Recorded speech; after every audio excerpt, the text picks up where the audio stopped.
Sport Digital Radio, your home of NRL.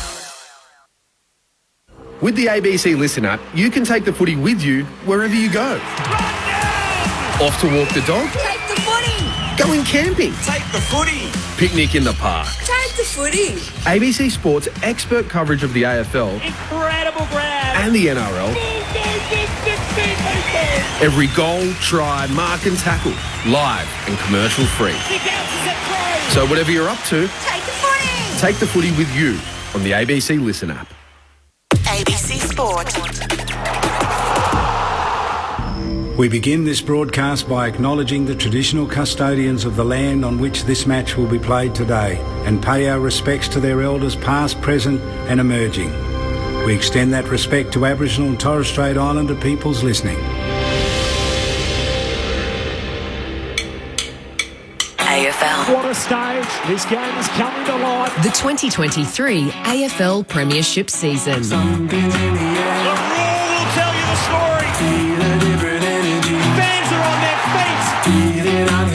Can't believe what they're about to see. Holds his arms out wide and tells them to get excited. What a game. It's got everything. It's like Grease Lightning. It's so cool. On the run. It's happening again. It's a whole new game. 'Cause here it comes, here it comes. With a talk from 55. Hello. That is the cream on the cake. Sometimes you've just got to sit back and enjoy the show. And we have a thriller. To Goey, chest down, goal! Something big is coming. Goes for home. He's got it. Phenomenal finish. Something big is coming. Something big is coming. Fires, goals, brilliant. The 2023 AFL Premiership season. The chance exchange blows at either end. Step up in the big moment. Fill your lungs. Are you ready for it? This is a fantastic game of football we've got here. The big time spot. His drop punt is pure. Here they come. What a finish. Oh, he's a star. What a game. Brilliant. He goes. He goes. It comes the way of Nick Dacos. Gives it to Josh. They've got Dacos running through their DNA. AFL. Hard up against the boundary in the right. Oh, that's one of the goals of the season. Jetson bends it home. You cannot teach that. Brings it back superbly. Has it shot from the pocket. He is smoking tonight. That's around the body.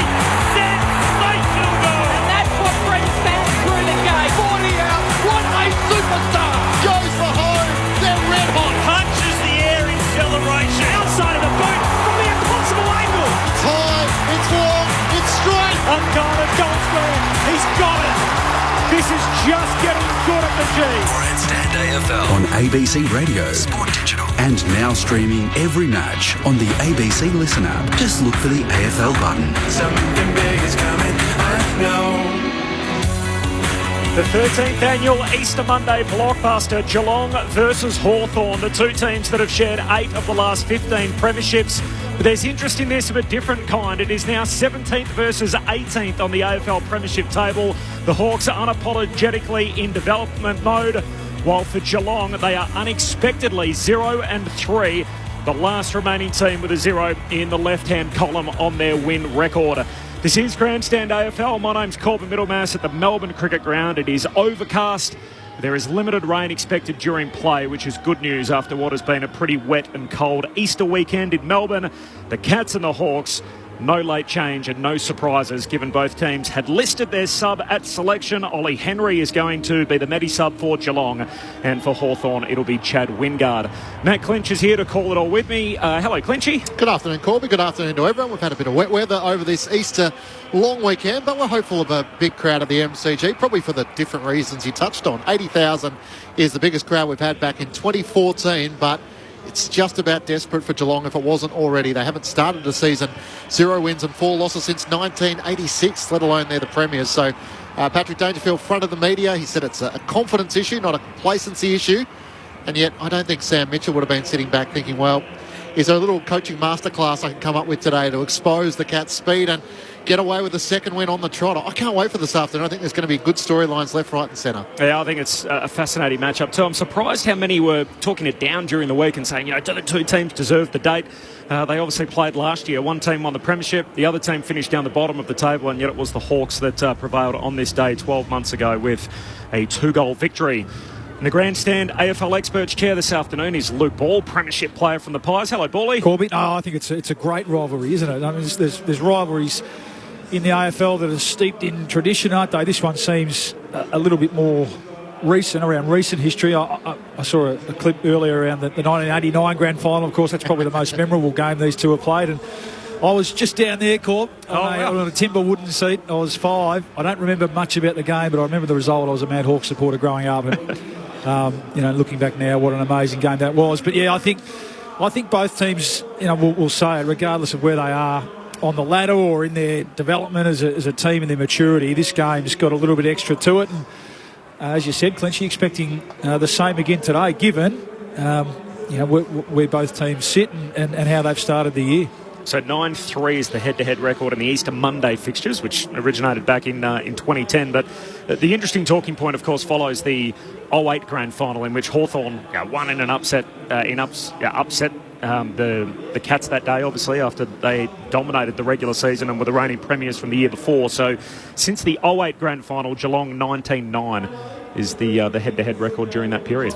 And there was commentary after that, wasn't there? That and look, they both had great teams around that time, didn't they? And the Hawks had probably arrived a bit earlier that year, and Geelong, we obviously know what they went on to do in the years after that, and then the Hawks with their three-peat. And then I guess the trajectory since, I know it's been spoken about a lot, but Geelong have just been able to, through clever recruiting and shrewd trading, just been able to stay up, haven't they, at that top end of the ladder, and of course culminated in that amazing premiership last year. The Hawks have taken a different route, haven't they? And as you said, off the top, Corb, unapologetically, Sam Mitchell has come in and cleared a few of the senior players out, and I'm really looking forward to seeing some of these young guys play today, first and second year players with a lot of a bright future ahead of them. So, and I think we saw it a bit last week. I mean, they were pretty ordinary, weren't they? It was almost a diabolical first couple of weeks for the Hawks, but it did look like last week that the coach just released the shackles a bit and just said, take the game on a bit more, let's play a bit faster, and I expect a bit more of that today. And that'll test this Geelong team out. It does seem like that, early on in the year, that's the way to really trouble this Geelong team. Of the last 7 matches in which been played on this Easter Monday, only one has been a blowout. The rest have all been under 24 points. So that's the other part of the narrative, is traditionally they've been thrilling games and close finishes in which Tom Hawkins will step up, or someone will step up and have their moment in the last quarter and almost provide what goes into folklore for the two sides. But you were a part of it in 2010 when Collingwood won the flag. At what stage does Chris Scott think, right, I can't recreate what was successful last season? Because when you look at both sides, add to the fact that Geelong hasn't won a game and Hawthorn have only won 1, they both only won 4 quarters so far this season from 3 games. Yeah, it's interesting. I watched round 1 closely, obviously, the Geelong-Collingwood game, and I thought Geelong were really impressive. They didn't win, and they probably ran out of gas a little bit, and Tom Stewart got injured, and they had a few players. But I walked away from that game going, oh, no, they're ready to go again, the Cats. We know that they've brought some young talent in, Bruin and a few of these other players that have come into the team, and really only lost Joel. Now, that's a big loss around the locker room, isn't it? But we just thought that the amount of leaders and experienced players that they'd be able to cover for that. So the last 2 weeks have been really surprising. And confidence, I heard Paddy talk. Confidence is an interesting word. I mean, what is confidence? It's really just belief in performance over time, isn't it? Now, you'd think that this Geelong team have performed so well over time that confidence shouldn't be an issue, but it just shows how tough it is at this top level. And if you're just 5-10% off, which they've been in the last 2 weeks, then you're going to get beaten. So, do you buy that it's more confidence than... No, not necessarily. No, I don't. I think there's... it's funny. I think when you're struggling, everyone just goes straight to the birth certificates, don't they? But there is going to come a point, and no doubt that when you finally get there. So you take Paddy, for instance. He's done everything you can as an individual, and then he finally reaches the top in terms of being a premiership player. There is that intangible 1, 2, 5% with which the next year comes around, whether it's hunger or whatever you want to call it, that just isn't quite there. So.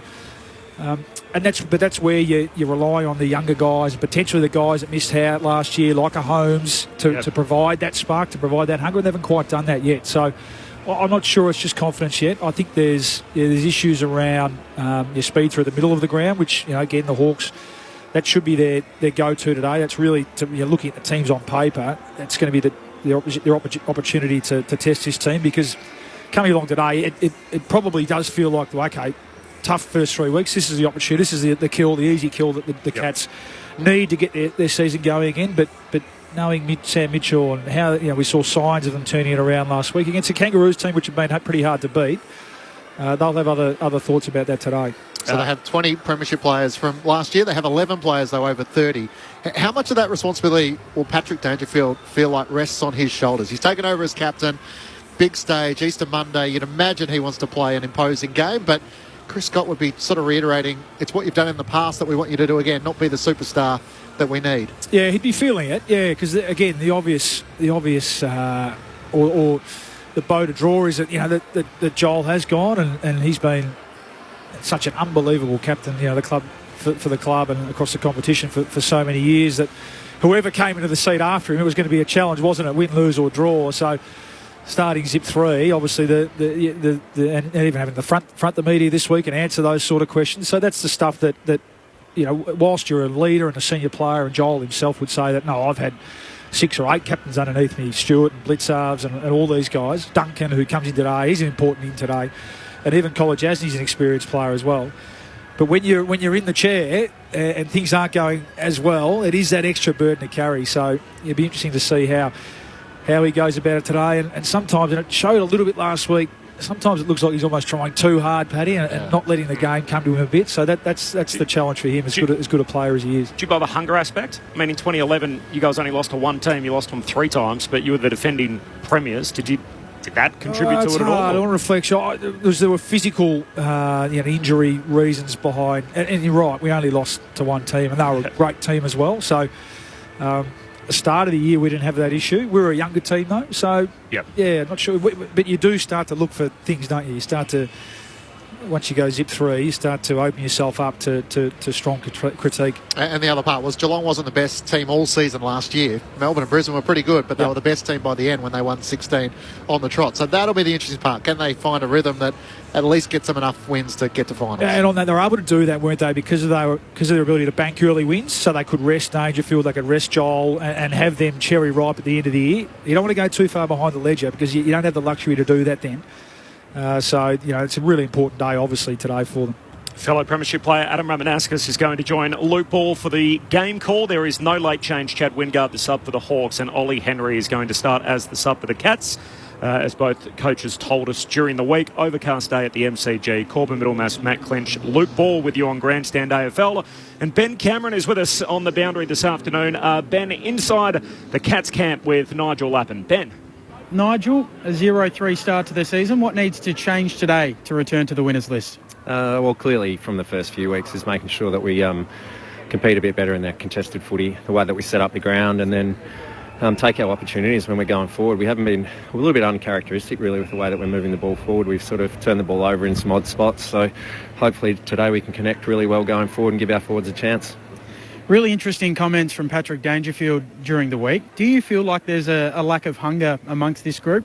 No, well, we don't see it. So they've been training really well. I mean, you can always speculate around those things, and the proof's in what you put out on the field. So if that is the case, then hopefully the guys can deliver on that today and get the job done in a contest, get it going forward, and then defend really well behind it, because that's a hallmark of our game. So Danger suggested that it's a lack of confidence, not a lack of hunger. Reigning premiers heading into a new season. Where does that lack of confidence come from, if that is the case? Well, I mean, clearly confidence comes off playing our game. So making sure that we win the ball in a contest, we use it well when we're going forward, and as I said before, when we get the ball going forward, we defend well in our front half, and that's what we've been really working hard on. We've trained really well over the last 2 weeks, and we're hoping that translates in today's game against a young opposition who are going to come out really hungry and thinking they can beat us. It's a good challenge. How do you coach to reinstate confidence in a group then? Well, the only way you do it is actually get out on the track and spend the time doing it. From a game style point of view, just making sure the players can keep it as simple as you can. They understand exactly what you're trying to do, and then they build confidence through the work that they put in on the track. And as I said, I've trained really well the last 2 weeks, and I'm really sure that that'll transfer into today's game. We've seen Tanner Bruin running around in the VFL match that is the curtain raiser for today's Easter Monday fixture. Why was he omitted? Well, clearly he's in our long-term plans. It's probably a little bit unfortunate for him, and the fact that team hadn't been playing well didn't help him. There's a few other guys in the same boat, so we're really confident he's going to be a really good player for us long term. So it was more just put him back, get some footy in his hands and get him feeling confident about his game. We'll get to Ollie Henry, who will start as the tactical sub today, but with these younger players coming into the Geelong setup, is there a challenge with getting them to understand the schematics of what you guys are trying to do? Yeah, there's an adjustment period with that, particularly when you've got an older, more experienced group who've played a lot of time together. But both of those guys are smart young men and they're really good players and they won't take too long to fit in. And it's just been unfortunate for them that we haven't been rolling and haven't got as many opportunities as they would normally get if we were playing well. So, as we always do, we'll back them, we'll put our confidence in them, we'll get behind them and we'll help them get to where we know that they can get to. What's the thinking behind Ollie Henry playing as the tactical sub? It's more for us just rotating through some of our forwards. We've got a really deep squad. Gary Rowan was obviously the tactical squad last week. He'll come into the side this week and play his role. And for Ollie, we never expected him to play 25 games for the year. So this week it's his turn and he's a pretty exciting player to have coming on later in the game. We all know that Tom Hawkins isn't playing 100% fit. What level of consideration has been given by match committee as to whether it's right to give him a spell and try and get him to 100% or allow him to continue playing as a lesser version of himself? Yeah, it's always a difficult balance to get right, that one, because if you don't, we're not playing Tom in the VFL. That's pretty clear. So whether a training block or whether playing games is the right thing, at the moment we're trying to manage his loads and play him in the AFL. And to be fair to Tom, he's actually been playing okay. The team, and the role that we ask him to play, he's been doing it pretty diligently. Like, he's not as wound up as what he would normally be and not as fit as what he'd normally be, but he's playing his role okay. We just need to give him some better ball. How much work can he do during the week? Yeah, no, his body's going really well, so he's been working on it. But as I said before, it's a fine balance between getting enough and not overdoing it as well when you're trying to chase your fitness.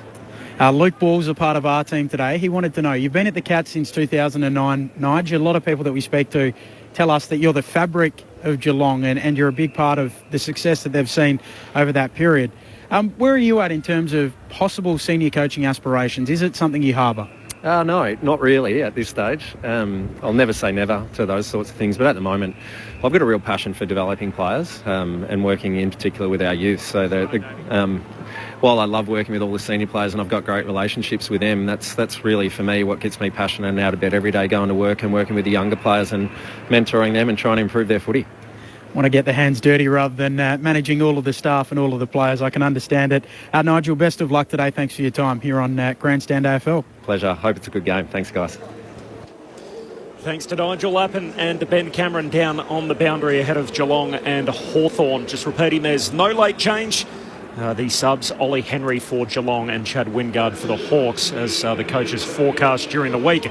You got a little bonus question in there from Ben about Nigel Lappin and where he's at with his coaching. I didn't need to be named, but yeah, we were sort of chatting off air, weren't we? I mean, you think about that Brisbane team and the success that's come later on for those, and even currently with the two Scots, obviously. He's probably one of the few, hasn't it, go? Well, he is, and I always thought he was the least heralded, wasn't he, of that awesome sort of midfield group, but he was as smart and as footy smart as any of them, I thought. So it's interesting that but you just hear it there, and he's just got that real passion to, and he, as a player, he didn't love the limelight, did he? So there's potentially an element of that, obviously, where again when you go into the big chair, that comes that extra attention and extra media work, which he potentially isn't interested in. So it seems like he's found a perfect role for him down there.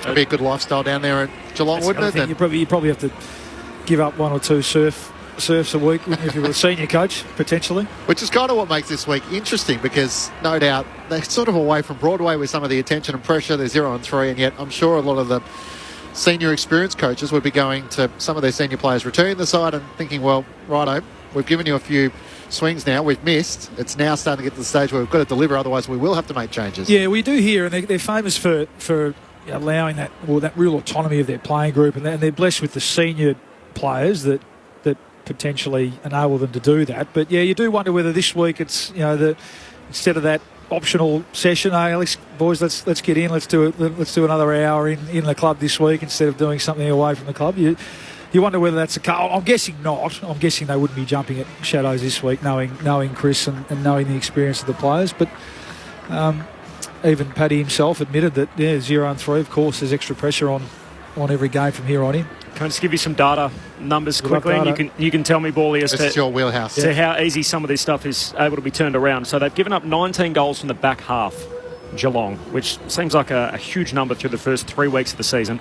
Points from turnover as well is a 9-goal turnaround. So the final series last year, they were plus 33. Yep. They're now minus 21 in that category for the first 3 weeks. How much of that is system and how much of it is attitude that's easy to be corrected from 1 week to the next? Yeah, well, it's hard. Isn't hard to quantify. That's just where they've been so strong with system and personnel, and even in that round 1 game, it looked like with Stewart there that they were so well set up, and then he goes out and misses the next week. He came back in last week, so they don't have that excuse, but he's clearly a big player for them, and part of that's obviously the mids as well, getting back and or being able to set up, get the ball inside 50 and set up behind it to be able to restrict that transition offence from their opponent. So that's where the Hawks will try and get them today, no doubt. Try and get real speed on the ball through the middle of the ground, use the space of the MCG and put them to the test. Overcast day at the MCG, no late change. Ollie Henry the sub for Geelong and Chad Wingard for Hawthorn. Now the Hawks side of things, we did have the opportunity to catch up with the Hawthorn senior coach yesterday on Grandstand AFL Sunday, and we asked him about the opportunity that today presents for his young team on the MCG. Yeah, there's a few opportunities. I mean, coming into a game like this, it's a Easter Monday. It's the only game of the day. A lot of people will be watching it at MCG. Probably be a big crowd and a lot of people talking about the game, and the history between the clubs, particularly over the last sort of 15 years, has been so significant. We've got a lot of the 08 team are going into the game to watch it. They've been giving me a bit of a ribbing, making sure that we put up a good performance. So there's a lot riding on the game internally, and we're really looking forward to the opportunity to play against a side that, it's probably an interesting time to get them when they're zipping 3, but they're a lot better than that, of course. So, it'll be interesting to see how the game pans out tomorrow. Mitch, Lids, great to chat to you, mate. I'm just interested in your thoughts and how excited you are. Young Will Day signed on for another few years to stick around with the Hawks, mate. Integral part to you guys going forward, no doubt. Yeah, Will's been a really important player for us, particularly this year, but we knew that there was some talents there over the last couple, and I think he's another one that's signed on now, but we've also had Connor McDonald and Josh Ward and Sam Butler and Max Ramsden and all these other young lads jump on board this year, and they've followed the likes of Will Day and Guy Newcomb earlier in the season. So I think we're getting all the signatures and everyone's understanding the direction we're going, and the players fortunately have been enormously bought in, and they understand that it's their place to drive the standards now and take us where we want to go, and Will's a big part of that. I noticed you named the sub, Sam, so Chad Wingard's going to be the sub tomorrow. Damien Hardwick wasn't too happy in his post-match press conference last night that the AFL doesn't actually let you name the sub at selection. Have you had a chat to Demmer about, mate, you can just name it yourself on the website? No, I haven't named it. I guess I'd thought about it, that it wouldn't have... I didn't want everyone to think, Chad Wingard's not getting a game. We knew that it was going to be, one of those things where, he's an emergency, what's happening there? So it was just better to be transparent with it and put it out ourselves. So, I think we probably accidentally avoided one there. So I don't think we've quite have the process right. Having to drop your sub and then bring them in, it doesn't seem right. It just feels like it's a little bit of the wrong process at the moment, but I think we'll find our way. The Easter Monday fixture, so it's now the 13th time that the two teams will play on Easter Monday. You've obviously been a big part of it as a player and undefeated as a coach. You've had one chance at it last year, and the Hawks obviously caused an upset to win that game. What will you tell your players about the date, the holiday, and the rivalry in particular, and a chance to try and showcase that about what it means to be a Hawthorn player in these matches against Geelong?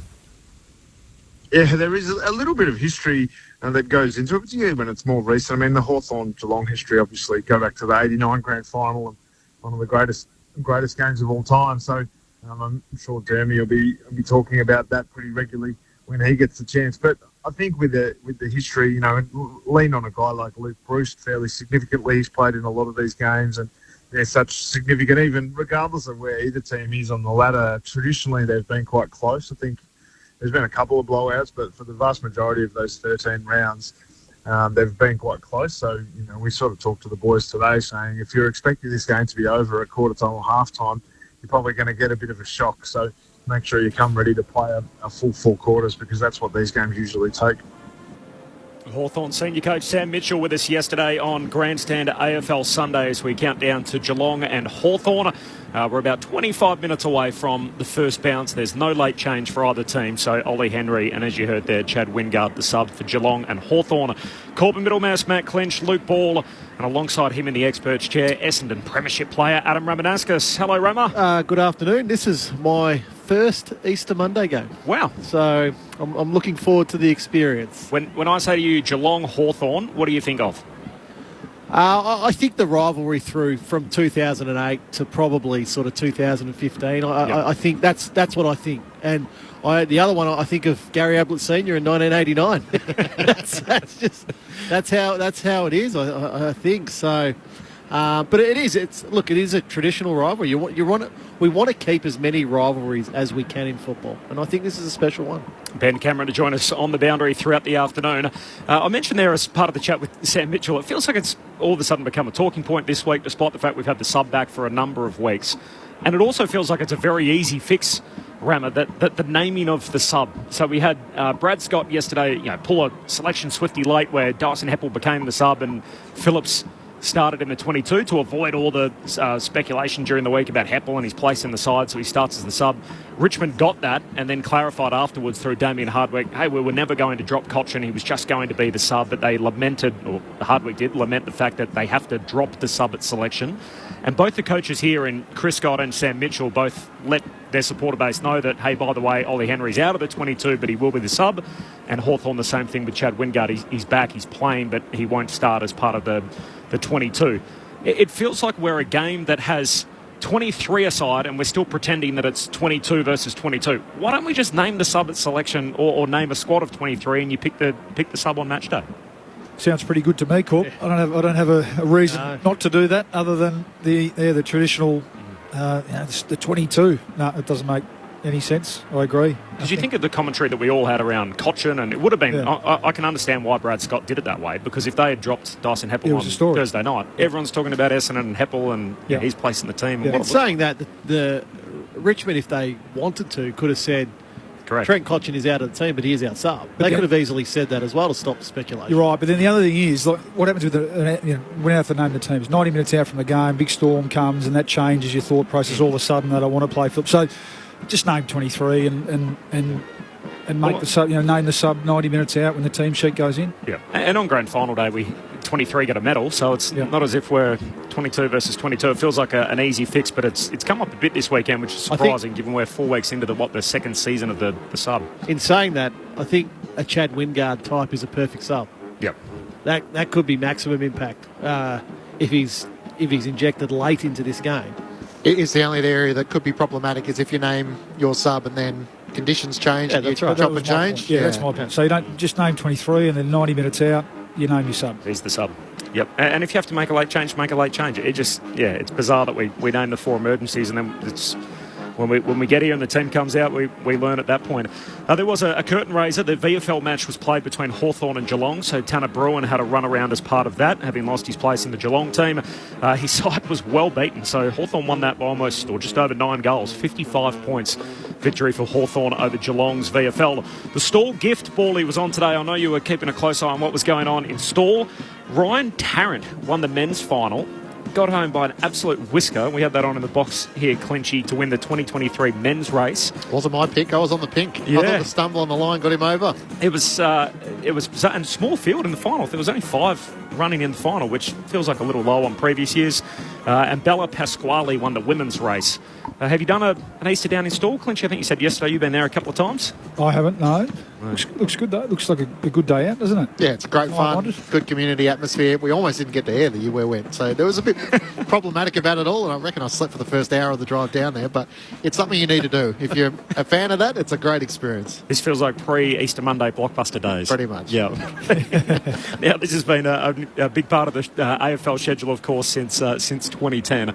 It is Hawthorn and Geelong coming up up from the Melbourne Cricket Ground. It is an overcast day, but there is very limited rain on the radar, at least for game time. So that's good news after what has been a pretty wet and cold Easter weekend in Melbourne. Just repeating, no late change. Ollie Henry is going to start as the sub for the Cats, and for Hawthorn, Chad Wingard is going to be their sub. Corbin Middlemass, Matt Clinch, Adam Ramanauskas, Luke Ball and Ben Cameron to join you for the full call, and the full preview is coming up next ahead of the Easter Monday blockbuster. Victor Moa, Boomerang, Hills Hoist, One Day Cricket. Aussies are an inventive lot.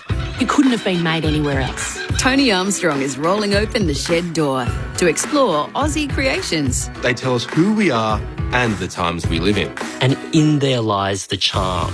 From Speedos to Stubbies to the humble meat pie. Enjoy the show. Great Australian stuff. Starts Tuesday, April 11 on ABC TV and streaming on ABC iView. ABC Sport. This is ABC Sports coverage of the 2023 AFL Premiership season. Pass out to the right, steps on goal, superb finish. Turns, whacks it straight through the middle. Pulls the trigger on goal. It goes bang. 'Cause here it comes, here it comes. AFL. On ABC Radio, ABC Sport Digital, and now streaming on the ABC Listen app. Look for the AFL button. Something big is coming, I know. As the curtain comes down on the Easter weekend, one of the great rivalries in all of football, Sam Mitchell and his young Hawks enter the Easter Monday blockbuster as the higher-ranked team. They're 17th on the premiership table ahead of the 18th place Cats, who are still winless. The worst start by a reigning premier in 47 years. It's a get-right spot for the Cats this afternoon up against their chief rival in Hawthorn. Corbin Middlemass, Matt Clinch, Adam Ramanauskas, Luke Ball and Ben Cameron, your call team this afternoon. No late change. Ollie Henry and Chad Wingard, the two subs for the Cats and the Hawks, respectively. Matt Clinch is with me for the call on Grandstand AFL. Hello, Clinchy. Hello, Corby. And the good news is the rain has stayed away for the moment. So while the floodlights are on, we've had a lot of wet weather over these 5 days of footy, and for a lot of trying to get away, make sure you're driving safely if you're making your way back to home. But the Under Siege Cats, they get a few of their personnel back in. Can they muster their first win of the season? They're chasing the season, so no better time than now. And I just think if Sam Mitchell's first pick was to beat Alistair Clarkson, his second pick might be the Cats. And I'm looking forward to seeing what the Hawks can bring today, because if they can beat them in the middle, gives them half a chance, although scoring has been a real challenge for the Hawks so far this year. He's 1 from 1. Sam Mitchell is coach of the Hawks against Geelong, obviously winning the fixture last year by 12 points. Oh, I can't think of anything better, Rammer. Imagine being on a long drive and you've just got us for company for the next 3.5 hours to sit back and listen to the footy. What a way to spend your Easter Monday afternoon. It will be a long drive, trust me. I've just completed that long drive and found a little bit of traffic coming back into town, yeah. It's fair to say. But look, it is an interesting game today. I think the Cats, for where they are now in their premiership defence, they'd be really, really disappointed with their contested football. That's a part of the game that they've prided themselves on for many, many years. They're ranked last to second last in a lot of those categories. So I think that's where it's always interesting watching a premiership team in the first couple of rounds of the season. Have they just dropped off a couple of percent? That's all it takes in this competition. You drop off a couple of percent, teams come at you and go past you very, very quickly. So I thought they were actually okay in the opening round against Collingwood. Collingwood got them late, yep. And that's what happened. But the last two rounds 2 and 3, have been probably not Geelong as we've known them. So I think there'll be a big emphasis on contested football today and how they're able to do that. Whereas the Hawks, last week watching them against North Melbourne, was a very uncontested game of football. Very, very uncontested. Like it was, I'm not sure what North Melbourne were doing. 140 marks yes. The Hawks took. Yeah. Ooh. So if Geelong allow that's Sam Mitchell type of football. He loved to, when he played, he loved to flick the ball around, use the skills. So if you look at it, Hawthorn in a way are building their game backwards as it stands right now. Most new teams, new coaches come in and they go, well, we're going to build from defence first. But it looks like Sam Mitchell wants to get that attacking aspect of the game right first. Yeah, good call, Ramat. Yeah, and the clearance is absolutely the other thing that jumps out at the moment. And 3 weeks is enough of a sample size to say that Geelong, there's some concerns in that area. And we know they've tried to flick some new people through the centre of the ground, and they get Mitch Duncan back in today. He's more of an outside player, of course, but Young Bruin came in, hasn't quite worked, so he goes back to the VFL. Atkins hasn't quite recaptured that form that he showed at the end of last year, and Paddy Dangerfield looks like he's going at sort of 75-80% as well. So Stanley comes back in. That's a positive.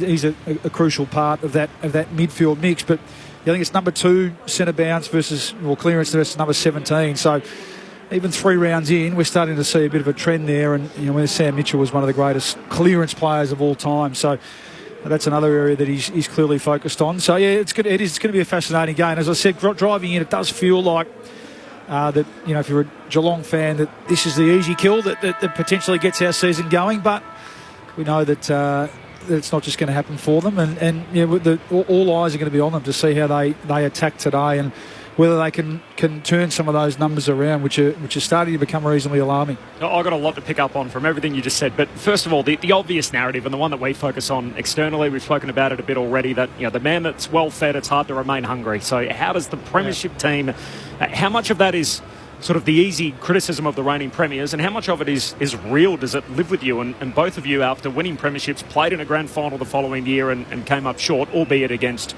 great teams on both occasions. Bally, obviously, with the Cats and the first leg of Brisbane's Flags. There is absolutely no doubt Geelong would have taken a deep breath after that premiership and gone, finally. The preliminary finals they played in to get to that, to losing the grand final against Richmond, albeit at the Gabba. So I think there would have been a sense of relief, no doubt about it. Now, it's hard to say. Like I said earlier, it only takes a couple of percent to drop off by 3 or 4 players, and then it just goes straight through the remainder of the team, and that's why you have an 0-3 start. Yeah. I don't think it's done on purpose, but I do feel that there could be a sense of, we got our premiership. Yeah, we heard Nigel Lappin say they're not seeing it at training during the week, are they? But sometimes, as you said, Rabbit, it's really hard to put your finger on. It's maybe just that chase that you would usually, when you haven't got one, you're going to do, aren't you? Or dive for a smother or whatever it is. And I think as a senior player, that's where you're really relying on the squad and the younger players that you've either brought in or who missed out last year. I mentioned Holmes earlier. He's one who was in their best team last year, wasn't he? But just through bad luck missed out. So you are relying on those guys to help drive that. And you know that as a senior player, you're probably going to come into your own a bit through the middle part and towards the end of the year. And it just hasn't quite happened yet. The Cats, the younger players, haven't quite discovered their best form yet. So they get an opportunity to do it today against a really young team. A team that should be young and hungry. A team with a lot of first-year players who are trying to find their way in the AFL system and cement their spot in this Hawthorn team. What is certain, they wouldn't want to drop another 1 or 2. Are they gone if they drop another 1 or 2? It becomes really hard. Becomes extreme. You're chasing the season. Yep. Like if you think about Geelong last year, they had control of the season, so they were able to do what they wanted with personnel at any given week. Rest Joel Selwood, put Paddy Dangerfield through a 6-week pre-season in the middle of the year. If you get to 0-4, 0-5, well, you're in a high-speed chase. But the car in front of you is always just that little bit too far ahead. So they got Hawthorn today. They got West Coast next week. So it's up a bit. It'll be. They haven't played a game at home yet. We know that. They got all those home games at Kardinia Park to come. It'll be great to win for Geelong today, but it'll be even better to look good doing it. So that'll be part of the challenge for Chris Scott and Patrick Dangerfield's team. The Hawks are the first team out on the ground. You can probably hear their song in the background. So James Sicily leading them out in the Hawthorn long sleeve jumper, predominantly in the brown and gold again with the brown shorts. And there was just one word on the banner for Hawthorn, which read "believe." I don't believe that it's a great long sleeve jumper, if I'm being totally honest. The colour scheme isn't a whole lot to work with, is it? No, I think the Carlton long sleeve jumper and the Essendon long sleeve jumper and probably the Giants in their home jersey are good long sleeve jumpers, but yeah, the Cats one, the Hawthorn one, the Collingwood one, they're just not great. The stripes don't work. North Melbourne. I see Michael Tuck in that long sleeve jumper, Remmer. That's what I think of. They're talking about the throwbacks to the 80s and that long sleeve jumper. I think he wore his for different reasons. I think he was trying to conceal those the old spaghetti biceps. That's right. But yeah, you're right. Not great. It's not that cold, is it? The Cats are using the change room towards the western end of the ground, of course. Both of them situated next to one another. They use separate races, so the far end from us as Patrick Dangerfield leads his Geelong Cats out onto the ground. They've got a guard of honour, and there's everybody as part of the guard of honour. There's a number of sort of fans as part of it. There's also a Sharon mascot. The Easter Bunny's part of it as well, and the Geelong mascot. So they're all there to welcome the reigning premiers out onto the ground, and the reigning champs are on our air for the next 3 and a bit hours as they try to get their first win of the season. It starts 10 minutes from now, Geelong and Hawthorn, the Easter Monday blockbuster right here on Grandstand AFL on ABC Radio, Sport Digital, and of course now streaming through the ABC Listen app. Rami, you touched on Hawthorn and the way that Sam Mitchell's got them working early in the season. It's number 2 in corridor use, and yet scores from the corridor are well down. So it's a fascinating way to build it, given it goes against the conventional trend of locking the opposition down and then trying to get your offence going off the back of that. It does, and it is, to be honest with you, it is surprising, but is that saying, well, I've got enough trust in James Sicily and Sam Frost, who are probably a little bit more experienced to hold down those key posts in defence and hold that together. But look, watching them last week, their uncontested style of football was staggering at stages, just how they were moving from stoppage into a really attacking position and really not giving any consideration if the ball went the other way. So it was a little bit of kamikaze, and it paid off in the end. They got the win that they were looking for. So yeah, it's Will Day comes into the middle of the ground now. He looked terrific last week. Warple looks like a bit of a new player now for him. He's got that new lease of life in there. I think Ned Reeves is going to be a really good ruckman for him moving in the future. He's a big unit. He heads into defence when he sits behind the ball and really helps out his defenders. The one player that I think is incredibly underrated at Hawthorn is Dylan Moore. Oh. If you just look at pure numbers, what he's able to do as sort of that half-forward midfielder, they're as good as anybody in the competition.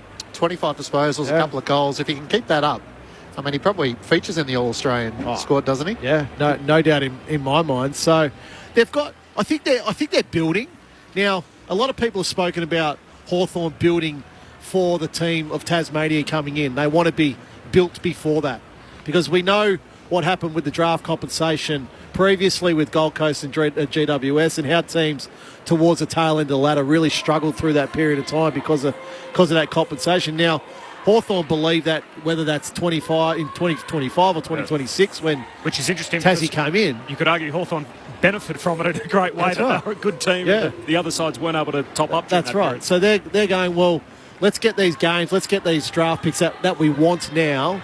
So when it comes that time, we're well set up. Yeah, defence is going to be interesting today, isn't it? You go back to their first. So last week, it looked like that Sam Mitchell changed a few things around, and they, in a sense, Ramo, as you said, they defended with ball in hand. Hawthorn. They took what a pretty ordinary Kangaroos team, especially for that first 2.5 quarters, gave them. And they were able to just keep things off. But the first 2 weeks was a pretty porous defence. There's no doubt about that. And you conceded 19 goals against the Bombers, and then 17 the week after at the SCG. So that's the concern today with this Geelong team, who are trying to get their game going a bit. With lots been spoken about. Tom Hawkins off a limited pre-season. Jeremy Cameron looks in superb form. His start to the season, and their smalls at ground level as well. So that's going to be the challenge today. Whether this team defence, you spoke about their corridor use, whether that is the plan today, knowing that Geelong with Stewart and College Asdi back here are going to be able to turn the ball over at times and potentially get them back on the other way on transition. Again, on face value, it looks like an opportunity for Tom Hawkins to kickstart his season today. He probably gets Frost, who's not a bad matchup for him, but just in terms of team defence and the way they're able to defend turnover today, Hawthorn, that's going to be a real watch for mine, Rama. I want to take it a little bit further with that corridor use, kickballing. I love that. I love that part of the game. Mind you, I love that going and attacking, and it looks great.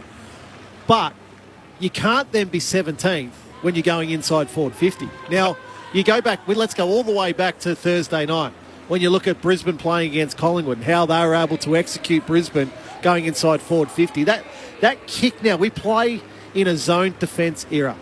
That's what teams like to do now. They like to zone off. Defenders a team, defenders a back six, however you want to describe it. But if you're coming through the corridor and you're missing that target, you become very, very easy to play against. So that's on Hawthorn's forwards, hitting up at the kicker. But that's also on the kicker. You got the ball in your hand, you own the game. That's the money kick. It's a real challenge, isn't it, for Sam Mitchell as to how he coaches in terms of the personnel that he's got at his disposal now, forward of centre. Yep. We obviously know that Mitch Lewis is their focal point, hopefully for the next 10 years, versus... So coaching in a way that he wants them to play for the next 10 years versus what's at his disposal now. I mean, you look at where's the winning score going to come from today? I mean, great to see young Brockman kick 3 last week off a year out last year. Looked really exciting. Fergus Green, we know, is exciting, but inexperienced. He kicked 2, and then Dylan Moore, we've spoken about, who's that sort of mid-size forward. Hard to see them kicking a winning score today. You feel like Luke Bruce needs to kick 4. At least 4 today to give him an absolute shot at it, because Geelong are going to get their looks today. I can guarantee you, like, as much as we've spoken about it and what they're feeling at the moment, they hear it. Footballers hear it. Paddy Dangerfield would have heard the criticism this week of how he's been playing, and I expect a ferocious attack on the football. So I'm assuming Geelong are kicking 15-plus goals today. So the question is, are Hawthorn good enough to kick 16-plus goals? Yep. And if you said, Mitchell, do you play someone on Tom Stewart? I think you do. I think it's a really good opportunity to give one of these, whether it's a Green or even Brockman, probably not Brockman. You want him, playing with flair, but I think it's a good opportunity to give one of these young players today a role. Not obviously not a complete shutdown role, but a slightly defensively minded forward role on Tom Stewart. One thing's for sure, you know that he's going to take you to where the ball is. Yep. So keep an eye on that today as well. The demographics of the two teams, Clinchy told us earlier, 11 30-year-olds in the side for Geelong today, which is more than their premiership side. Obviously, it's such is the way that the world works. Everybody gets older. So up to 11 now, Hawkins and Isaac Smith, the oldest at 34. Hawthorn only have one 30-year-old, and that's Luke Bruce at 32. The real interest, though, is the guys under the age of 24. So Hawthorn have 9, 23 or younger. Geelong have only 2. Yeah. So there's a lot of sort of experience in that team, but a lot of guys at an advanced age, and I guess that's what happens when you're the oldest premiership team of all time. Yeah, and they've brought some in, haven't they? So they've got Mitch Duncan comes back into the side. I think his coolness, his ball use, his leadership is really important to this team. Yeah. Cole Jasney's an underrated player, I think. I think they've missed him in the first 3 weeks. He hasn't missed much in the last couple of years. I think he's a key pillar in that back six. And then Stanley, just to address that sort of clearance, centre clearance in particular, to address their struggles in there. I think they're 3 pretty good ins for the Cats today, Renner. I'm disappointed you don't think there's any Benjamin Buttons in the world. There puts a line through them, doesn't he, when they get to 30? Not in football, I don't think there's... Well, I think we've got to get away from... I know why we have that conversation about teams and 30-year-olds, but Geelong proved it last year. If you manage them in the correct manner... What's the new 30 in AFL footy then? I think it's 32 or 33 now. Yep. That's what I think. So let me reframe that. I'm a firm believer if you're going to be a top 4 side, you need to have 3 or 4 players who have career best seasons. Of Geelong's team, who would you say at the moment is playing to the standard in which you expect? Cameron. Certainly Jeremy Cameron. Definitely. I think Stewart, prior to getting pretty injured... good against the Gold Coast last week. Last week he was terrific against the Gold Coast. So, and then, it's just across the board, isn't you're it? scratching around then. Yeah, a little bit. In terms of their form last year. Just under last year. Well, that's why they're 0-3. Yep. This is the 13th edition of the Easter Monday Blockbuster. One year, of course, in 2011, it was actually on a Tuesday, given the fact that Anzac Day fell on the Monday. So they played the holiday Tuesday fixture that year. Geelong lead the head-to-head battle 9-3. Now, the average attendance for these 12 games is 68,392. I feel like we're getting closer to the 68,000 mark, but probably still just a little light at the moment. Who's stuck in traffic coming back from the holidays? James Sicily and Patrick Dangerfield on their way to the middle. We're on our way downstairs. Ben Cameron is on the boundary for us this evening. Good afternoon, Ben.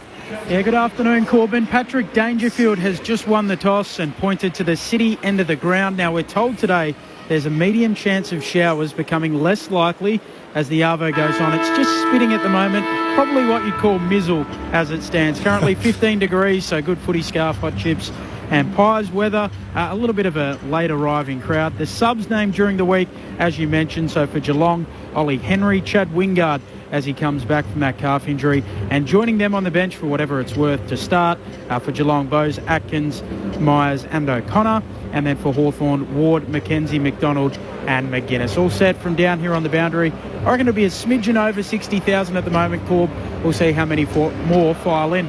Thanks, Ben. 6 Hawks playing their first Easter Monday clash, just 2 for Geelong. Of course, this young Hawthorn team did play in front of almost 70,000 back in round 1 against the Bombers. Tip, Rammer? Geelong, but I'm very interested in further explanation of Mizzle. Mizzle and medium rare on the weather side today for the rain. Who do you like, Wally? I think the Cats will win by 10 goals, actually. Oh, yeah. Okay, Clinchy? Yeah, Geelong comfortably. Yep. I think we're all on the Cats, so let's see how close the Hawks are to the best team of last year, but more interestingly, how close are Geelong to that team? Let's go, Geelong and Hawthorn on Grandstand AFL. You're with Matt Clinch. Stanley and Reeves as we get underway on this Easter Monday, and it's Day who gets the clearance straight out of the middle. Kicks long towards full forward. Charging out, Meek couldn't take the mark. Bruce onto it. Duncan and Buse lay the tackle on him. And a push in the back. So the Hawks will get the opening shot on goal inside 20 seconds. And Luke Bruce, could you have it in better hands? Oh, gee, Ramo, you called Ned Reeves. How was that? Bit of ruck work out of the middle. That was magnificent. It was the offhand hit, wasn't it? He caught space for Will Day. Will Day caught.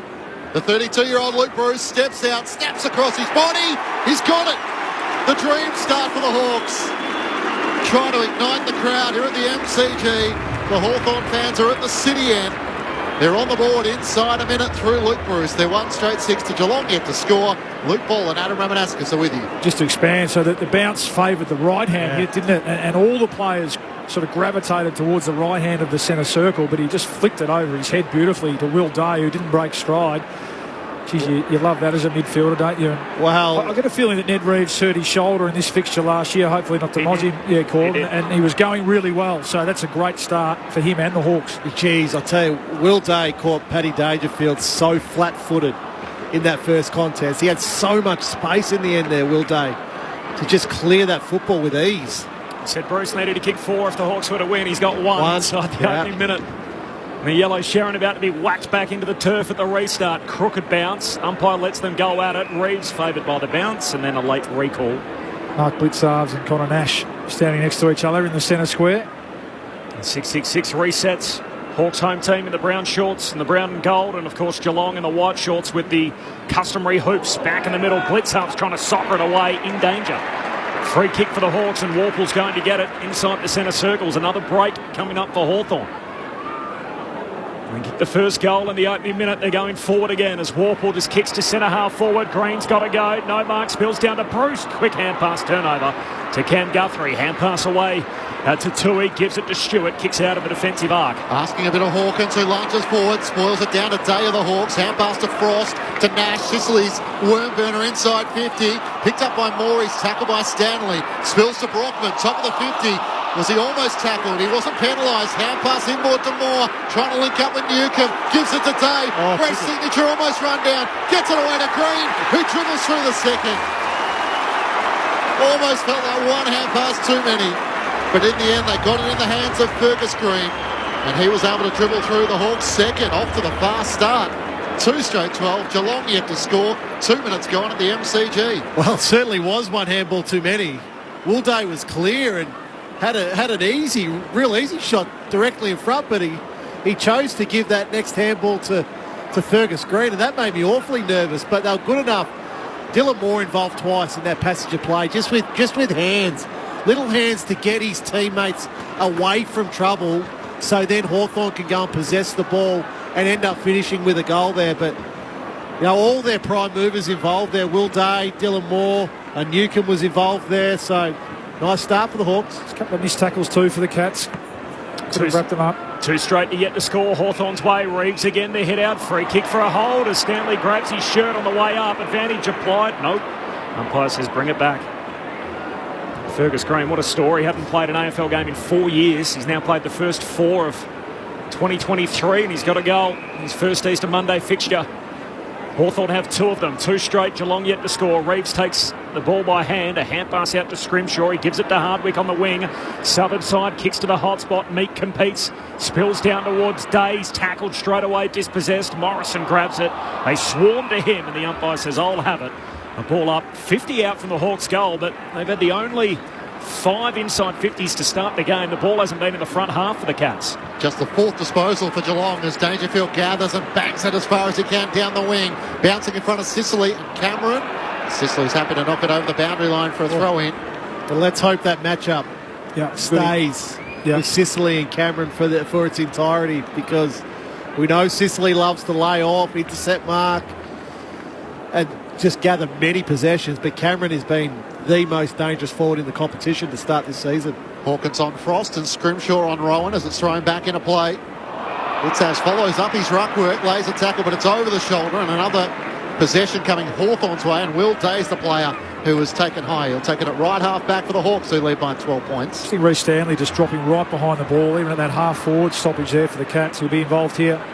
Kicks along to a contest on the wing. Meek competes again. Spills down towards Nash. Hurried kick inside the forward 50. Hands on it from Kolajasny. Can't complete the mark. Spills to Zach Guthrie. High bomb out of the defensive 50 and Rowan floats through to take the mark overhead. He rolls immediately. Kicks into Cameron and Sicily direction. Sicily, great mark. Leaping up, hands to it. And comes down with the footy between Cameron and Hawkins. How good's that? He's incredibly lucky, because Cameron had 3 or 4 metres. It was just a poor kick. Poor kick, yeah. But don't you love the defender that backs himself to mark it, even against the most dangerous forward in the comp? Goes short to Frost, who looks for options out of defence and spots up Hardwick, who marks it right half back for the Hawks. Yeah, 2 straight 12 to Geelong, yet to score through the opening 2 minutes here at the MCG Easter Monday footy. As he works it around the outer wing to Moore. Spots Bruce running into space, takes the mark and plays on. Duncan's off to this chase, spots up Newcomb, who started at half forward this afternoon. His inbound kick missed the intended target. Blitzhouse didn't take it cleanly though. Still a chance for the Hawks though. He's trying to charge through Kolajasny. Day lays a good tackle. And there's nowhere for Mark Blitzhouse to go. A ball up 65 metres out from the Hawthorn goal at the punt road end.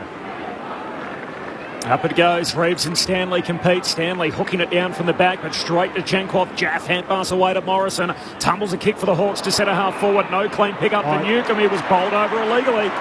And a free kick taken high at centre half forward.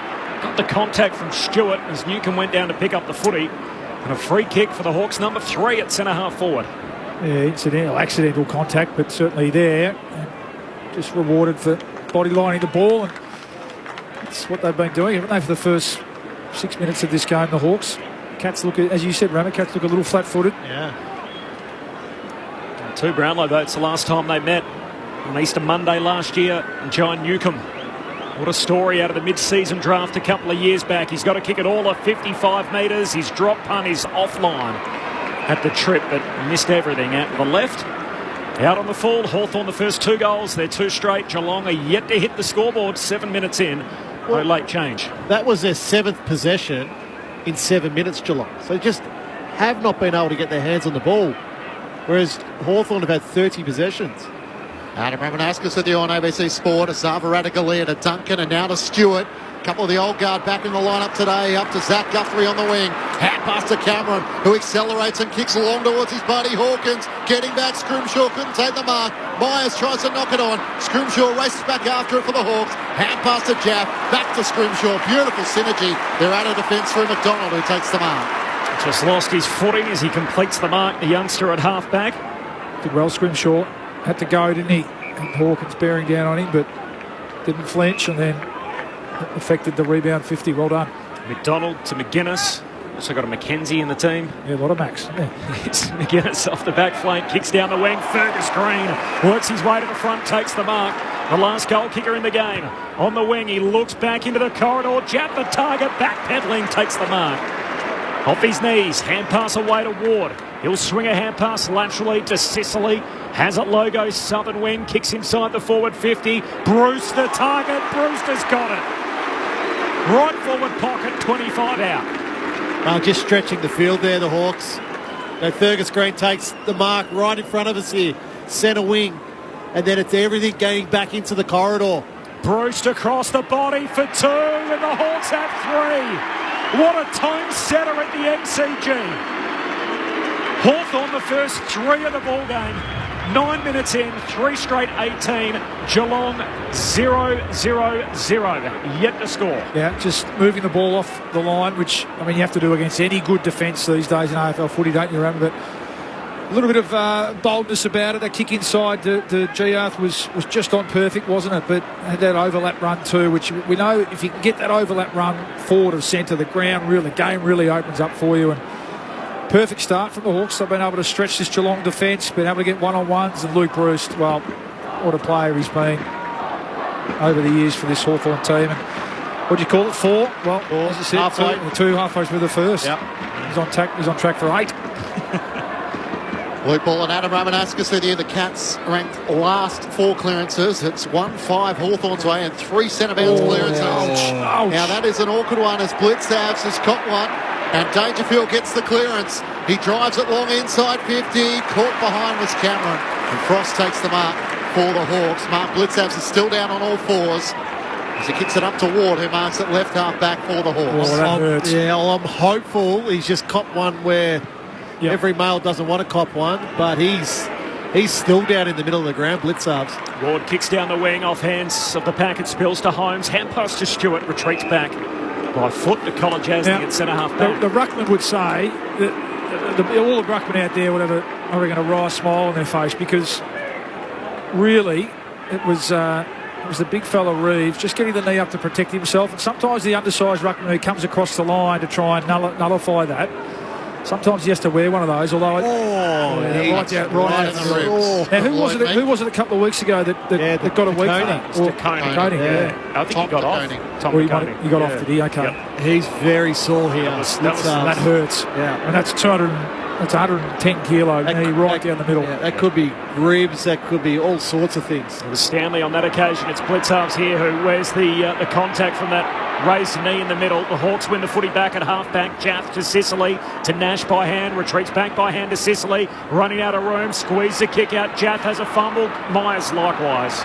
Ball spills out of play, half forward for the Cats. It was Mason Cox who caught one. That's what it was. That's what it was. Yeah. I'll tell you what we won't see, I reckon, for the rest of the game. That's Mark Blitzarves taking a centre bounce. Ben Cameron on the boundary. Yeah, he's not well down here. He's hunched over, sitting on the bench, coincidentally right in front of Ollie Henry, who's watching on eagle-eyed, speaking to a couple of trainers at the moment, Blitzarves. Hawkins against Meat doing the battle here. It's Ward for the Hawks. Out past to Morrison, long kick around the wing. The Cats are well set. And Stanley, the loose, takes the mark. Centre wing. Comes inboard, spots up Bowes, who marks edge of the centre square.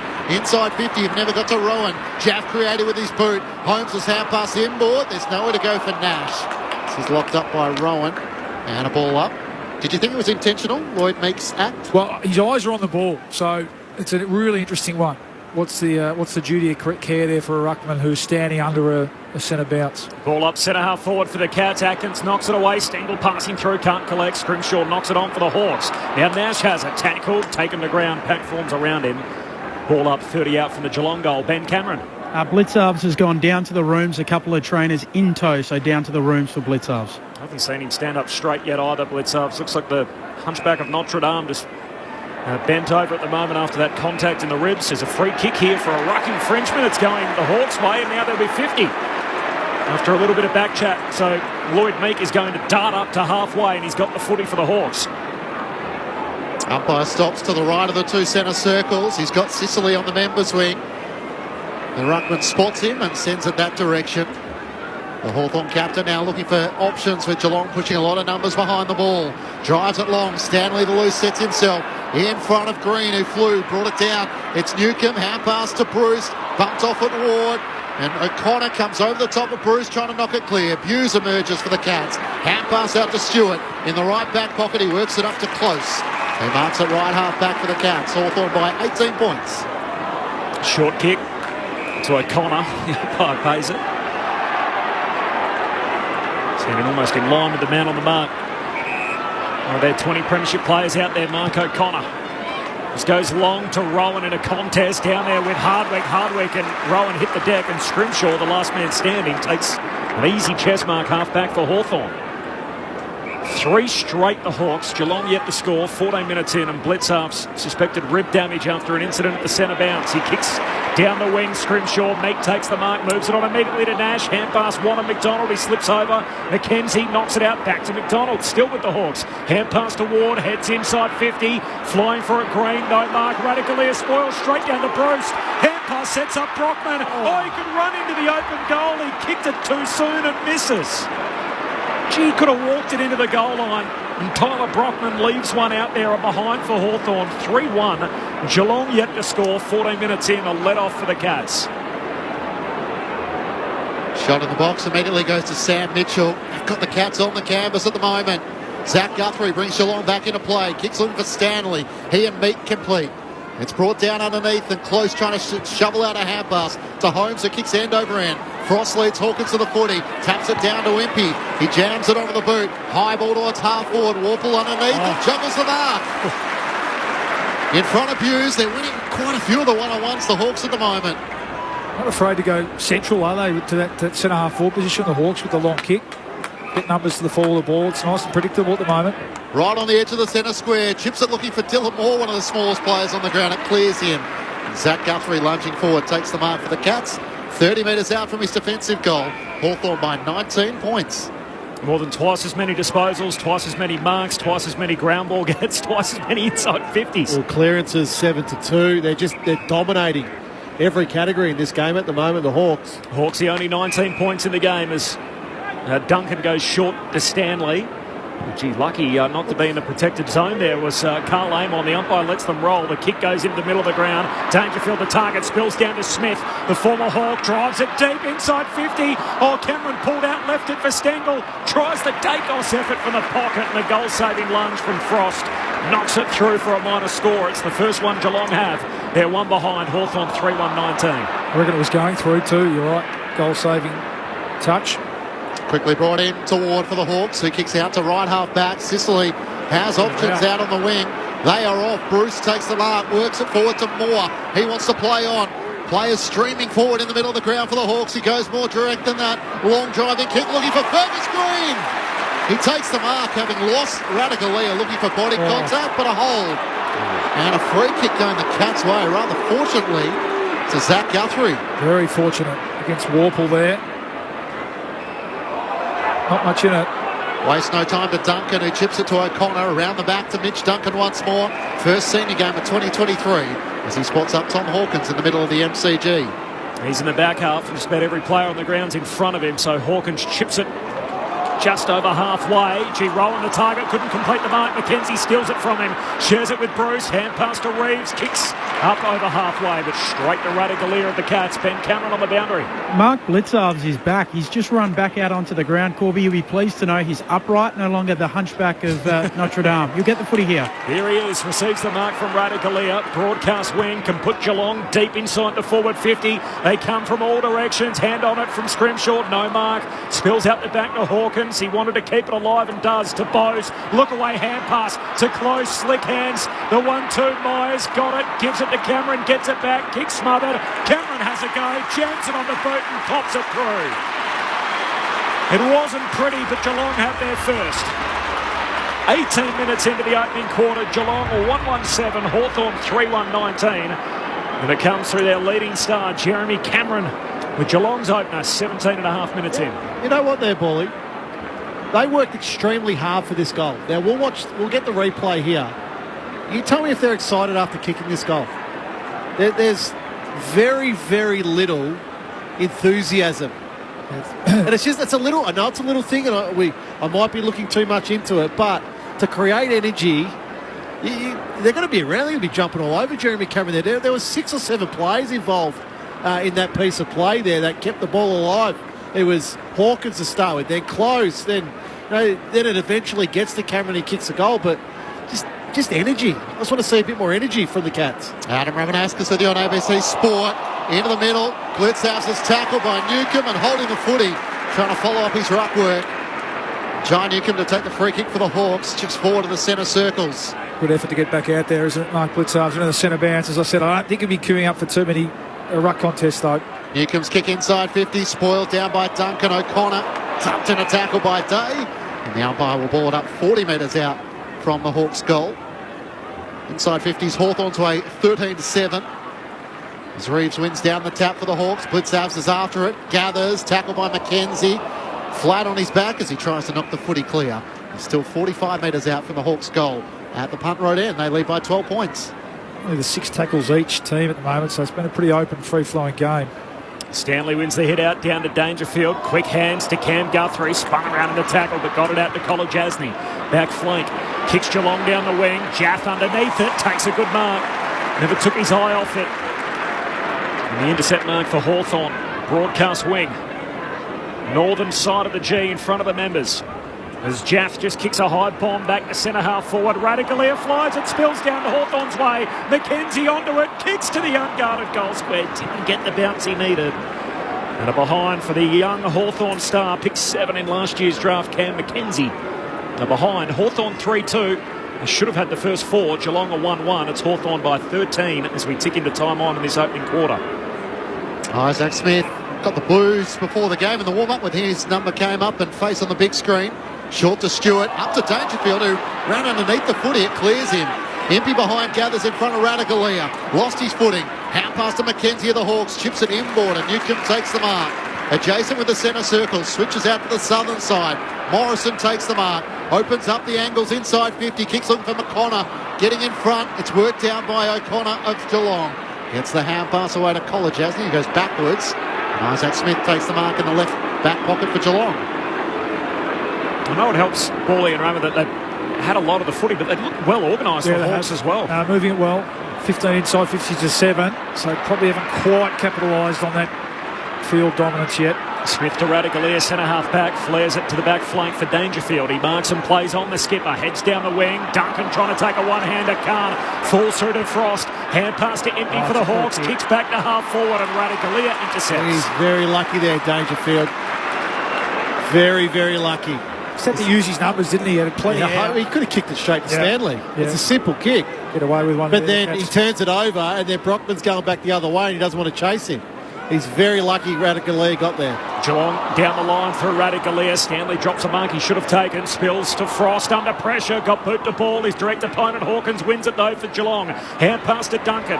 Threads it through traffic. Away towards Mize. He got it to Atkins. There's the turnover and Warple races down the wing for Hawthorn. Dodging and weaving through the gauntlet. Kicks out in front of Green. He's got Brockman charging past him. Hand pass into space. He's got no one between him and the goals. Dancing around Myers. Centering kick. Looking for more. Can't pull in the one-hander. He slaps it to Warple. He fends off Bowes. Did he lose the footy? Play on's the call. Hand pass comes out to Ward. Centering kick for Day. Just outside 50. He wants to poke a kick. There's options aplenty. And McKenzie, only 10 metres further in front, takes the mark directly in front. They're getting outworked. Yeah, they are. There are a lot of hands on knees. Look at the Geelong players now. Helping hips and knees. They are. They're just working a lot harder at the moment. The Hawks, both inside and out. They're winning a lot of contested footy, a lot of one-on-ones across half-back in the middle of the ground, and then they're working harder forward into space. Cam McKenzie is a youngster, a Hawthorn fan, would have watched this game plenty of times. Gets close to the man on the mark. It's touched on the way through. Brockman tries to throw a boot at it. Still a chance. McDonald on the boot. He misses to the left-hand side. From about 35 metres out, snapping on his left. The Hawks leading by 14 points. 23 minutes gone, opening term. Oh, they're lucky at the moment, the Cats, that last moment, that money kick, the ball's been in the hands of inexperienced Hawthorn players, not experienced players that would hurt them a lot more. If it was Bruce or one of those more senior players, you'd back them in to take those chances. But at the moment, it's been McKenzie and McDonald's let them off the hook a bit. Duncan's kick out of defensive 50, skids out of play in front of Isaac Smith, so a boundary throw-in. The two rucks wrestle. Stanley wants the free kick. He's going to get it. Ruck infringement against Big Reeves. In fact, it's Lloyd Meek who was doing some of the ruck work, so regardless, Geelong free kick. Takes it by hand, away to Isaac Smith. Hand pass to Atkins, short kick to Myers. He marks southern boundary line, left half forward, 70 out. Looked as if he was going to go long and just checks his kick. The half forward flank, and Jeremy Cameron marks against the boundary line, 35 out. Well, you've got Sicily on the bench at the moment having a rest. So, smart play by Cameron. Yeah. Finding. I couldn't see the long sleeve. I was looking for it. And he's having a rest. That's the beauty of Cameron. He's such an elite athlete. He doesn't come off at all, does he? He's out there all day. Arguably the best player in the game, Jeremy Cameron, with his left peg against the boundary line. His drop punt misses. Near side. Geelong 1-2, Hawthorn 3-3. Hawks have been all over the Cats in this opening term, which is 24 minutes old. Hawthorn by 13 points. Blake Hardwick at the city end for the Hawks, looking for options out of defence as he plays on and drives a long kick to the southern wing. Looking for Reeves, the target. Nudge Stanley underneath, couldn't complete the mark. He's tackled by Atkins. It's the tall and the short of it, but he locks the footy to his chest for a ball up. Hawthorn by 13 points after kicking the opening 3 goals of the match. 2 came through Luke Bruce. Lights on here at the MCG. Reeves and Blitzavs. It spills the way of Day. Beautifully roved it. Then sidesteps Atkins. Jams it onto the boot up towards the chance of Reeves, who spoiled it down.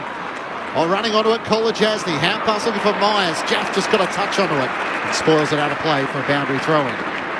He's an air player, Will Day, on the back of 29 last week. A game-high 9 score involvements and a 4-year contract signed during the week. 191 athletic mid. It's just gold, isn't it? It's modern footy. Blitzup's back on and in the ruck after that early collision. As Meek wins it down for Hawthorn, but ends up in the lap of Holmes. Just hurried kick inside 50. Hawkins playing in front, holds out Frost. Takes the mark, 55 out. Lays it up to Jeremy Cameron. He got hands to it. He's getting a free. The front on contact coming back towards him. It's against Morrison, and Jeremy Cameron will have a set shot here just right of centre from 25 out. Yeah, it's there.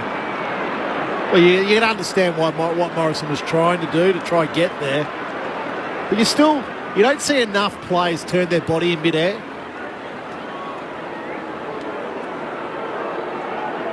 The famous Geelong number 5 out of the goal square at the MCG is Jeremy Cameron trying to pull the Cats along with him. He's kicked their only 2 in the opening term. And he pulls Geelong back within 7 points. 26 minutes travelled, Q1. It is Hawthorn 3-3-21, Geelong 2-2-14. Adam Ramanaskas and Luke Ball on Grandstand AFL. Oh, Bully, there is a lot of domination by Hawthorn, but the margin now is only 7 points. 16 inside 50s to 9. 9 clearances to 5. Possession, they've had more. Contested football, they've had more, quite comfortably. So just a little bit of reward for Hawthorn. 6 scoring shots to 4. Geelong have now settled into this game. I think it was a bit of a shock. They were a bit shell shocked to start the game. The first 3 goals to the Hawks, but now it looks like just the last 5 or 6 minutes they're settled nicely now. 13 goals, Jeremy Cameron for the season. Just a few behind. Charlie Curnow was in the middle of the ground, sliding in Atkins, trying to get the clearance. He's locked up. Big Lloyd Meek over the top of him, and the umpire will throw it up. Slightly Geelong's way from the centre circles. Stanley, Meek spills down the way of Day. Another clearance for him as he kicks wide out the southern wing towards half forward for the Hawks. Duncan leads the foot race, dodging and weaving as Newcomb's right there with him. A little shove as he just pulled up before the fence. And a throw in front of the Shane Warne stand here at the MCG. Hawthorn by 7 points. 27 minutes gone, opening term. Yeah, it's important this young team play out this quarter's last 90 seconds here, Rammer. Don't want to concede another goal to the Cats after the quarter they've had.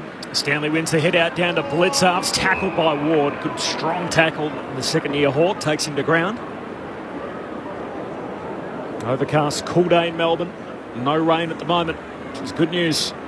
The footy followers here at the G as Meek grabs it out of the ruck. Hurried kick forward. Zach Guthrie got a fist to it. Live footy forward 50 for the Hawks. Zach Guthrie butters up. Hand pass away to Holmes. He dishes it off quick to Duncan. Hand pass too hot for Kolajasny. Duncan just scooped it up, threw it out to Holmes. And Geelong work it out through centre half back. O'Connor to Blitzarps to Zach Guthrie. Hand pass got to Kolajasny. Kicks for close on the wing. Takes the mark just before a closing frost. So now 28 minutes through the opening term. Close is going to turn and chip it back to Tui. And right half back, the Irishman. Over 250 games for the Blues and the Cats. Premiership player. As he looks long towards Patrick Dangerfield at half forward. Sets himself. Wanted the footy. Couldn't take it. Over the mark. Top of Stengel. Myers' hand pass to Rowan. Inboard he comes. A chance for O'Connor. Drives it long towards Jezza Cameron. 1-on-1 with Sisley. It clears the 2. Close races after it. Up against the right behind post. Keeps it alive with a tap to Cameron. Centering kick. Brilliant. Spots up Holmes at the top of the goal square. That was brilliant by Close. Sicily didn't think anyone was coming, then he turned his head and Close was there. So that's the effort and intensity we've become accustomed to with Geelong over so many years. You know, just a little thing like that can change a whole season for the Cats, that effort from Brad Close. For all of Hawthorn's dominance in the first quarter, Max Holmes comes in, puts it through after the quarter-time siren, and it's a one-point ball game Hawthorn's way. 3-3-21 the Hawks to Geelong 3-2-20. The Hawks are the first 3 goals of the match. Geelong with the next 3. Couldn't ask for anything more on this Easter Monday occasion. And so far, Hawthorn fast out of the blocks and the Cats able to answer late. For Geelong, 2 goals to Jeremy Cameron, 1 goal to Max Holmes, while for the Hawks, 2 to Brewster and 1 to Fergus Green. Quarter time here at the MCG, and Jeremy Cameron, what a first quarter he's had, as Clinch said, 2 goals and set up that last one with the goal assist. On ABC Radio, Sport Digital, and now streaming through the ABC Listen app. This is Grandstand AFL. For extreme entertainment. Let's do it. Stream comedy whenever you like on ABC iView. Oh, nice one. Extreme feel-goods with Summer Love and Fisk. Oh, I'm having a green-gasm. Extreme funnies from Superwog and Peep Show. You, my friend, are a stone-cold maniac. And extreme good times with Braid and Starstruck. And let's get ready for some fun. It's Extreme Comedy Gold. I know. And you can stream it all for free on ABC iView. Grandstand AFL. Now streaming every match on the ABC Listen app. Look for the AFL button. Charging out, Meek couldn't take the mark. Bruce is onto it. Duncan and Hughes lay the tackle on him. And a push in the back. The 32-year-old Luke Bruce steps out, snaps across his body. He's got it. The dream start for the Hawks. Spills to Brockman, top of the 50. Was he almost tackled? He wasn't penalised. Hand pass inboard to Moore. Trying to link up with Newcomb. Gives it to Dave. Fresh signature almost run down. Gets it away to Green, who dribbles through the second. Sicily has a logo summon win. Kicks inside the forward 50. Bruce the target. Brewster's got it. Brewster across the body for 2. And the Hawks have 3. What a tone setter at the MCG. Hawthorn the first 3 of the ball game. Now that is an awkward one as Blitzabs has got one. Yeah, he's not well down here. He's hunched over, sitting on the bench, speaking to a couple of trainers at the moment, Blitzabs. Spills out the back to Hawkins. He wanted to keep it alive and does to Bowes. Look away, hand pass to Close, slick hands. The 1-2, Myers got it, gives it to Cameron, gets it back, kick smothered. Cameron has a go, jams it on the boot, pops it through. Hawkins takes the night 55 out, lays it up to Jeremy Cameron. He got hands to it. He's getting a free. Famous Geelong number 5 out of the goal square for the MCG. Is Jeremy Cameron trying to pull the Cats along with him. He's kicked their only 2 in the open turn. Close races after it, up against the right behind post. Keeps it alive with a tap to Cameron. Centering kick, brilliant. Spots up Holmes at the top of the goal square. For all of Hawthorn's dominance in the first quarter, Max Holmes comes in, puts it through after the quarter-time siren. The 2023 AFL season. On radio, ABC Sport Digital. and now streaming on the ABC Listen app. Sounds there from the opening quarter of the Easter Monday blockbuster at the MCG. The Hawks with the first 3, the Cats responding with the last 3, and at quarter time it is Hawthorn by a single point. Corbin Middlemass, Matt Clinch, Ben Cameron on the boundary, and our Grandstand AFL experts, Premiership players Luke Ball and Adam Ramanauskas. Well, it was all Hawthorn early in that quarter, even to the 20-minute mark, really, of that quarter. It took Geelong 17 minutes to kick their first goal in that quarter, and Hawthorn actually left a couple out there. Brockman misses a real simple one going into an open goal. McKenzie kicks it into the man on the mark when he was directly in front, 40 metres out. So they've left a couple of opportunities out there, and to not being able to capitalise on that early dominance. But I just think there's a couple of little moments for the Cats in that first quarter where, okay, the effort looks there. I thought Cameron's first goal, just the effort and the teamwork that the whole Geelong forward line were able to produce there to get that goal, I thought was significant. I didn't love how they celebrated it because there wasn't the enthusiasm. But the last moment there, where Cameron and Sicily are in a marking contest, the ball gets to the back. Sicily thought it was just going to go dead. He didn't realise Brad Close is there. Close then gets to the ball before Sicily, taps it backwards to Jeremy Cameron, who then over his shoulder to Holmes, and they get that last goal of that goal. That's the effort I think that we've become accustomed to with the Cats over so many years. I just want to talk about the rucks for a moment. Lloyd Meek and Ned Reeves, there's 413 centimetres between them. It's a big combination, and they look good, but they're still raw. They're still very, very raw in their experience with AFL football. I think rather than Stanley sitting a kick behind the play, I think he needs to test them out now. Stanley athletically is as good as any ruckman in the competition, the way he can run and his speed. I think that's where Geelong may have an advantage around the ground. Run Reeves, run Meek, side to side through the middle part of the MCG. Try to clear out for Stanley, allow him the space where he can go and get that footy. Yeah, well, clearance 11-5 Hawthorn's way, and it was probably 11-2 or 3, I think. Yeah, the Cats got a couple late. So we spoke before the game, didn't we, remember, about Hawthorn's ability their defence, their poorest defence in the first couple of rounds, and were they going to be able to stop Geelong scoring and that team defence, especially if they were going to move the ball corridor? Well, and then where the goals were going to come from at their end as well, how they were going to kick a winning score. So quarter one, 17 inside 50s to the Hawks for 6 scores. Geelong went in 10 times and scored 5. And now a bit of individual brilliance, yes, from Jeremy Cameron, who's kicked 2 and set up another to Holmes there at the end. But 5 scores from 10 inside 50s. You do get the feeling if the Cats get moving a bit, that's going to be the issue. Every time they've gone in, they've looked a bit dangerous, especially when they've gone in with speed to an open forward line. So that's the challenge for this Hawks team. They need to keep this clearance, this centre bounce dominance going, though, to give themselves the best chance, the Hawks. Luke Ball and Adam Ramanauskas on Grandstand AFL. Second term underway, Hawks by a point.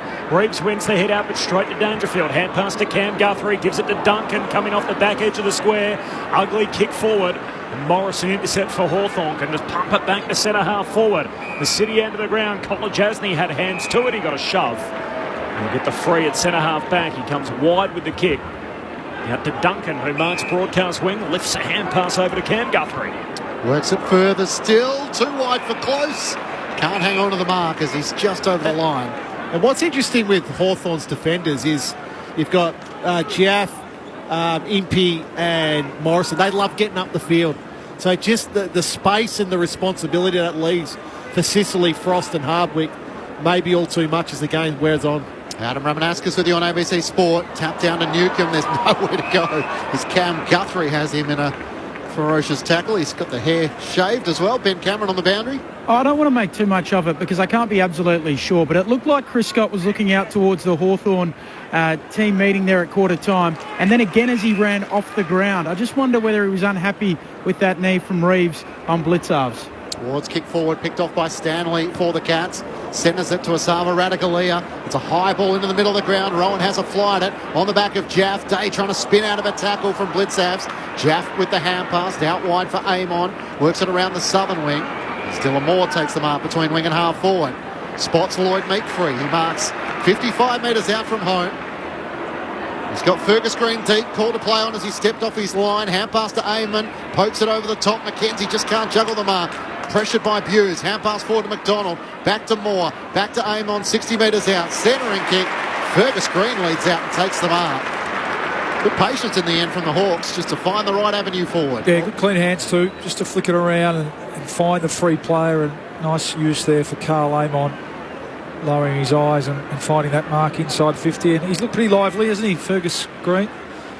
186. He looks and plays taller than that. So he's obviously very athletic. Let's see how he goes here with a set shot. 25 years of age with Jack Gunston leaving. All of a sudden a spot opened up.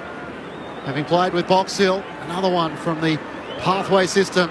Fergus Green for his second. Comes in from 45. Superb finish. Hawthorn gets some breathing space to start this second quarter as they extend it to a 7-point margin. 4-3-27 to Geelong 3-2-20 and end the streak of Geelong with the last 3 goals of the match.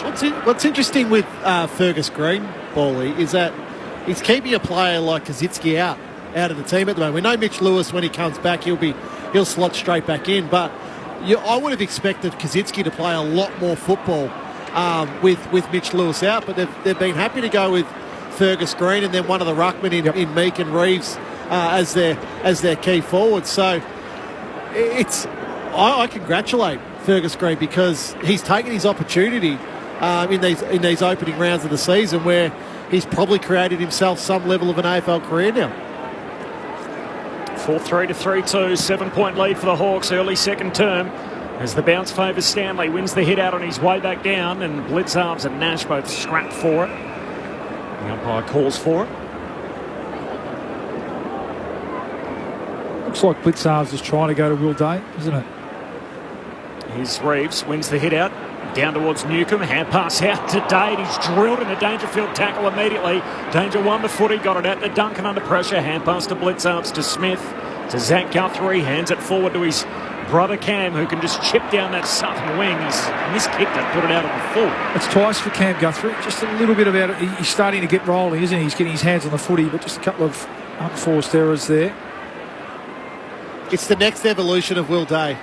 He's put on the kilos since he's arrived at Hawthorn, but now it's to get, rock hard strong if you want to play as that midfielder. He's had the 4 clearances. Patrick Dangerfield with 5, but Days have caught the eye. There's a free kick for holding the footy. It's going the way of Geelong. Bruce was stuck over the top of it. Cam Guthrie will take the free kick at right half back. Turns and comes inboard to Patrick Dangerfield. Possession number 7 coming up for him as he kicks laterally across the ground. Radically has to fly against Green. Brought it down. McDonald for the Hawks. Hand pass inboard to Newcomb. To Nash, the Irishman. He looks long. He's got options in. Lloyd Meeks. Stewart trying to get back. Did enough to put him off. Didn't give away the free kick, and Bruce can't keep it alive as he tries to slap it back into play in the right forward pocket for the Hawks. Did he do that successfully enough, Tom Stewart? Or? Yeah. No. I thought he was really good. Didn't make any contact with was me. The key, wasn't it? Yeah. Didn't make contact. And Meek didn't make contact with the ball. he went nowhere near it when he jumped for the footy for the boundary throw-in. Lands short of the ruck, spills down towards Tom Stewart, tackled by Bruce. Ball comes out, Hawks winner. Green, hand pass to Amon, snaps across the body. 2 in a row for the Hawks. They start the second term like they started the game, with back-to-back goals. And Hawthorn again grow his lead out to 13, 5-3 to 3-2. 5.5 minutes into the second term on Grandstand AFL, and Carl Amon kicks his first of the day. He's playing that wing roll perfectly, isn't he, Carl Amon? Bit of an underrated, under the radar signing, wasn't he, over the off-season period, coming off a terrific couple of years at Port Adelaide. I'm sure they were happy to keep him, but in the end went for the opportunity, and he slotted in nicely, and we know what he brings to the tables. Incredible running power and work rate. Jeez, it was a light on throwing, wasn't it? Ball bounced about 5 metres in front of the umpire. But good tackle from Luke Bruce on Tom Stewart. The spilled ball set up that goal. Probably just a bit too much space in a forward 50 for his, especially on that dangerous left foot. Nice finish. Luke Ball with you on ABC Sport. Lloyd Meek gets the clearance for the Hawks. Kicks towards half-forward. It clears, views, and now Bruce trying to race back onto it. Coming out, Kolajasny. Still a chance for Bruce. Hand pass inboard for Newcomb. Couldn't take it. And the ever-reliable Tom Stewart for the Cats. Into the back pocket for Kolajasny. He's locked up by Warple. Taken out of play in front of the Hawthorn fans. Leaning over the fence at the city end. Pretty happy with that defensive intent. Nowhere for Kolajasny to go. 6 minutes gone, second quarter. Hawthorn with the opening 2 goals of the second term. Thrown back in. Stanley won it from behind. Spills down to Amon. He's dumped in a tackle by Zach Guthrie, and the umpire will ball it up. 45 metres out from the Hawks' goal. 3 goals in 9 minutes to start the game. Hawthorn, they've got 2 in the first 7 minutes here of quarter number 2 as Reeves wins it down, but straight to O'Connor at centre-half back for the Cats. Kicks to the wing. Rowan got hands to it, no mark. Spills down to Impey. Arches the back, beat one. Couldn't beat Rowan. Gave him the benefit of the doubt. Hand pass away in the tackle. Scrimshaw in the middle of the ground. Gives it to Day. Kicks to the hot spot. They all compete. Spills down to Zach Guthrie. He's tackled. Taken to ground and a ball up. 40 out from the Hawks. Goal at the city end. Hawthorn riding some momentum here early in this second term.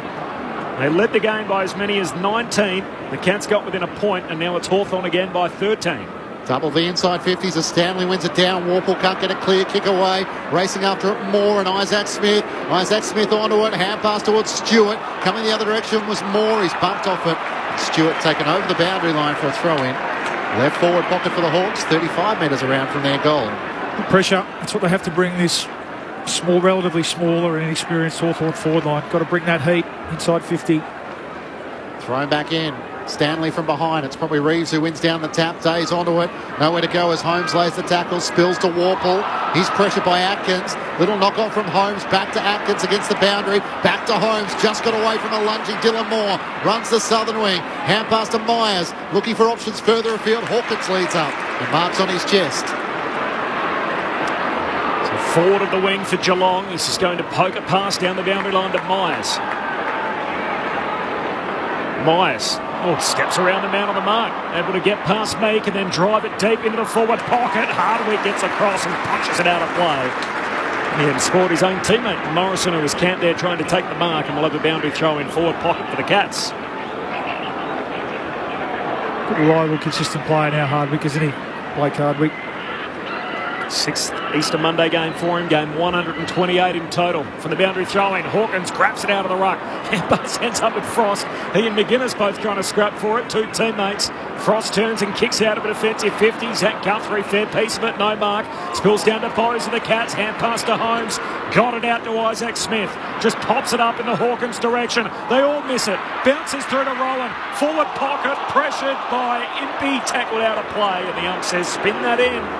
Boundary throw-in again in front of the behind post. And Geelong's attacking end of the ground. The punt road end of the G. Hawthorn by 13 points. 9 gone in the second term. Chasing their first goal of the second quarter. Hawkins to do the ruck work against Meek. It's a shallow throw in. He tries to take another ruck. Hand pass to Stengel. Can't clear Amon. He takes the mark up against the left behind post. On the last line of defence for the Hawks. Call to play on. Drives it long up towards the southern wing. Reeves the target. Zach Guthrie got good support from Stanley, who flies from behind and takes the intercepting mark. Hawthorn by 13 points. Zach Guthrie spots Holmes free. Marks just outside the 50. On the run, this is probably not beyond him. But Warple is about 53 metres out from goal. Works it inboard to Isaac Smith, who squares it up. Jessa Cameron, he is within range. Lethal left boot. Swings onto the left. It's right to the behind line, but getting back Lloyd Meek. Takes the mark for Hawthorn. Just a couple of metres out from his defensive goal. Just didn't strike that one, Jeremy Cameron. Seen him kick the... Lloyd Meek, he got sold the dummy earlier by Brian Myers and returns the favour as he kicks up to the wing for Hawthorn. The big man goes on a bit of a run. He's not going to live that down, Gary Rowan. In basketball terms, that's called an ankle break. Gary Rowan was in all sorts. He bought what he sold, there's no doubt about that. And the kick, though, was a turnover as Geelong shifted from one wing to the other. Isaac Smith, southern side, short kick to Holmes. Made his debut on this day a couple of years back. Kicks inside the forward pocket. Jezza Cameron leaping in from the side of the pack and rips it down. What a star at the apex of his game. And I've said it earlier, it's the risk of having Sicily on Jeremy Cameron. I actually think the matchup should be reversed. Frost should be on Jeremy Cameron and Sicily should probably go to Hawkins. Usual approach. He tries to squeeze the pointy end of the foot he's in. Jezza Cameron across the body. He's got 3 of his own and set up another. A hand in every Geelong goal so far. The Cats 4-2-26. Hawthorn 5-3-33. Hawthorn by 7 points. Jeremy Cameron is having a day already, 12 minutes into the second term. Well, you can almost say it's not too far to say he's single-handedly keeping them in at the moment, Jeremy Cameron. Whilst up the field, they're working hard to try and get their game going. He's just, I think he's clearly the best forward in the comp, isn't he? For his ability to be able to do that, you know, we saw him earlier in the quarter, up the ground, winning the ball on the wing and then getting back inside 50. And you're right, you really do need to get some body on him there. Just Sicily, we know he plays that, you know, that sort of peel off, lay off third man in so well, but a player as good as Jeremy Cameron, you've got to be a bit closer to him. 30 metres out from goal and was able to get a clean run and jump at it. Up to 14 goals of the season, 2 behind Charlie Curnow. Dangerfield was bumped off it, and Warple gets the clearance of the Hawks. Kicks towards Bruce. He's shoved out of it by Buse. McDonald runs onto it. Hand pass forward to Green. Looking to try and feed the hand pass inboard back to McDonald. Jams it on the boot. He can't work it back over his shoulder. He missed one there. And he did. He missed the hand pass. Luke Bruce. Forward pocket with Luke Bruce. Through for a minor score to the right. Hawthorn's lead is 8 points. 8 points. Shows not a drafted as a mid, obviously, as a lot of these young players are playing forward of the ball. Just not naturally instinctive forward yet. McDonald. Will Day goes for a climb. Up on the back of Dangerfield and pulls down a neat hanger. And Will Day with the intercept mark from the exiting kick out from Mitch Duncan. Pokes it back inside 50. Hands on it from Lloyd Mead. And there's a free kick, but it's going Blitzarf's way in the marking contest as Blitzarf is felled in front by Brockman. And we'll get it centre-half back for the Cats. Probably the other thing, Corb, we haven't mentioned about Geelong. I don't feel like they're taking the same risk with ball in hand as they were last year. It's a lot of safe football. It's a lot of that sort of sideways kick mark action that we became accustomed to for so many years until they changed last year. They were 5th for uncontested marks last year. They're now 17th in that category as the long kick goes down the wing and Radaglia finds Hawkins, takes the mark, looks inboard to Duncan, swings his kick out wide. Mark taken by Dangerfield. Am I leading you into stats now, Corb? Yeah, working beautifully. Just little alley-oop. There's Dangerfield goes short and punched out of play by Empty. So we're at the boundary throwing 60 metres out from the Geelong goal at the punt road end. 14 gone second term, Hawks by 8. You might be a little bit young for this, Corb, but Bally will definitely know there was Stephen Quartermain, Gaze, alley-oop Copeland. Right. Either that or Stadler and Waldorf. Thrown back in, McQueen's down the tap. It's Tui who gets the hand pass to Dangerfield. Underground hand pass from Holmes. That works to Atkins. Myers sidesteps forward. Hand pass inboard, trying to link up with Holmes once more. Back to Atkins. One hand pass too many and over the boundary line. And there's a bit as Jaff is put down and gave away the free kick. Holmes with a push right to the middle of the chest. What? No, it was close to... It was reversed, I think. Yeah. So Jaff pushed Atkins in the back. He did, yeah. Then Holmes to the push, and then Close made sure he lost his heels and was laying on his back. And Jaff, the umpire spotted that one and gives away the free kick. Long kick up to the wing. Brockman, big fly. Got right to the top of the pack, but it was on his back. Picked up by O'Connor for Geelong. Hand pass, boundary side. Brewster's knocked off it. O'Connor has another go for Geelong. Hand pass forward to Dangerfield. Works it forward to Holmes at right half forward. He looks inside 50. Close is out number 2 on 1. It clears he and Sicily. Jack races back for the Hawks. Little fumble as he taps it to his own advantage. Hand pass, Miss McGuinness. Now tries to break the Rowan tackle. Umpire says. Free kick was coming back to Sicily. It can't go back to Sicily. Don't think Jaff fully had the footy when he was tackled. He lost it. That's a 50-metre penalty. How was it the Hawthorn player was running away with the footy and now the 50? Actually, it was almost a dangerous tackle too from Rowan on Geoff. And it's a very short 50. So he lost the footy and Rowan dumped him and Sicily takes the free kick. So Sicily, long kick out towards the southern wing. David Target just tried to short arm it to throw Dangerfield off before trying to take the mark. Dangerfield still affected that. Holmes collects the footy, kicks down the southern wing. Frost and Bowes. Frost wins it, burns off Bowes, gives it to Nash and says, I'll have it back. Keeps on running. Now kicks Hawthorn inside 50. Stewart's up and marking in characteristic fashion. Feels like the game's gone up a notch as Stewart swings it across the goal face and hits up Duncan opposite pocket. Hawks by 8 points, 5 goals to 4. 16 and a half played second term as the short kick finds Cam Guthrie, left half back. The fly there, Fergus Green, didn't he? He was waiting at the back for the spillage. He had to go with Tom Stewart. Guthrie went for the kick into the middle. He missed Hughes. Nash makes the spoil. Spills to Brockman. Ward run down. Great chase from Tui. He got him, the Irishman. And there's a bit of damage in the middle of the ground with Hughes and Nash slow to rise. It's a great contest. Both players had absolute eyes for the ball. It's a clash of heads too. It's a nasty one. Gee, the front of Nash's head has hit the back of Buse's head. But that's just straight like Connor Nash there. Tough. So Nash is bleeding from above the eye. Turn your body. Like, you know, we were taught that as kids, and I know Connor Nash is from Ireland. He wasn't. No, but that's where we've got to protect ourselves better in these contests. Like, this is such a hard game that we play, and our players show so much courage all the time, but we've got to protect ourselves still. And that Connor Nash there, he's just leading with his head. Ben Cameron, both coming to you. Yeah, as you mentioned, Quincy, Nash with just a little bit of claret coming from above the eye. I reckon it's maybe even up in the hairline. Buse looked pretty lucid as he came to the bench. I'll keep you updated. So started to rain too, Ben, so it'll keep you busy down there as Tui kicks the centre half forward, and Buse receives a free kick, front edge of the centre square, long to Cameron and Sicily. They leap up, both of them, neither touch the footy, and in the end Sicily just pushes Stengel over. A boundary throw in right forward pocket for the Cats. Is it mizzle or is it drizzle now? This is fully fledged rain at the moment.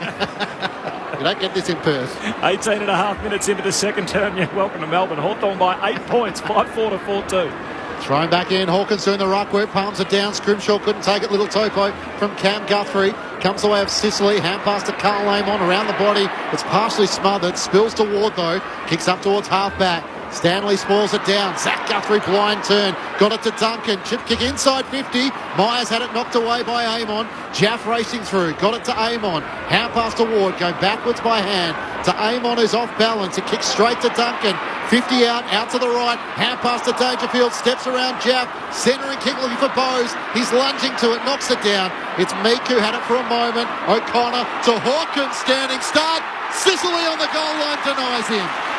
Racing back, the Hawthorn captain just got a hand to it. As Tom Hawkins thought he'd almost done enough in the driving rain at the Punt Road end. Proper shower, isn't it? Swooping across the G, and everybody in the stands just reaching for the poncho and standing up trying to either take cover or fill the holes and get to the back. There's still only 19 and a half minutes into this second term. Hawks by 7. Geelong trying to find a bit of their game here as the long kick out skids all the way up to the wing. More knock on, surge on type stuff. Tries to keep it going forward for the Hawks. Tackled by Radicalier as he sits over the footy. Atkins stands up with it but coughs it up. More for the Hawks. Hand pass to Green. Gives it to Bruce. He eases up. He kicks from the right forward pocket. Bruce to the goal face. Just offline. May have clipped a bit of the post on the way through or behind. For Luke Bruce. What's that? 5-5 to 4-3. An 8-point lead for Hawthorn restored at the 20-minute mark of the second term. So he brings the Cats back into play to Jeremy Cameron, who marks on his chest at left half back. Hawthorn by 8 points. Up to Cam Guthrie, who takes the mark on his chest in front of Scrimshaw. Well, Hawthorn are really struggling with their kicking efficiency. They're down as low as 54% at the moment. Cam Guthrie sets it towards Hawkins at half forward. Frost is in front, spoils it down. A chance for McGuinness. He's now the tackler on Hawkins. He's trying to break through a couple. Footy spills clear. It's Ward for the Hawks who drives it back up the members' wing. Green in front. Kolajasny spoils it down. Ricochets out to Morey. Knocks it on out in front of Bruce.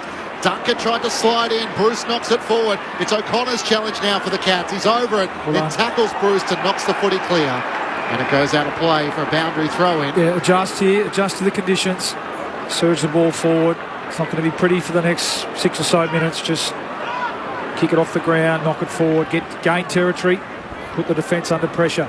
There's the message on the big screen. Please keep your umbrella closed so other people can enjoy the game. Boundary throw-in. And the rain as we tick towards half-time as Reeves has a fresh air shot, ends up in the lap of Atkins, and he's tackled half forward for the Hawks. Well, Ben Cameron. Nash has gone down to the rooms, I'm assuming for an assessment with concussion. Buse is still sitting on the bench talking to the docs. Thanks, Ben. Dangerfield tried to get a kick away, couldn't. Spills to Atkins, hand pass to Smith. His handball, a turnover. On the wing, Impey pumps it inside 50 for the Hawks. Punched away by Kolajasny, straight to Bruce. Down to Warple, hand pass to Reeves. Took on Myers. Myers a good tackle. Says play on. Still a scrap for the footy. 45 out from the Hawks goal. They all burrow in. Umpire circles and says ball up. Centre half forward for the Hawks. City end. Hawthorn by 8 points. They've kicked 2-1 in this second term, which is 21 minutes old. Haven't had a goal since the 12-minute mark as Isaac Smith gathers the footy. He's tackled immediately by Ward and Warple. Still 45 metres out from Hawthorn's goal, the City end. Reeves tries to palm it down to McKenzie. Hand pass straight to Myers of Geelong. To Atkins, who's caught flat-footed. Spills back to McKenzie. Was at 15 and more, not paid. Hand pass to Warple. Cutting through traffic. Sends it out to the left pocket. Racing after it, McDonald. It pitches on its point. And goes over the boundary line for a throw-in. Left forward pocket for the Hawks. I'm loving these messages too on the big screen. Due to wet weather, watch your step and stay safe. I feel like I haven't seen these before. This is a new introduction. We're very considerate, the MCG. Yeah. Boundary throw in. Stanley wins the hit out. Zach Guthrie bowled over by Newcomb. He knocks the ball in his team's direction. Moore hands it out to Ward. Kicks a high up and under right to the goal line. Radaglia misses it. It bounces through from behind. Chuck it in the record for Josh Ward if that hasn't completely disintegrated in the rain. So behind for Hawthorn. 5-6 to 4-3. Hawks by 9 points. 23 gone in the second. Stewart quickly in to Blitzavs. So 24-6 marks the way of Geelong in this second quarter. Blitzavs plays on. Amon lays the tackle up towards Rowan. Can't complete the mark. Hardwick now over the footy. Tackled by Rowan. Gary Rowan wrestles for the footy. Can't come up with a Brockman for the Hawks. Hand pass to Ward and now to Impey. Centre wing member side. Kicks towards Bruce. He's nudged underneath it. Stewart dropped the mark, but then tackled McKenzie just as he was about to pounce. Kolajasny with a centering kick to Duncan. Straight through the middle. Close sliding on his knees. Takes the mark. Back edge of the centre square. Feels like the next goal here before half-time. Huge in the context of the game. Close short to Myers. Myers chips to the front edge of the centre square for Stengel. Quite an open forward 50. Hawks trying to rush some numbers back. Stengel just pokes the pass in front of Smith, but Impey floats through and marks. Got a nice block from Newcomb, who just held out Izzy Smith, the former Hawk. Impey goes wide with the kick and just got to McGuinness. Marks on the back flank. Short kick to Newcomb. Still at half-back. Ben Cameron on the boundary. Jeb Hughes has come back out on the ground, so seemingly okay with concussion. Jeb Hughes back out there. Newcomb long kick to Morrison, just inside the boundary line. Southern side on the wing. Turns, heads down to half-forward. Green and Radaglia over their head, and it skips out of play. Ben, just on the rain, I feel like it's getting a little heavier. It's probably just eased just a little bit. It was heavier, I reckon, about 3 or 4 minutes ago, Corbin, but quite steady for the last 10 minutes or so. You've got the 2 raincoats on now. Call go. Certainly medium, I think. It was the call before the game, wasn't it? He's had Feels enough, like he's had medium, enough from you, Corbin. Thrown back in. Chance for Ward. He becomes the tackler on Holmes. His kick is smothered. Warple could have almost been collected high. Holmes over the footy. Morrison tries to knock it clear. It's wet and greasy now, so players over the footy. It's not an easy ball to dislodge, and the umpire will ball it up. Jai Newcomb. Warple won't mind these conditions. Thrown up, Stanley reaches over the top of Reeves, wins down the tap. Bowes can't get a disposal. Centering kick from Tui, sliding in McKenzie, not paid the mark. Has to try and knock it out to Newcomb. Gets the hand pass to Hardwick. The Hawks into attack once more. Over the hand of Kolajasny, sliding in Buse, knocks it out to Green. For the Hawks trying to knock it back through his legs. Can't do so successfully. Kolajasny with a hand pass to Stanley.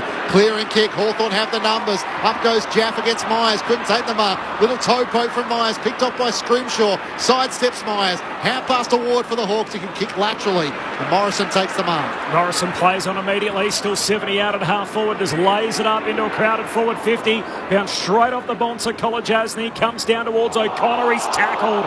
Heavy tackle from McDonald. Drills him into the ground, and the ump says, I'll have it. 40 out from the Hawthorn goal at the City end. A good little period here, aren't they? Repeat inside 50. He's just got to find a way to scrap a goal for reward for effort. Hawks by 9 just before half-time. Stanley with the full palm just whacks it away. Morrison pushes it in the other direction. Still inside 50 for the Hawks. More to Morrison. Hand pass to McKenzie. Caught by Buse. Ball spits out. Ump says play on. More hand pass to Bruce under pressure. Got it back to Morrison. Taps it away to Moore. He fumbles the wet footy. It's Buse who soccers it here straight to Warple. Jams it on the boot hurriedly through traffic. And he's kicked it out on the full. Gee, it's tough to get a handle on this ball in the rain here at the MCG in the wet conditions. Ben Cameron on the boundary. Just an interesting sign that the Hawks are holding up on the bench. It's a bowl of noodles with the chopsticks over the top of it and the noodles dangling down. If we can decipher that... 2 minutes. 2 minute noodles. Yeah, possibly. There you go. I like that. I like that. Holmes around the boundary line to Isaac Smith. Southern side works it up to Tui. Come on, Benny. You can get that one already. Straight into the coach's box to Luke Ball if you can work that out. Well done. Zach Tui looks up towards half forward. Lloyd Meek sets himself. Stanley flies from behind. Jaff over around the footy. Meek has a go trying to clear it. Got away from Bowes as he's tackled. His kick is turned over though. No, he finds Amon. He takes the mark at left half back. Tui caught flat-footed. Carl Amon trying to dance his way around half back. Looks up towards centre half forward. Reeves the target. Clears him. Duncan and Kolajasny. Bigasava Radaglia races after it. Moore after him. Gets the hand pass away. Duncan's problem now. In fact, it's O'Connor. And it ricochets off he and Morrison. Goes over the boundary line for a throw in. Left half forward for the Hawks. 70 metres out from goal. Hawthorn leading by 9 points. 27 minutes gone. Second term. All the scoring happening in the first 12 minutes of the quarter. We're now 28 minutes in. Boundary throw-in. There's 3 goals in the term. Hawks lead it by 9. Meek wins the hit out. As skidding through was Tui. He's bowled over. Newcomb wins it. Runs out of space and pushed over the line by Bose. So a boundary throw-in. Half forward for Hawthorn. There's a Buse and a Bose in this Hawthorn team. The Geelong team, which just takes a minute to spit them both out. Boundary throw-in here. Stanley knocks it down to Blitzarp. So cut the blow in the ribs in a right contest earlier, but has returned since and has played out the remainder of the game, the next quarter and a half. Free kick for a ruck infringement here, and Stanley's over the shoulder of Lloyd Meek. That'll give the Hawks a chance just to try and clear it after that sort of rolling maul at half forward, 60 metres out. Meek can just lay it up to the hot spot. Good luck trying to mark that as Radicalier spoils, falls down to Tui, gets booked the ball pretty quick, high up and under, but Will Day floats through and hugs it to his chest. And the emerging star for Hawthorn, their number 12, Will Day, can have a ping from 50 out on the stroke of half-time. Just watching Tyson Stengel the last couple of minutes. He's only had the 3 possessions for the half.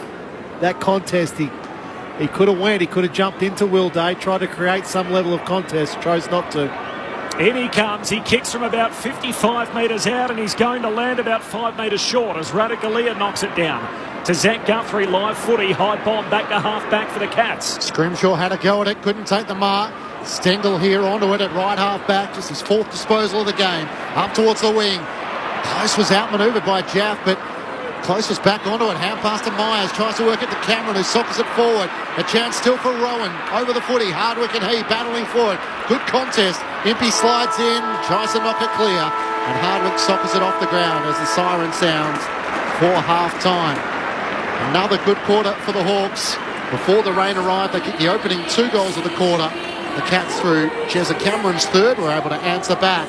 And it's a 9-point lead Hawthorn's way at the main break. They're 5-6-36 to Geelong 4-3-27.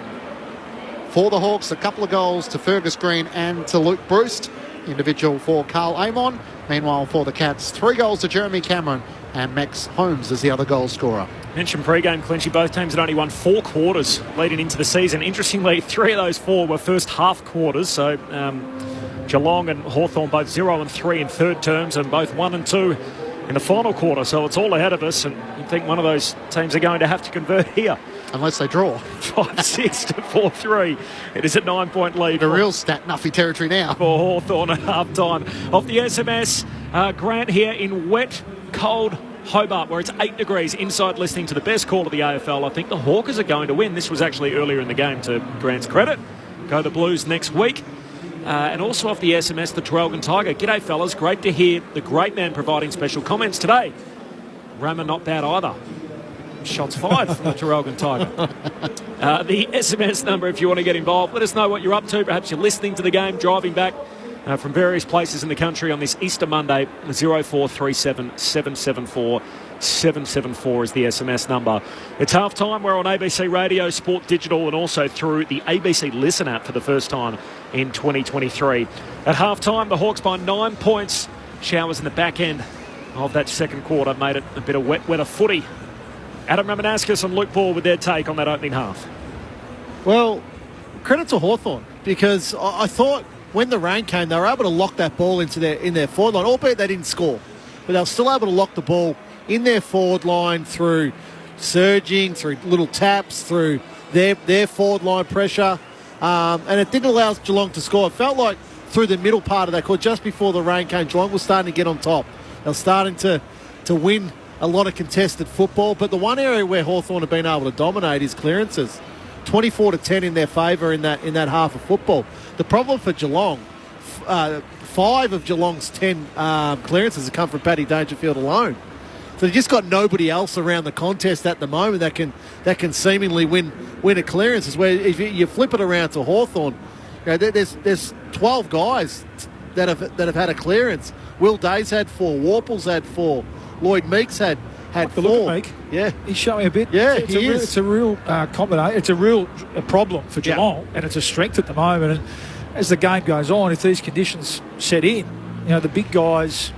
What I like about them is, I love their ruck work, but then they've been able to go forward. You mentioned it, Rammer. With Mitch Lewis not there, the expectation is that Kajitsky be playing. Clearly, they're happy for the ruckman to go down there and provide a contest, be a target, and a real focal point for those smalls to get to work. And that's going to be the order of the day today. What Hawthorn are also doing really, really well, they're not allowing Geelong to take the ball off the line. I mentioned that in the middle part of that quarter is that where Geelong game improved last year, they were taking the ball forward quicker.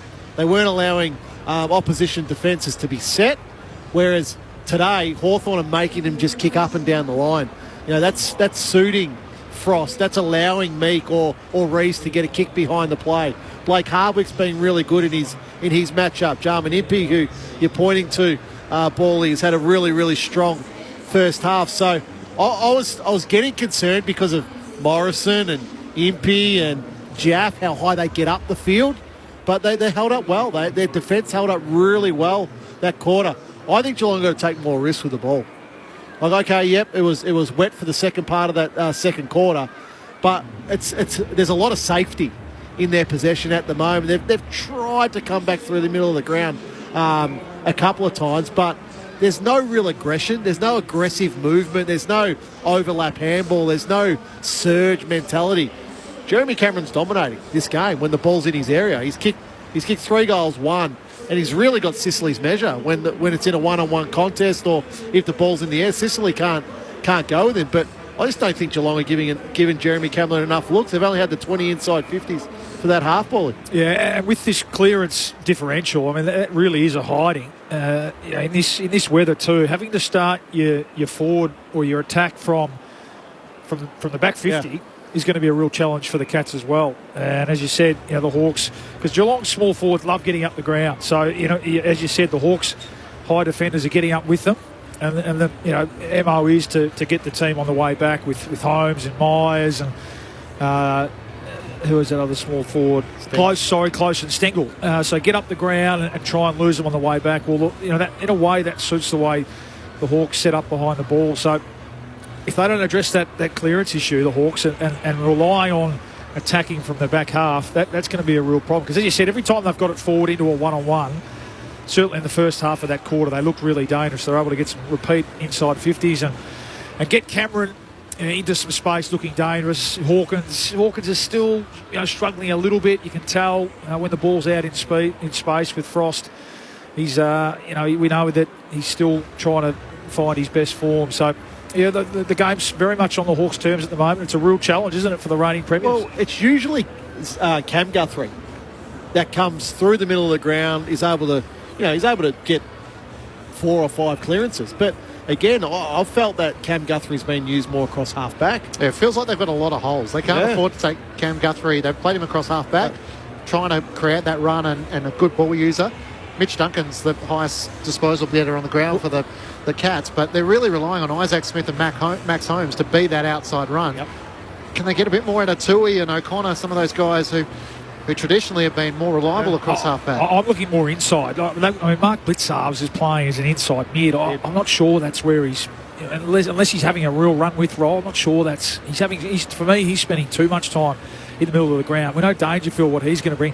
Atkins is the other one, hasn't had a clearance yet. He's the one that hasn't quite come on that we're speaking about from last year. He's had 6 tackles, hasn't he, though? He's sort of in there to do a lot of the grunt work. He is, but the clearance work's really the issue at the moment. Duncan is getting a lot of the footy, but more on the outside. Holmes has had a couple of clearances. They're trying to roll him through there. So it's Bose is the other one who's a mid. We know he's played a lot of mid for the Gold Coast Suns. So is he the one with these conditions now to go in and be another strong body? I'd start Tyson Stengel up on a wing in this second half. He's had 4 possessions. He's been ineffective forward of the football. They've got to change the look for him. The other one was Bruin, who was obviously meant to play that role, and they left him out today. He played in the VFL as part of the Parfitt's the other one, isn't he? Parfitt, for some reason, can't find his way back into this team. You just thought that the way he was tracking, he'd go in and take those Selwood minutes. And Yeah, it's a really interesting position for the Cats midfield group at the moment. Thoughts on Luke Ball and Adam Ramanauskas off the SMS, listening to the footy at work on a busy Easter Monday. From Jeff in Perth, go the Pies next week against the Saints, so already looking ahead to gather round. From Laurel, I've watched all AFL games this weekend, yet to see the benefit of 4 umpires. And from Marcus in a very wet South Melbourne, if you didn't know your history, you would think you were watching the bottom 2 sides today skill-wise. Of course, 17th versus 18th coming into the weekend, the Hawks and the Cats. Geelong still looking for their first win of the season, the only winless team in the competition so far as the reigning premiers, and they'll have to try and reverse a 9-point deficit at the half. It's Hawthorn 5-6-36, Geelong 4-3-27. Second half action in just a moment, but first, the latest from the ABC Newsroom.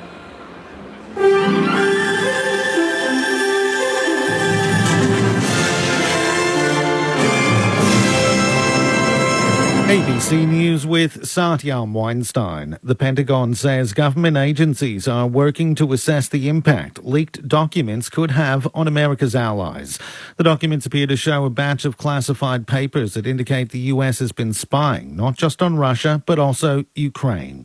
Former US Ambassador to NATO, Kurt Volker, says it's no secret everyone is spying on everyone, but it's the nature of the content that is more concerning. If the documents are in fact accurate, then they're painting a picture of U.S. assessments about Russia and about Ukraine and about others. That's a little more damaging because then you can't really explain that away. You just kind of have to move on with time. The Australian government says it's concerned about the leak and is seeking more information on the matter. An alert's been issued for communities along WA's northern coast as a tropical low threatens to develop into a cyclone as early as this evening. The system's about 600 kilometres northeast of Broome and heading west at 18 kilometres an hour. It's expected to turn southwards midweek. The Weather Bureau says a severe impact is likely between Port Hedland and Broome on Thursday or Friday. Duty forecaster Jess Lingard says the cyclone watch area has been changed. So we have adjusted some of the warning and watch zones. We have cancelled the warning between Koori Bay and Beagle Bay. Okay. Gales are no longer expected within the next 24 hours along that stretch of coastline. We do have a new watch zone that extends from Cape Leveque down towards Broome, not including Broome. The New South Wales government says it will consider keeping a coal-fired power station open past its closure date if energy supplies suffer. The Origin Energy-owned Earing Power Station is set to close in 2025 and will follow the closure of the Liddell Power Station at the end of the month. Energy Minister Penny Sharp says she'll keep the Rang Power Station open if it means keeping the lights on. We've said that all options are on the table as we make this transition. So we're not saying that we're going to be closing it down in 2025. We'll be working with the operator and we'll be working very hard in the next couple of years to make sure that the battery storage is there, that the firming technology is in place. A Melbourne property group is calling on liquidators for collapsed Victorian construction firm Porter Davis to give its bailout bid fair consideration. Property group Mig & Son says it put forward an offer that would save jobs and finish construction on 1,700 houses in Victoria and Queensland. But liquidator Grant Thornton says Mig & Son CEO Amit Miglani has not undertaken any due diligence and is unable to complete a transaction in the required time frame. A man's been charged in relation to alleged sexual touching incident at a nursing home in the New South Wales city of Newcastle.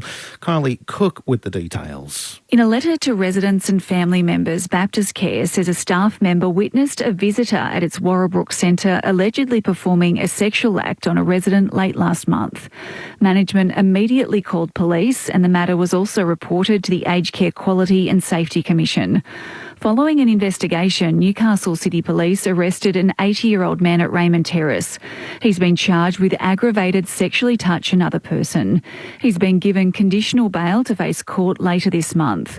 Baptist Care says a visitor code of conduct is in place and all visitors are expected to uphold it. A search has resumed for a crocodile that attacked a man in far north Queensland. A 44-year-old man was bitten while spearfishing with friends at Archer Point near Cooktown on Saturday. He was flown to hospital with injuries to his head, abdomen and legs. Megan Lutz from the Department of Environment and Science is urging people in the area to be on alert. We want to remind everybody in croc country to always be croc-wise. In particular, expect crocodiles in all waterways and stand back from the water's edge when fishing. A new child car safety seat recycling scheme is set to be rolled out nationally later this year in an effort to reduce the number of seats that end up in landfills. Seat Care has collaborated with NDIS work provider WorkPower to encourage manufacturers, users and governments to help manage the impact of the used seats on the environment. And the Bureau of Meteorology says a strong cold front hitting southeastern Australia has led to the coldest Easter in Melbourne since 2020.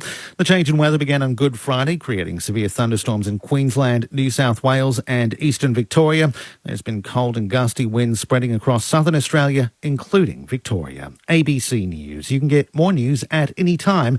Just download the ABC Listen app.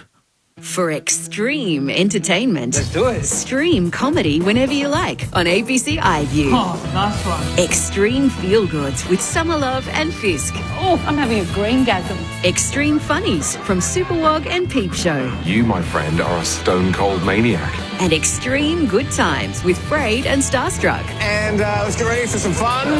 It's Extreme Comedy Gold. I know. And you can stream it all for free on ABC iView. Grandstand AFL. Now streaming every match on the ABC Listen app. Look for the AFL button. Back to Moore, back to Amon, 60 metres out, centering kick. Fergus Green leads out and takes the mark. Fergus Green for his second, comes in from 45. Superb finish. Hawthorn gets some breathing space. Spills down towards Tom Stewart, tackled by Bruce. Ball comes out, Hawks with it. Green, hand pass to Amon, snaps across the body. 2 in a row for the Hawks. Holmes kicks inside the forward pocket. Jezza Cameron leaping in from the side of the pack and rips it down. What a star at the apex of his game. Cameron across the body. He's got 3 of his own and set up another. A hand in every Geelong goal so far. Jeremy Cameron is having a day already. The 2023 AFL season. On radio, ABC Sport Digital. and now streaming on the ABC Listen app. It was a quiet second term. The second half of it completely washed out as the rain came at the MCG on a wet Easter Monday. It is Hawthorn by 9 points. 5-6-36, Geelong 4-3-27. As you heard there, Cameron with 3 goals for the Cats, and he set up the other for Max Holmes late in the opening quarter. Hawthorn by 9 points. Corbin Middlemass and Matt Clench calling the footy. Ben Cameron on the boundary, and our grandstand AFL experts Adam Ramanaskas and Luke Ball. In the NRL, we're late in the first half. The Easter Monday fixture there between the West Tigers and Parramatta. And it's Parramatta led by Mitchell Moses who lead at 18-6. So 18-6 the lead for the Eels at the moment late in the first half. Now there is a call available, by the way, if you want to listen to the NRL. You can do so through the ABC Listen app, which of course is your one-stop shop for everything that you're looking for on the sporting front. Bottom right-hand corner, just search on the magnifying glass ABC Sport. Click on the big green icon and you can listen along to the game between the Tigers and the Eels if you wish.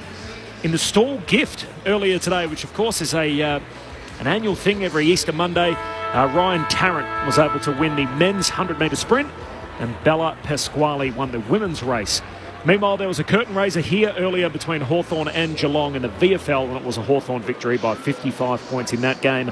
At halftime, the main show, it is the Hawks by 9 over Geelong. It was a quarter in which there was a couple of little incidents. First of all, Bawley won one probably midway through the first quarter involving Lloyd Meek and Mark Blitzarves. We've seen a few replays of this where Blitzarves received a raised knee from Meek in a ruck contest to the right side of Blitzarves. He was clearly hurt, hunched over for a long period, eventually made his way off the ground down into the rooms.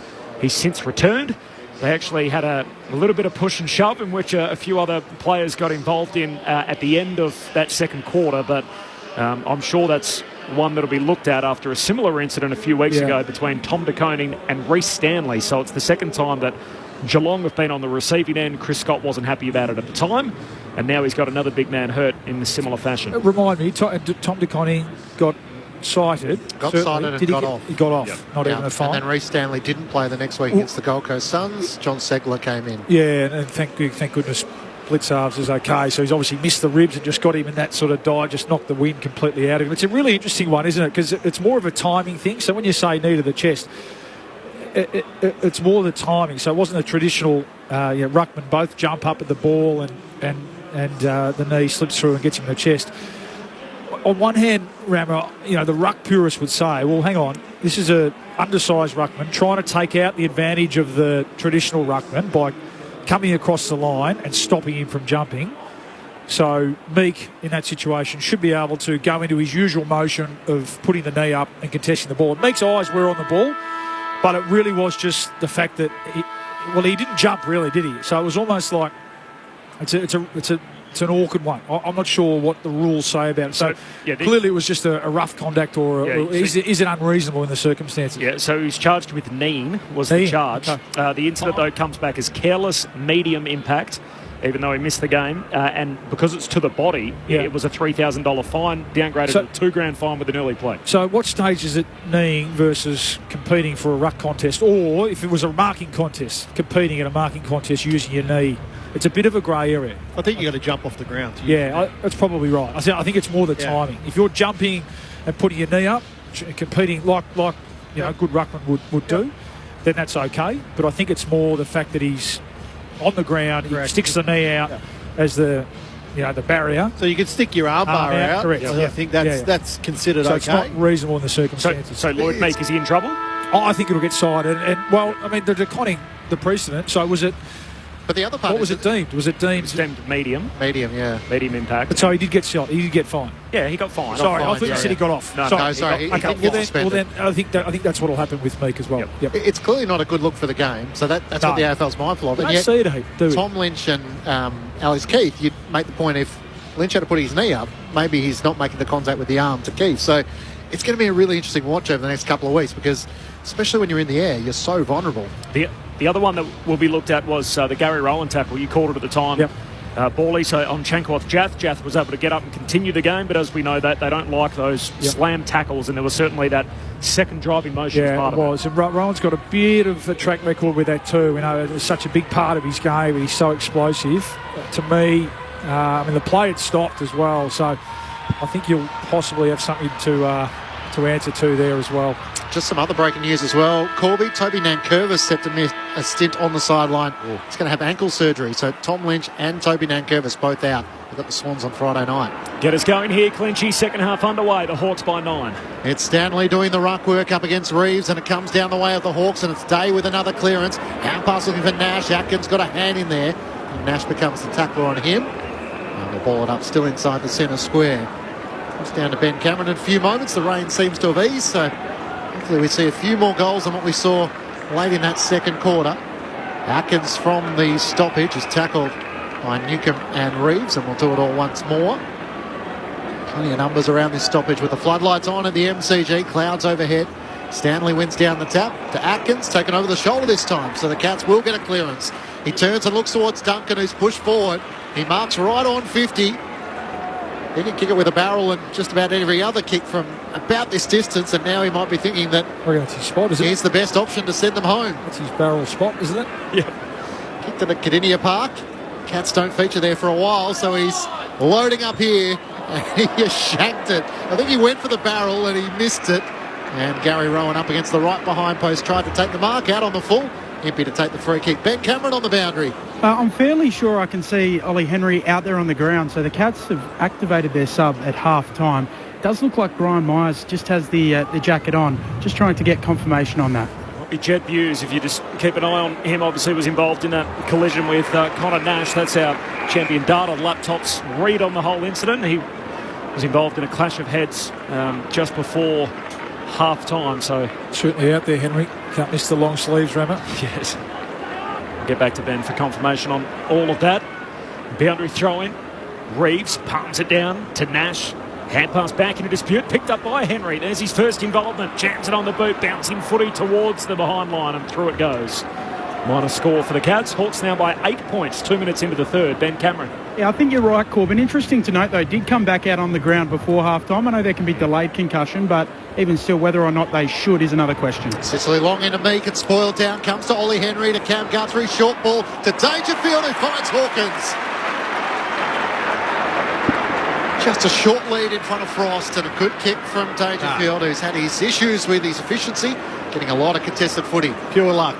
That simply was. There's no way Dangerfield was passing that ball to Tom Hawkins. So, but that's the benefit of playing in front as a key forward, which Hawkins does so often. 7 disposals for Tom Hawkins, the 34-year-old. 735 goals. A slow start to the season as he tries to get traction. Big kick coming up for the Cats as Hawkins comes in. Beautiful finish as he executes as he has so often throughout his career. And the Cats with the first goal of the third quarter. And there you go, Rammer. There's a bit of celebration and excitement to try and lift the Cats. The margin back to 2 points Hawthorn's way. 5-6-36 to Geelong. 5-4-34. 3 minutes gone. Well, it's a good start. So it's a clearance win to Atkins out of the middle first. He got his hands on the footy twice and then the repeat stoppage. So he gets the clearance. They take it inside 50, shot at goal, and then they set up well behind the ball. And a repeat inside 50, and Dangerfield gets his hands on it. As you said, a lot of luck involved, but it's amazing how many times Tom Hawkins over his career has found the ball drop into his lap just by being in front. So a good start to the Cats, critically getting that centre clearance over to the Hawks to respond. Now an 11-time leading goal kicker at the Cats. Tom Hawkins equal with Doug Wade all-time in the history of the club. Back in the middle as Reeves puntings it down to Nash. And he's locked up. So Nash is still out there. He's got the bandage around his head. He was busted open in that collision with Buse, and Buse subbed out at half-time. Just confirming the sub. Ollie Henry into the game for the Cats. There's another dangerous tackle as Will Day just wraps up close, and his head went into the ground, but he's okay. Bounces up, takes the free by hand for the Cats. Hand pass to Stewart, kicks down to half forward, spills off the pack to Stengel, puts on the Jets, burns off Frost. Now tries a bounce, didn't quite come back to him and had to whack it back in play. And in the end, Hardwick tried to sucker it through. He was tackled by Stengel, who came from behind the back of the goal umpire, and it's poked through on the line for a major. Henry's thrown the boot at it and socketed it through from the goal line. And Stengel, who had to whack the ball back inside the field of play after his bounce didn't come back to him, ran round the back of the goals, entered the field of play from behind the goal umpire, and tackled Hardwick trying to soccer it. Has it flicked the post? I mean, it hasn't been touched. Blake Hardwick is praying to God that it did flick the post, because he's had a horror if it hasn't. If it doesn't, we're seeing his highlight a lot more, Bawley. They're going to have to go to the score review. I don't think I've ever seen something like that. What's Nico say? Just got to get it through, don't you? That's one of those ones that the player's unsure what he can and can't do, but that deep in defence, under enough pressure, he's just got to get that ball over the line. We're getting enough evidence here, Rammer, as we zoom right in on it might have flicked the post. To my naked eye, it doesn't look like it. We need Snicko. Yeah. Otherwise, umpire's call. A soft call? Couldn't see him amongst all the confusion. I don't even know if the umpire knows what he's calling. He's hiding behind the post. He's taking the post for cover, isn't he? He was, yeah. It was a bit of a comedy of errors, wasn't it? It was Stengel trying to bounce it on the wet turf, running into an open goal. And then Blake Hardwick. I think it has hit the post. I think the ball changes direction slightly, but I mean, he was right there, so he's heard something. Oh, he's saying it's hit the post. He's paid it behind. Umpire's call, so there we go. Yeah. So why? I didn't see any Snicko. Yeah. So it's not used today? Might not be working. Snicko's having a day off, having a Monday off. That comical behind does bring Geelong within a point. So 5-6 to 5-5. Hawthorn by 1. Geelong have not led at any stage this afternoon. 6 minutes into the third. Jarman Epi long up the southern wing and spoiled down by Radagalier of the Cats. Dangerfield tried to break away, but it's Finn McGuinness who dribbles the kick around the southern wing, looking for Fergus Green, but it's Tom Stewart for the Cats who gets back first. Hand pass to Kolajasny, inboard over the head of Atkins. Green lays a tackle, locks him up, spills the way of Bowes. He's knocked off it, and a chance still for Geelong, but it's locked up by Tom Atkins. Mark Murphy's been rolling with a theory that the Snicko is actually a myth and that we never see any spikes, and yet we've seen 2 this weekend already to disprove that theory. From the throw up, Stanley palms it down. Moore lays the tackle on Atkins, trying to charge his way through as Big Lloyd Meek. He created some space and toe pokes it forward into the path of Atkins, trying to sock it off the ground. It's a chance still for Will Day. He bounces off an opponent. Hand pass to Morrison. Tackle by Atkins. Umpire lets them go. As the footy is going nowhere, once especially Big Lloyd Meat lies over the top of it. And Mark O'Connor's on the very bottom. My question is, Corb, can we get hotspot, like in the cricket? Yeah. I imagine that would be quite expensive, which I think holds back a lot of our technology as Blitz halves out of the stoppage, kicks to centre half forward. Frost ragdolling Hawkins, bounces off his chest, Rowan onto it, hands it to Jeremy Cameron, and he pops it through for his fourth. Jeremy Cameron on his backside puts his hands up to celebrate the goal and puts Geelong in front for the first time. 8 minutes into the third term, Cameron has 4 of Geelong's 6. The Cats are 6-5-41, Hawthorn 5-6-36. And the Cats up by 5 points.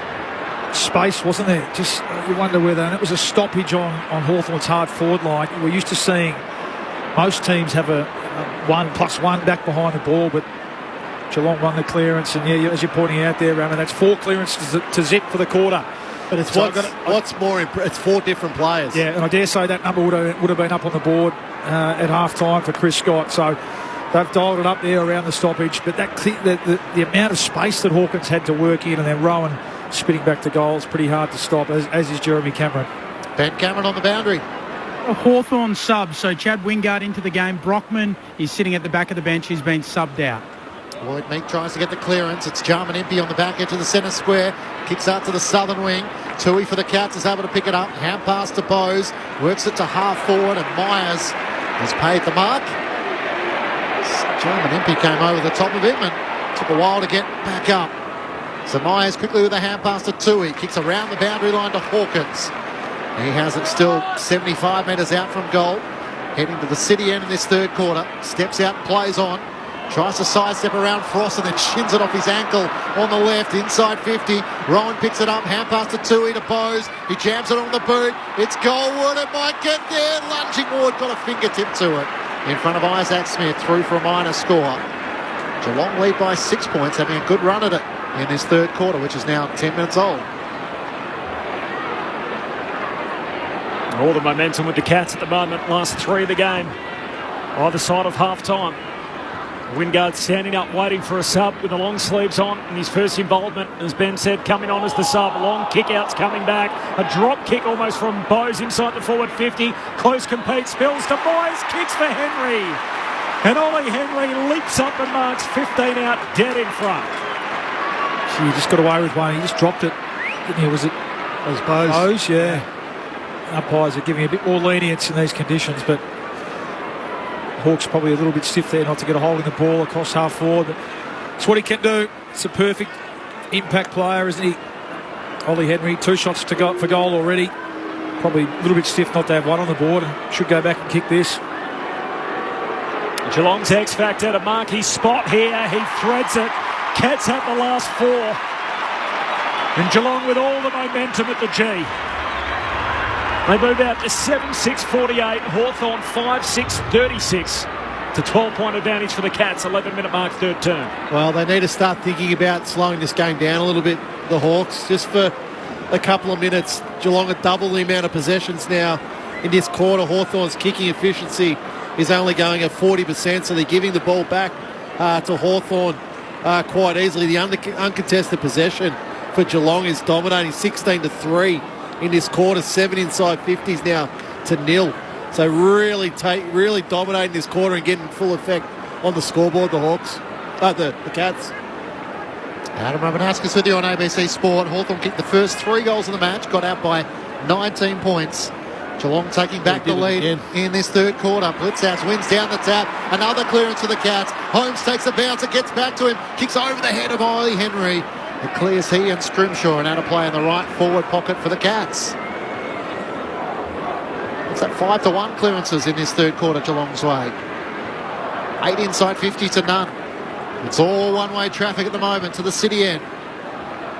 Geelong in attack, thrown back in. Hawkins in front of Reeves, tries to flick it over the back to Cameron, just couldn't take it cleanly. Rowan dives on the footy, trying to knock it out. It's Ward, a chance to knock it out for the Hawks. Jeez, he's lucky there, Sicily. And it's a free kick going the way of Hawthorn. He was 4 or 5 metres away from Cameron coming through that stoppage. Got a good block. I think he needs to be talking to his midfielders there. That's always going to happen, so he needs a bit of help with the handover there. But you're right, he got away with one. Sicily goes wide out to half-back for Scrimshaw. Back flank for the Hawks. 12-point lead now for the Cats. Kicks down the boundary line to McKenzie. Picked 7 in last year's national draft. Cam McKenzie out of Sandringham under 18s. He goes short and the little foot pass and turns it over. And it's Cam Guthrie. He takes the intercept mark for Geelong. Just play the percentages there, Cam. Just take the long one down the line. Realise the state of the game and the conditions. Short to Smith. Isaac Smith from the wing and a slow play for the Cats. Will kick down to half forward. Skids out in front of Frost. Rides the contact from Rowan. Ball spits through to Bose. Sweeping hand pass in the pocket. Henry's got it. Takes on the tackler. Feeds a hand pass forward that skids through from behind. GD's all Geelong. Hawthorn haven't scored. Barely had it in their front half through the first 13 minutes of the third term. Is it 7-6 or 7-7? 7-7 to 5-6. So Geelong now by 13 points, having trailed by 19 in quarter number 1. 13 gone in the third. Jaff plays on, just got around close, and then he ran too far. Wow. So it was a good chase in the end from close, because Jaff was sort of thinking he had it all under control, and Sicily was there, and but in the end, the umpire said he ran too far. But Sicily didn't apply the block on close, so he allowed close just to get around him, and that put the extra bit of pressure on Jaff, who couldn't bounce it because simply close would have tackled him. Hard to argue with the umpire when you can see where goes lining up on the mark. 25 metres. From where he took the ball. And yet Jaff looked like he had it all under control, but never bounced it. Yep. So close, deep in the left forward pocket, in front of where the stage is on grand final day. Veers out to the right, a couple of steps, snaps across his body. Great finish! Cats all of a sudden with the last 4 goals of the quarter and the last 5 of the match. They're out by 19 points, equal game-high lead. 8-7-55 to Hawthorn, 5-6-36. Brad Close at his second goal for the season is on the board. Just dialed it up, haven't they? Gary Rowan's been really important, hasn't he, the start of his second quarter. Well, Ollie Henry's given us some energy, hasn't he? He has, yeah. Rowan's only had the 3 handballs, but the contest down here, contest over there to set up their first goal. He set up the Cameron goal with a handball over the top. He's been one of, Atkins has got going close out of the middle, so they've obviously been revved up a bit at half-time. And real challenge now for the Hawks. Just got to get their hands on the footy, see if they can control the footy a bit, get some field position back. It's a 38-point swing in the game from the opening quarter to now, and it's all Geelong with more go forward. Cam Guthrie to Blitz, Harps to Dangerfield. Long kick to Hawkins. All the key players involved in the Tomahawk marks left forward pocket for the Cats. Get away with a bit of a shove? No, I don't think. I think that's all one motion. I'll tell you what, you see a defender do that a lot more than you see a forward do it. Hawkins snapping across the body. Straight through it goes. And the Geelong takeover is on. Second for Hawkins. Last 6 in the game for the Cats.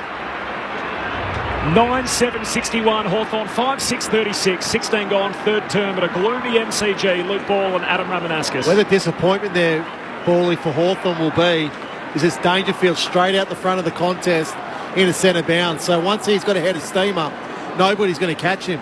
There's 10 Hawthorn players that have not touched the ball this quarter at all. And they're some of their prime movers. So more. Luke Bruce, okay, yep, I know. He's playing forward. The ball hasn't down there. John Newcomb. Jaff, Frost. The ball's been sitting in Geelong's forward line and still not been able to touch the ball in this quarter. Adam Ramanauskas with you on ABC Sport. 10 inside 50s to none. And the Cats have scored on 9 occasions. They've gone in. Cam Guthrie gets the clearance. His kick forward is marked by Moore. And he takes the relieving mark for the Hawks. Inboard toward it, never got to him. Stengel pinches it for Geelong. High kick inside 50. Cameron against 2. Almost takes the mark. Flying against Frost and Sicily. McGuinness for the Hawks. Clearing kick. Only as far as Bose, who marks on his chest. Kicks out wide. Cam Guthrie dropped the mark. He had Jezza Cameron there. He taps it to his own advantage. Kicks inside the 50. Over the head of Hawkins, and Stengel marks on his chest. It's like a beacon at the moment. The footy is just going Geelong's way. But I want to highlight Stengel. So he intercepts the Dylan Moore pass in the middle of the ground just through work rate. I was critical of him in that first half. He just simply wasn't working hard enough. So if you show work rate and you want to dig in for your team, this is the little reward you get. After a breakout season last year, is Geelong's third leading goal scorer with 53 goals. Just the 2 goals so far. They all came in round 1. Tyson Stengel looking to join the party. 45-degree angle. That's another nail.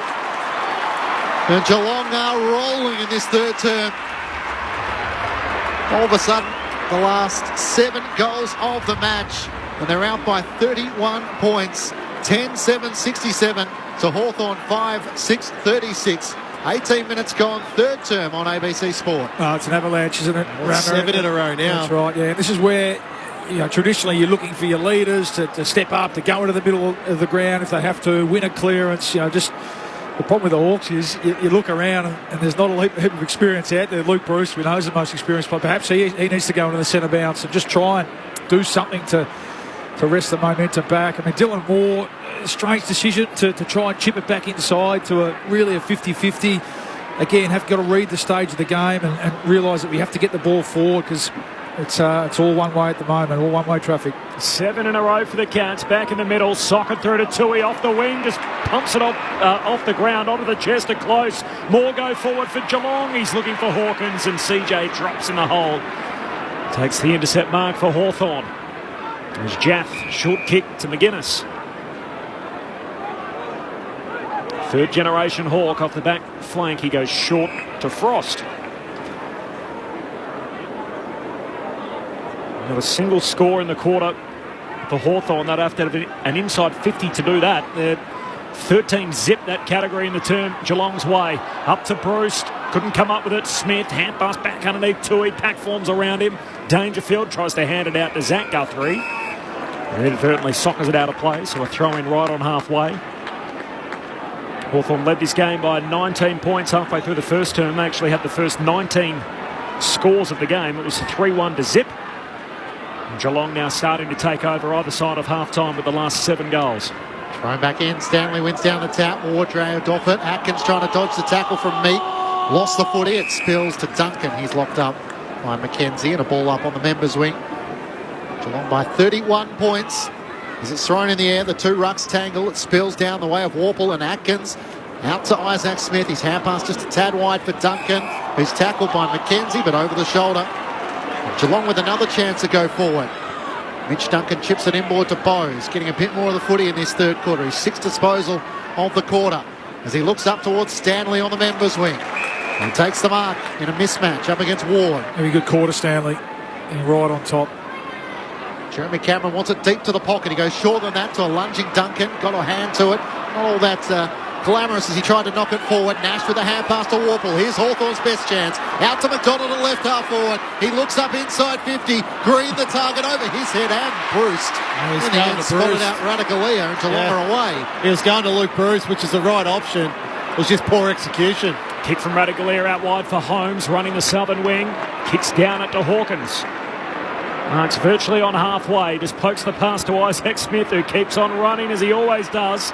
Knocks it out in front of him with pressure from Frost. Forces the turnover for the Hawks. Hardwick bangs it back the other direction. He's the fresh legs of Wingard. Takes the mark. Have to hold it up here. 3 Cats back. Short kick to Bruce. 2 of the first 3 in the game. The 32-year-old, the only man 30-plus in his Hawthorn team. Dangerous kick back inboard to Meek. Spills the mark. Falls okay to Chankwoth Jaff. Hand pass away to Newcomb. Run down from behind. Superb chase down tackle from Paddy Dangerfield. Newcomb had the blinkers on and Dangerfield came to get him. Wins the footy back for the Cats at centre-half back. Geelong by 31, time on third term. Chips the short to Bowes and now to Mitch Duncan. Just looking at Chad Wingard, I think time to throw him on the ball for a run. He's getting cold down there on the forward line at the moment. Coming on as a sub. We've seen Henry's impact at one end, but get Wingard up around the ball, see if he can create something.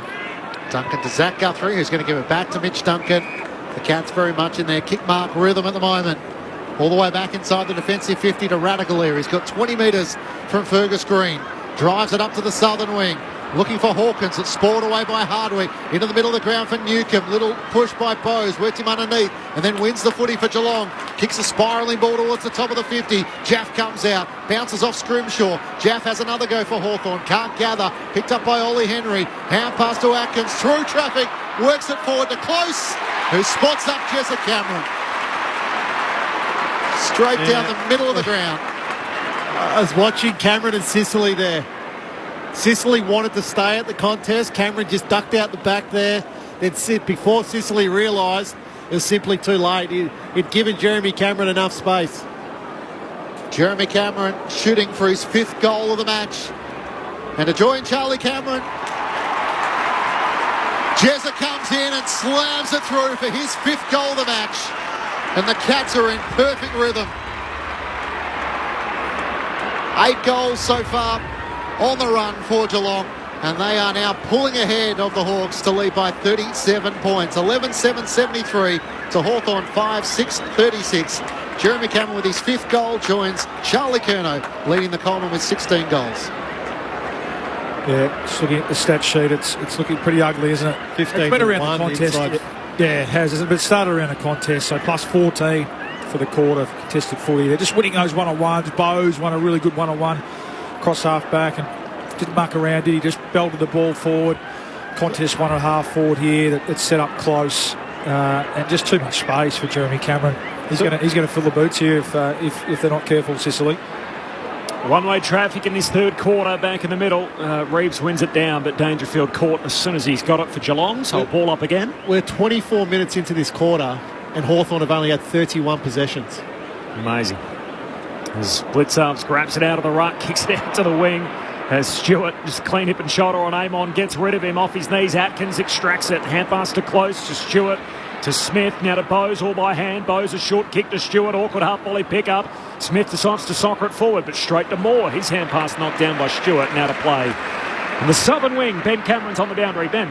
I've had it confirmed by the Cats that Jeb Hughes has been subbed out due to concussion. I just wonder about that, given he did come to the bench and then went back out on the ground after an obvious head clash like that. Whether there should maybe be a 20-minute period under which they're assessed, an enforced 20-minute period. 11-7 to 5-6. Thanks, Ben.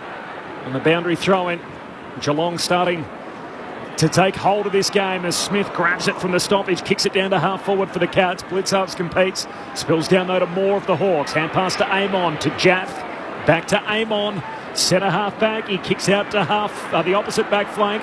Wingard gets there on the bounce, there's nothing up ahead. Just has to kick it hurriedly down the wing to bouncing footy, and Tui runs onto it for Geelong. And good support from Masava Radikalia, who gathers up against the boundary. Hand pass forward to Zach Guthrie. Releases the hand pass to Kolajasny as he's tackled by Ward. Out in front of Duncan, who toe pokes it over the line.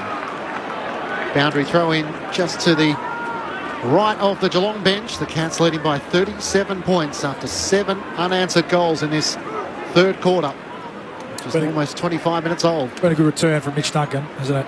Just quietly amassed the 26 possessions. Reeves flicks it to the back, but it's Myers for Geelong who gets the hand pass to Dangerfield. He drives a long kick looking for Cameron once more. 2 to compete against as Day comes in from the side. Supports his captain Sicily and punches it out of play for a boundary throw in the right forward pocket for the Cats.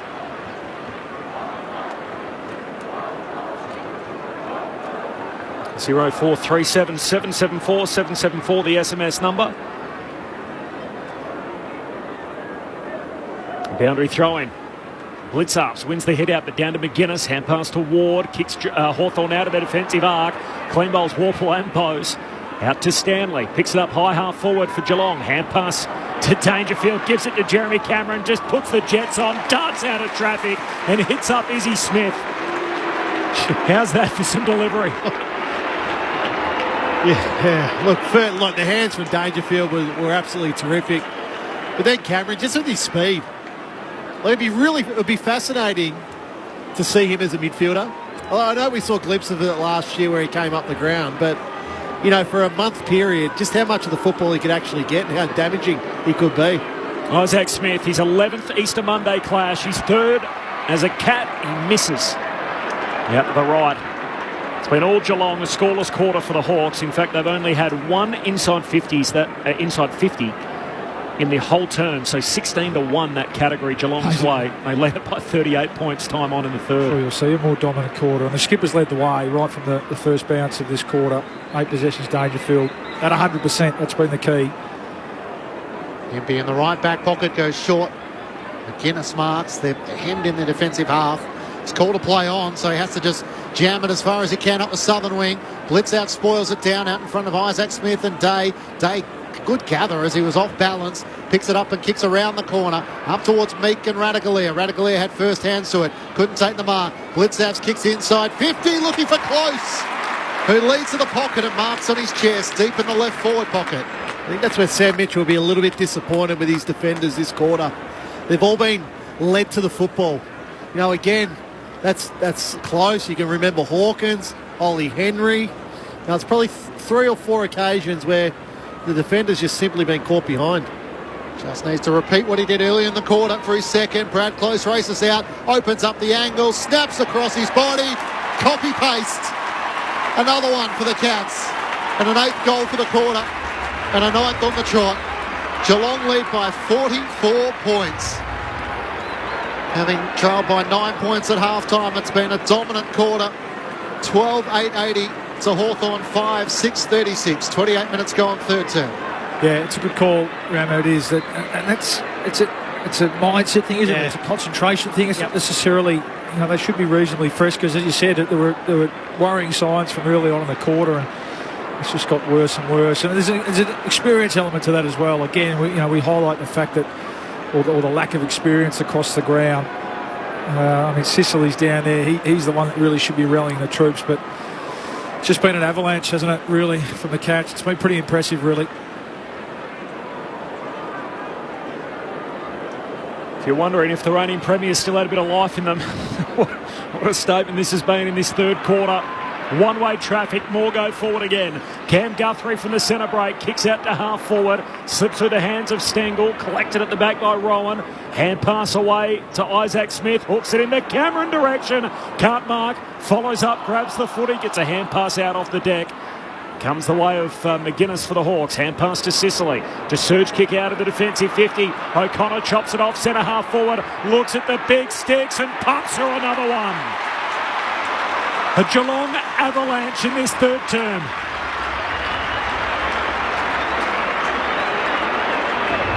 That is a 9-goal quarter for Geelong. They've kicked the last 10 of the game. The Cats lead it by 50.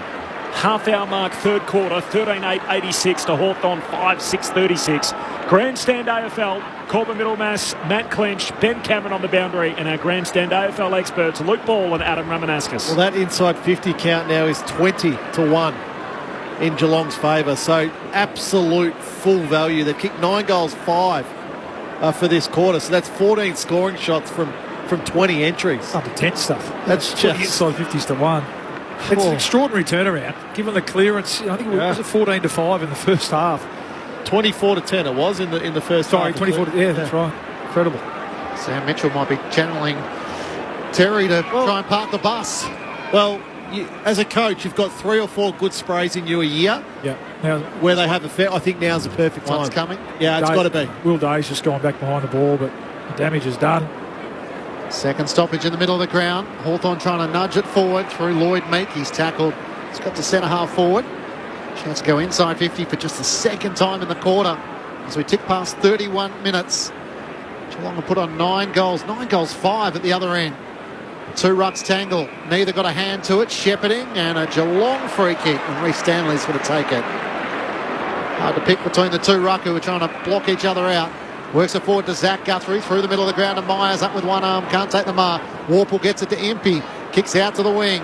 Racing after it is Moore. Stewart after him. Isaac Smith comes crashing in from the side, lays a good bump. Moore trying to knock it out, and Stewart's back onto it. The Cats with another chance to go forward. Sends it out to right half forward, where Close takes the mark. There's still time for more for Geelong. He veers out to the right, sends it inside 50. Henry bumps on his chest. It's not touching too many Hawthorn hands as it makes its way inside the attacking 50. Well, when you're hot, you're hot. And that wasn't a particularly pretty kick inside 50. Falls in that. You can't say he hasn't had impact, Ollie Henry. Steps out, snaps across his body. It's a 10-goal third term. The reigning premiers are roaring back to life. The last 11 goals of the match, and Geelong lead by 56 points, 14-8-92 to Hawthorn 5-6-36. Ollie Henry, the sub, is in. He's got his second. I know Corbin will be looking at the record books. A 10-goal quarter for teams is rare. That's a rarity in football. So they've had 15 scoring shots for the quarter. So it's been maximum impact, maximum effect for the Hawks there. But again, I know it was a bit of a miss kick by Close, but Henry's in front. He's simply in front of Blake Hardwick to take that mark. Richmond had 8 in the second quarter. I think that's in the ballpark.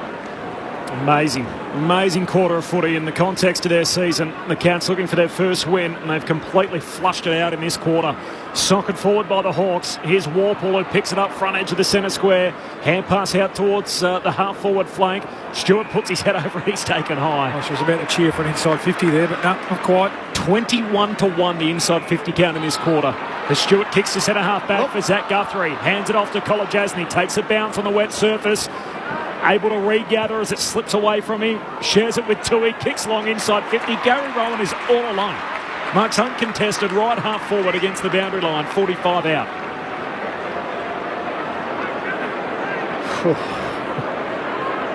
Wasn't there big numbers on the stat sheet, Rowan? I just thought his intensity set the tone. Yeah, this quarter. In this quarter. Yeah.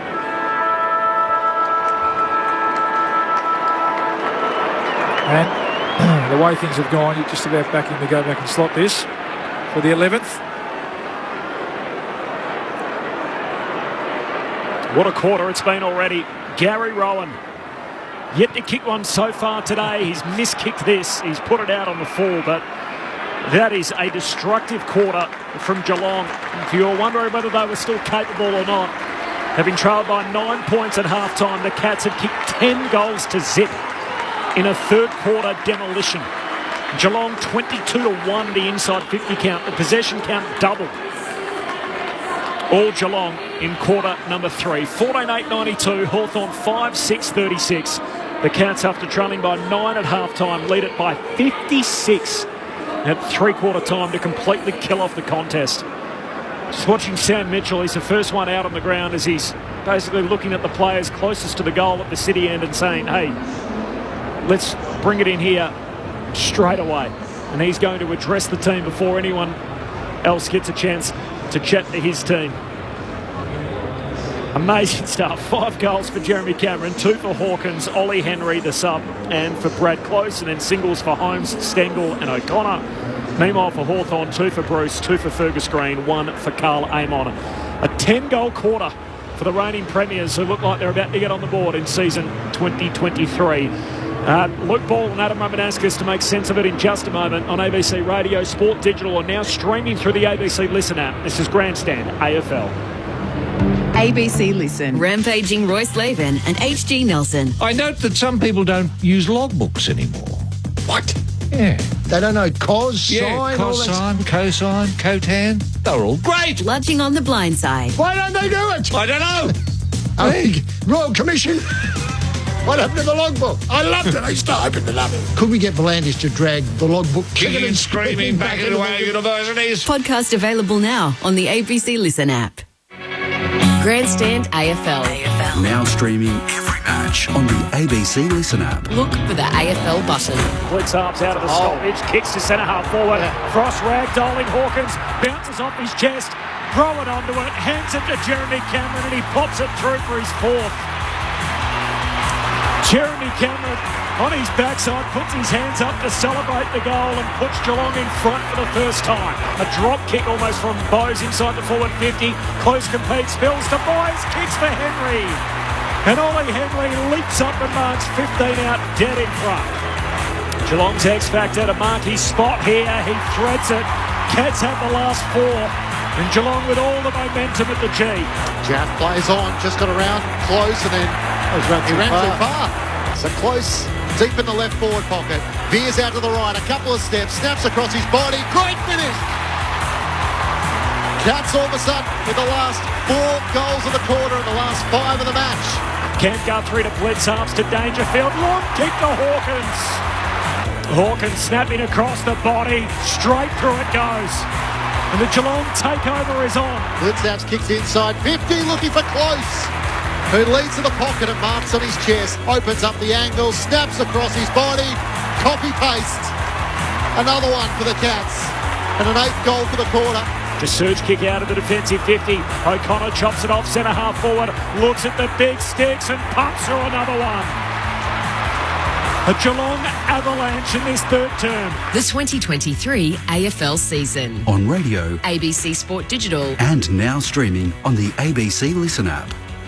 A 10-goal third quarter from the reigning premiers. They held the Hawks to just one inside 50 for the quarter. Scoreless Hawthorn in the third term after leading the game by 9 at half-time. Off the SMS, hi team, we are listening from Albany in WA, currently heading to Torbay after enjoying the gap and watching some large Aussie salmon being caught from the rocks nearby. The family is really enjoying listening to your call. That's from Sharon. Nice to be in Australia after living 12 years overseas. Shout out to my son's junior footy team, Mosman Park Junior Footy Club. Go the Hawks. Paul from Yarrawonga, hi team, great job as usual. Big fan of yours. Rama. As a Richmond supporter, should I put a line through them as Lynch is undergoing surgery and Nankervis is also undergoing surgery from Rachel in Ballarat? And this from Jude and Magpie Cole. We are listening to the game from Cambodia, drinking local beer in 35-degree heat and near 100% humidity. Great call, thanks team. It couldn't be much different here at the G. Where you'd rather be. That's fine. What is the local beer in Cambodia? That's a great question. 56 points, Geelong's lead here. We've seen a stunning third quarter. Frequent, I think, is the answer. Just bring them frequently. Yes, correct. Make sense of that, Rama and Bally. Well, if you've seen the movie Anchorman with Ron Burgundy in it, there's a little saying in there that he says that escalated quickly. Yes. And that escalated really, really quickly there for Geelong. They were simply back to what we know they are. They attacked the front of the stoppage. Their clearance work for that quarter was just absolutely outstanding. 14-4. Borley, that was just the set of clearances was 5-2 their way. Started with their captain, Dangerfield, 8 possessions for that quarter. He had a couple of the clearances, but Guthrie went back into the middle and started to get that ball forward. For the Hawks, the problem is now their young players don't get much out of this last quarter. When you're developing a young team, you want your young players to get plenty out of the last quarter with the pressure, and they simply won't get that now. Well, that's the test. I mean, that you saw Sam Mitchell bring them in, and that would have been the message. We can go one of two ways here. We can lay down and let it blow out to a 20-goaler, which is a chance of happening, or we can dig in a bit, show the fight that we brought to that first half. I mean, how do you make sense of it? Really, coming along today, we thought that this might take place. The disappointing thing has been how good Hawthorn were in that first half, as to how little resistance they provided in that third quarter. So you're right, Ram, it's a real lesson, isn't it, for this young Hawthorn team, but they get a chance to at least leave the ground feeling okay about themselves if they have a crack this last quarter. Final term underway. Reeves wins down the tap. There's nowhere to go for Cam Guthrie as he comes flying through. I mean, this is the team that did that to the Sydney Swans to an extent on the last day of the season last year. So if they can, even try and level or win this quarter, that would be the positive that the Hawks could take out of the game. Newcomb can't Blake clear, and we'll have a third stoppage in the middle of the ground. Dangerfield over the footy. Newcomb lays the tackle.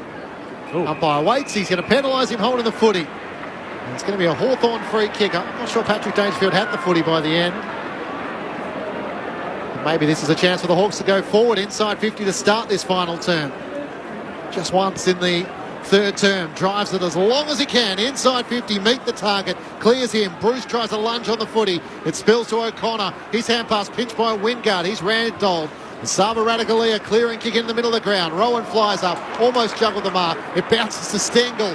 He gets a hand pass away to Isaac Smith, cleverly off the outside of the boot, looking for danger. Big collision between he and Day. Smith just toe pokes it forward. They've got it to 50 without really a disposal. And Jaff spins out of traffic. Beautifully picked up the ball. Hand pass to Newcomb. He works it to Morrison, who squeezes the kick into the middle of the ground. And Moore drops the mark but regathers.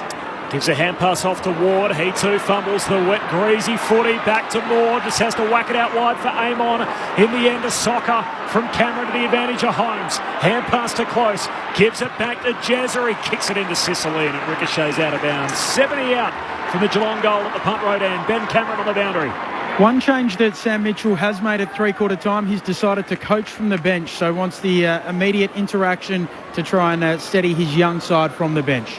Hawthorn's last goal at the 6-minute mark of the second term. Obviously the rain came at that point. They haven't kicked one since the heavens opened on the boundary throw-in. Dangerfield soccers it forward, but chopped off by Impey. Hand pass to Morrison, gives it to Amon, he went without it. Now slips over, Bowes for Geelong. Hand pass to Atkins, kicks it deep. Hawkins in the wrestle, Hawkins wins it. Dishes it off to Stengel, pops it through. Make that 12 in a row. A dozen goals for the Cats, unanswered. And Stengel with 2 for the day. And this is all after Hawthorn led the match by 13 points at the 12-minute mark of the second quarter. The Cats have kicked 12 on the bounce.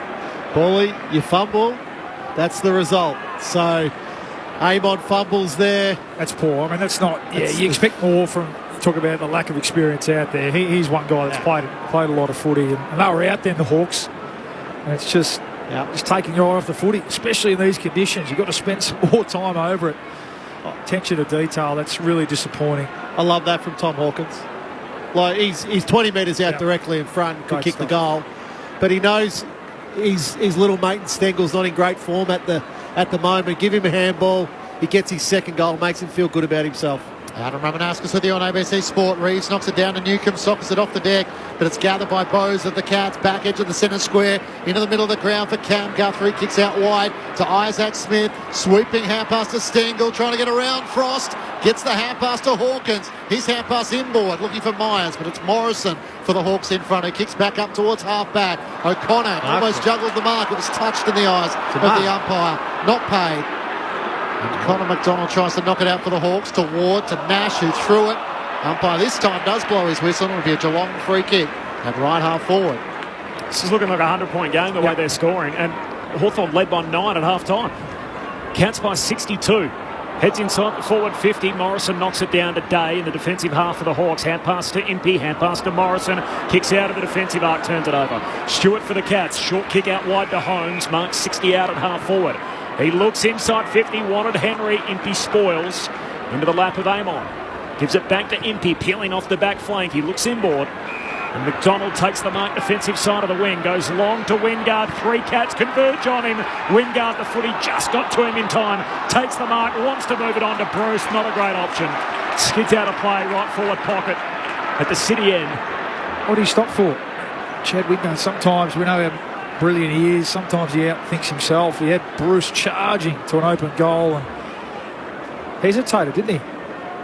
Had to just kick it to him straight away. In here, made the mistake. Geelong by 62 points. Thrown back into play. Meek in front of Stanley. Palms it down. Dangerfield in the back pocket. Picks it up for Geelong. Has space, so looks to send it as far as he can up the members' wing. Sicily sets himself. Ollie Henry in from the side. Spoiled down to Impey. Gets the hand pass to Amon. He looks inside. Wingard's all on his own. It was a great kick. And he takes the mark pretty much directly in front. He'll shoot from 40 metres out.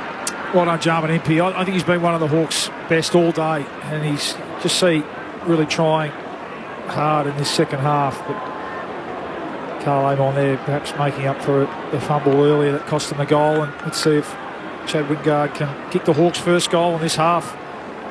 Calf injury for Chad Wingard, having missed the last 2 weeks. The sub this afternoon. Into the action, looking for his first goal. He comes in, normally a good finisher. It's out to the right. It's almost claimed by Reeves on the behind line. And Stewart ensured it went across. So it's a score at least for Hawthorn in this final term. Something they didn't manage to do in the third term. Geelong lead by 61 points. Stewart out of the goal square for Geelong, goes wide to Blitzarves, hands to it, no mark, spills down to Tui, spun around, can't get a kick away. Day comes up with the footy, hand pass went behind Moore, into the number on his back, spills to Duncan, hand pass away to Holmes, through pressure, got it to Bowes, hand pass to Smith, middle of the ground, here go the Cats again, the 1-2 with Myers, Smith still going, he kicks deep to Jazza, got hands to it. Spoiled away late by Sicily. The ump says he made contact front on, and Jeremy Cameron's going to get it in the right forward pocket. Well, not sure. You know what? But I can cop that one against Sicily because he's playing in front. Yeah. It's been a pretty tough place to play in the second half, the Hawthorn back line. What a day he's had. Jeremy Cameron for 6. JC, it's his weekend. And Geelong extend their advantage. They lead by 67 points at the 7-minute mark of the final term. 16-8-104. Hawthorn 5-7-37. And what are we up to? 13 in a row for the Cats. Hawthorn still goalless since the 6-minute mark of the second term. We've now travelled as many minutes into the final period. That was a turnover here. Again, the Hawks running, he had numbers running at open goal. And Will Day, who we've sung the praises of, just trying to create a handball that wasn't there. And the Cats sweating on the turnover. At their best, that's what they were doing last year, Geelong. Really making you pay if you turn the ball over across half forward.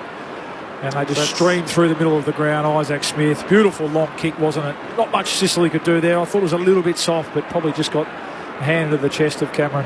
That's 12 of the 16 goals from turnovers, Paulie, Geelong's way. Warple in the middle of the ground, trying to get a clearance as Holmes is on his back. They all turn to the umpire, who will ball it up. It doesn't help, does it, Clinchy? I mean, they certainly lifted their rating around the ball and the clearance. You spoke about that and the contested possessions in the second half. But if you keep giving it back to them, that doesn't help. Meek wins down the tap, gets it to McKenzie for the Hawks, kicks inside 50. Stewart's all on his own, and he takes the intercepting mark in front of Reeves. The next problem is they've only kicked at 60% today, the Hawks. I think the AFL average is about 67%, so they're well below that. You give it back to the Cats enough, you give the Cats enough opportunities, they'll hurt. Stewart to Duncan, who returns it back to Stewart, and out to Bose, who takes the mark at left half back. Mitch Duncan leads the way with 28 disposals. Jarman Impey with 18 for the Hawks alongside Will Day. Bose going to chip it across half back, turns it to Duncan. This is what we see a lot of Mitch Duncan doing. Into the middle of the ground for Zach Guthrie at the back edge of the centre square. And has been missed, Clinchy, because he does set him up. His foot skills are always been one of Mitch Duncan's strengths. Normally goes sort of somewhere around 70 to 80% by foot. That's it. Myers just gives it back to him. Put another one on the stat sheet. Go back to him again if you need to. Feels like there's a bit of junk stats being gathered at the moment as he comes inboard to Zach Guthrie. Now more adventurous, kicks to Bose. He's got a couple of metres on Impey. The Hawks have sagged away in their defence. Bose in two minds, drops the footy. Impey races back after him. Still got time to try and get a hand pass away as he works it around Newcomb. Hand pass to Atkins, to Myers from 45. Across the body. Another one, no. Hits the post. Just below halfway up on the left goalpost, through for a minor score. 68 points, Geelong's lead. Almost hit a crossover between the legs, Jack Bose. Like a basketball move when he dropped the footy. Is he that in control of it? I don't think so. The issue there is more Hawthorn. Like, Geelong have given him 4 or 5 looks to take the ball back, and they just simply didn't want to do it. Hawks in a slow play in the defensive half. Now Ward called the play on, overcooks the kick, invites the pressure from O'Connor, knocks it down, but Nash regathers for Hawthorn. Hand pass to McKenzie, gives it to McGuinness, hand pass back to Ward. He has another go, kicks out wide to Wingard, who marks at half back. Michael off the SMS. This is really embarrassing by the Hawks after a good first half. Why don't they just stack the back line? They can't score anyway. As Wingard goes long down the wing, it's punched out of bounds and a boundary throw-in. It's a good shout. Like during that third quarter, Paulie. Yeah. I think Will Day went back there really late in that quarter, but other than that, they didn't have a loose. Agree, but in a sense, they didn't have time. Where the Cats were winning it, they didn't give the Hawks time to get numbers back behind the ball. In a sense, it wasn't like the Hawks were getting the ball forward and then they could set one up behind the ball. The game was just entirely played in Geelong. But this is the thing, the setup then at a centre bounce, the winger needs to start further down the line and just go straight into that position. There's no rule saying you can't do that. McKenzie through the Hawks, trying to take on the tackler who's locked up by Cam Guthrie. Centres it to Ratagalia, back inside the defensive 50. O'Connor has all the time in the world to gather it and chip it to Kolajasny. It's that decision for the coach, isn't it? How much do you stop the bleeding at the moment versus how much you want to keep playing the way you want to play and teach this young team how to play good footy, play sustainable footy. Short to Bose, who missed his target. Now Day's landed awkwardly. He tried to take the intercepting mark and couldn't hang on to it. A chance for Scrimshaw to try and break through on the members' wing. Gets it to Morrison. Inside to the middle of the centre square they go. Ward takes the mark. Out to Wingard on a long lead. He marks it left half forward. He looks for Bruce. Puts it straight onto his chest. He marks in that channel at left half forward, about 40 out, 5 in from the boundary line. I'm a believer your greatest learnings as a player is when the game's close. You see who stands up under the heat, and that's who you know you can go forward with. So, now you listen to the crowd, there's no crowd. The game's just virtually played in circle work at the moment. The game may have bled out, but to try and stop some of the bleeding, Luke Bruce puts it through. That is goal number 3. His previous 2 came in the first 9 minutes of play. And that is Hawthorn's first goal since the 6-minute mark of the second term. We've now travelled 12 into the last. A baker's dozen for Geelong. They kicked 13 consecutive goals. Bruce finally ends that run. 16-9 to 6-7. 12 gone in the last. He jumped out of the blocks, didn't he? And probably reasonable enough to say that with one inside 50 in that third quarter, it's hard. It's been hard work for the Hawks forwards. I don't know, could they have thrown him in the centre bounce potentially just to get him up around the play and need all the experience that they had? But he'd say that he's done his part with the very limited opportunities he's had today. See if they can kick a few more, the Hawks here, to get some respectability on the scoreboard. Here's Day, beautifully out of the middle of the ground, bursting from the centre square, kicks towards Green, up, can't take the mark. McDonald dragged off it. Did he have the footy? No, he didn't. And the Hawks will get back-to-back shots on goal. Ben Cameron on the boundary. Yeah, Jack Scrimshaw has come to the bench. They're just checking out his right ankle. It looks as if they're going to strap it up and he'll be able to get back out there. Just a lingering tackle from Tom Stewart. He threw the arms back to make sure the umpire fully saw it. Connor McDonald. Is Connor McDonald going to end up playing in this team, Rammer? I think he needs to play on the ball eventually. He's directly in front, trying to finish the job from 35 metres out. Goal umpire races to his left and it cannons into the right goalpost. So relatively stock standard shot on goal, unable to take it. Geelong by 61 points. Or on a wing. Big tank. Yeah. 16-9 to 6-8. 2 footies on the field. The ump lets it all go as a long kick out from Duncan lands up on the wing, and there's a free kick.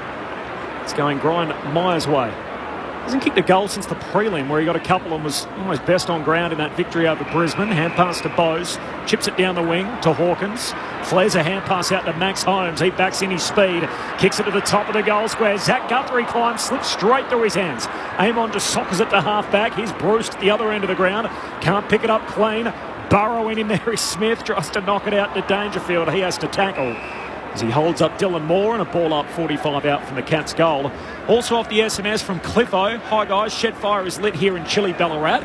Local Cambodian beer includes Angkor, as well as Anchor. Both very nice beers. Hawkins down to Dangerfield. Hand pass to Isaac Smith. Just hits the bottom of the left post. Almost a signature moment for Isaac Smith. And Geelong are just having their way. They're doing it with ease at the moment. What were those two called? It sounds like the same beer. It does. 62 points Geelong spelt differently. As the kick into the back pocket for Ward, and he's tackled out of play by Henry, and the umpire says no, that's holding the ball. So Ward got it. It was a terrible kick out, skidded to him, collected on the half volley, and then Henry lays the tackle, took him over the boundary line, and the ump says that's holding the ball. Certainly had an impact, hasn't he? He's staking his claim for spot the 22 next week, Ollie Henry. Gee, they're all up in the stand beneath Ollie Henry as he kicks a drop punt but misses near side. He's certainly had an impact, Ollie Henry. It's his 5th scoring shot, 2 goals, 3. Cats by 63 points, 15 played final term. They kicked 10 straight goals in that third quarter. Oh, Empey looking short for Sicily. Took a long time to get it to him and allowed Rowan to come in and spoil it. And there's plenty of taps on the back for encouragement for the Cats as they lock the ball inside their forward 50. Just to clarify, that was a 10-goal to zip third quarter. They kicked 13 in a row in the game. Toss back into play. Hawkins doing the ruck work against Meek. Hawkins knocks it to the front. Cameron coming through. Big collision with Nash. How's the umpire going to see this? It's going to be a Geelong shot on goal. And deeming that... was it kicking in danger? Jezza got low. Yeah, it was a kick from Nash in the end. He threw a boot at it. And that's lucky that didn't end in more damage. For him as well. Absolutely. Could have been a broken leg for Nash and could have been one right to the face for Jeremy Cameron if he made contact. Can he win the Brownlow this year? Yeah, absolutely. He can. Yeah, because he does seem to be playing, or have the licence anyway, to play a bit higher. It's that real Buddy Franklin in his prime role, isn't it? Where he can get high possessions, but also gets back so hard and so many shots on goal. And such a beautiful kick. Jeremy Cameron for his 7th. He fires out to the right. It won't be a goal. And Lloyd Meek there almost juggled the mark. Not paid. And over the top of him comes close, and the ball's stuck underneath those two. A ball up in the right forward pocket. Because he doesn't kick 6 goals just from 6 or 7 possessions. Like that was possession 19. Hawkins grabs it out of the ruck, then tackled, lost it. Day jams it on the boot, chopped off by Tui. Couldn't take it clean. Ricochets to McKenzie. Wanted the safety of the boundary line. Gives him the benefit for the doubt. Says spin it in, half forward for the Cats. I mean, he was clearly best on ground in that loss to Carlton. Would he have 25 and kick 6? And it'd be hard to, I don't want to preempt whoever's doing the votes, but he's kicked 6 again today. Been excellent for the Cats, and what's going to be their first win of the young season from the boundary throw in. Blitzarves wins it down. McKenzie had it. Hand pass ends up back with the Cats. Hawkins got it away to Myers. Hand pass to the hot spot. There's Gary Rowan. Blows past a couple and bangs it through from the goal square. Max speed from Gary Rowan. Just hit it at pace. They couldn't lay a hand on him. 17-11, 1-13. Party time for the Cats started long ago. 6-8-44 Hawthorn. Geelong by 69 points. 18 gone. Final turn. I just think the clear difference in Geelong in this second half has been their intensity around the contest. There's been a real desire to win the ball, to really hunt in numbers. You look at that contest there, it's more Geelong jumpers than Hawthorn jumpers. That's a really simple way to play football, outnumbering at as many contests as you can, then you get reward. Isn't it funny? You're 0-3 and all of a sudden they're old and slow. Yeah. This second half, I mean, they've looked as explosive as any of the good teams, haven't they? When you think Rowan, Close, I mean, Holmes, they do have some wheels. It's just a mindset thing, and he's got him again here. He's picked him again. He's going to have to do some work on that, Ned Reeves, that knee up in the ruck contest. Dangerfield wants to take the advantage, drives it towards full forward. Henry was shoved over by Hardwick. Blake Hardwick takes the mark at the top of the defensive goal square. Sends it up towards Day. He's outnumbered. Charging in Carl Amon. Tui for the Cats gathers. He wants to join the party from the right forward pocket. Hardwick on the goal line. Kept it alive. And eventually it trickles through from behind. Geelong by 70 points. Oh, that's not a great kick out. Hardwick rushed it. Dangerfield floats through. Takes the intercept mark. And now he'll have a ping from 40 out left, half forward, 10 in from the boundary line. He did. He really got him going at the start of that third quarter. Paddy Dangerfield, he's had 10 clearances now in this game, but I think when it was needed, it was a really important captain moment for him. I think we've all been critical of the way he started in those opening 3 games, but it was really important for Dangerfield and him moving into the future as captain. Dangerfield on the set shot. It starts out to the right. He brings it back. The captain's goal is a cherry on top. Geelong's game-high advantage extends to 76 points. 20 minutes into the final term. Geelong are 18-12. Hawthorn 6-8. Grandstand AFL, Adam Ramanaskas and Luke Ball. Yeah, it's a good call, Ramo. I thought, that just from the start of that third quarter where someone had to go in and turn around that clearance domination for the Hawks. It was him. Atkins had some moments, but it was Dangerfield really the first 10 minutes of that third quarter. And then, I think the big rundown tackle of Newcomb as well in the middle of the ground. So, yeah, good performance from the skipper. He's been building to this, and his teammates have got on board, and all of a sudden they look like the Geelong team that was steamrolling teams towards the back end of last year. And what's important here with this margin is they get their percentage back over 100. Dangerfield becomes the 9th individual goal scorer for the Cats as he gets a clearance here. Kicks up towards Rowan. Scrimshaw back on the field. Can't take the mark. Frost's hand pass to McKenzie at centre half back. Has to try and re-win the footy for the Hawks. Ward with a fumble. Turns it over. Moore picks it up. He's tackled by Atkins. Holding the footy. Geelong aren't done with yet. Tom Atkins doesn't even realise it's his free kick. Feeds it around the back. He wasn't behind his mark. So tried to give it to Jack Bowes. And the pressure's lifted, but gosh, they fumbled this second half, the Hawks. And Atkins can poke it over the top, and Myers takes the mark, but he's still 53 out from home. Hawkins and Cameron are both leaded. He can work it to Cam Guthrie. It's like finding the holes in the cheese at the moment. There's plenty of them, and Guthrie's going to poke it to Stengel over his head. And Sicily might take it out of play. He does. I think he deliberately was quite happy to have it over the line before releasing the footy to his boot. There's no way Cam Guthrie should have got that ball inside 50 there. As you called, Clinchy. It's the space they allowed him to move into. It is a 95-point swing in the game from 19 down to now 76 in front. From the boundary throw-in, Stengel runs onto it. He's run down by Warple. 95-point turnaround. And Hawkins was just pushed into the back of Warple there by Ned Reeves, which I'm sure Warple won't be too happy with that as the footy was being returned to him. Warple comes out to the wing. Green can get down too low, trying to pick it up as the half volley came in, and Stewart hand pass away to Cam Guthrie for the Cats. Hand pass at the bootlaces of Morrison, picks it up for the Hawks. Hand pass to Newcombe, to Moore, by hand to McKenzie, and now to Day. Goes racing away on the wing, gets boot the ball, slides off the boot, bounces down the member's wing. Radikalia runs onto it. Time to steady. Chips back down the wing. Warple up in front. No mark. Falls to Moore. Geez, tackled hard. Ripped into the ground by Max Holmes. And a ball up on the wing. 22 minutes gone. Final term. Geelong by 76. They kicked 13 unanswered goals at one stage either side of half-time. Let's have some Reeves. Reeves taps it down to Warple. Hand pass away to Ward. Kicks towards half forward. It bounces out in front of McDonald and Bowes. So how much of the focus will be on how good Geelong have been and how poor Hawthorn have been? It's an interesting one. We spoke before the game about this potentially being the easy kill for this Cats team to get them back on track. Thrown back in. Reeves wins down the tap. Day can't take it. Reeves has another go at it. But it's Isaac Smith who dribbles it end over end. Up towards half forward. Morrison leads Henry to the footy. Fends off the tackle. Turns and kicks inboard. Asking Carl Amon to sit underneath the high ball.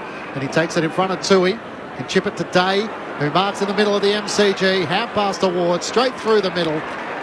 Spots up an uncontested player. And the mark's taken by Finn McGuinness directly in front. 45 metres out from goal. They're so young, aren't they? I mean, I think they have looked like an under 21 team really against a team of men in this second half. Just the 3 goals in his career, Finn McGuinness. He comes in, it's off to the right, trying to give it everything he's got. And it just scrapes in for a minor score. The lead is 75 points Geelong's way. 24 minutes gone, final term. Going through to 6:30 local time, so another 40 minutes, all the wash up from the winners' rooms to come. As the kick-out's marked by Jeremy Cameron, getting up the other end of the ground. He spears a beautiful left-footed drop punt like a laser onto the chest of Rowan, and on his bike he goes, starts running up into the front half. He's already kicked 6. He's equal season best. Short pass from Rowan to O'Connor, kicks it out wide to Cam Guthrie. Short kicking build-up here from Geelong. Colin Jasny marks. Goes short along the boundary line to Myers. The Cats next Sunday as part of Gather Round, they'll play the West Coast Eagles at Adelaide Oval. They'll start a heavy favourite there against a very depleted team. Cameron can't complete the mark. In fact, the mark's going to be paid. It'll come back to Cameron. High half forward. Meanwhile, for the Hawks, they play GWS, another 1-3 team. It's a Sunday fixture as well out at Norwood. Talk a bit about Gather Round in the post-game, I'm sure, as Cameron kicks into the pocket to his partner in crime, Hawkins. Can't complete the mark. Spills through to Newcombe. He's tackled, dispossessed. In fact, it was Day. Comes Geelong's way. Dangerfield running the boundary line in the wrong direction. Hands it away to Colin Jasny. Shoots goalward. He's not a noted goal kicker. He misses out to the right. And number 156, just the 3 majors previously. The Geelong lead is 76 points, 26 travelled final term.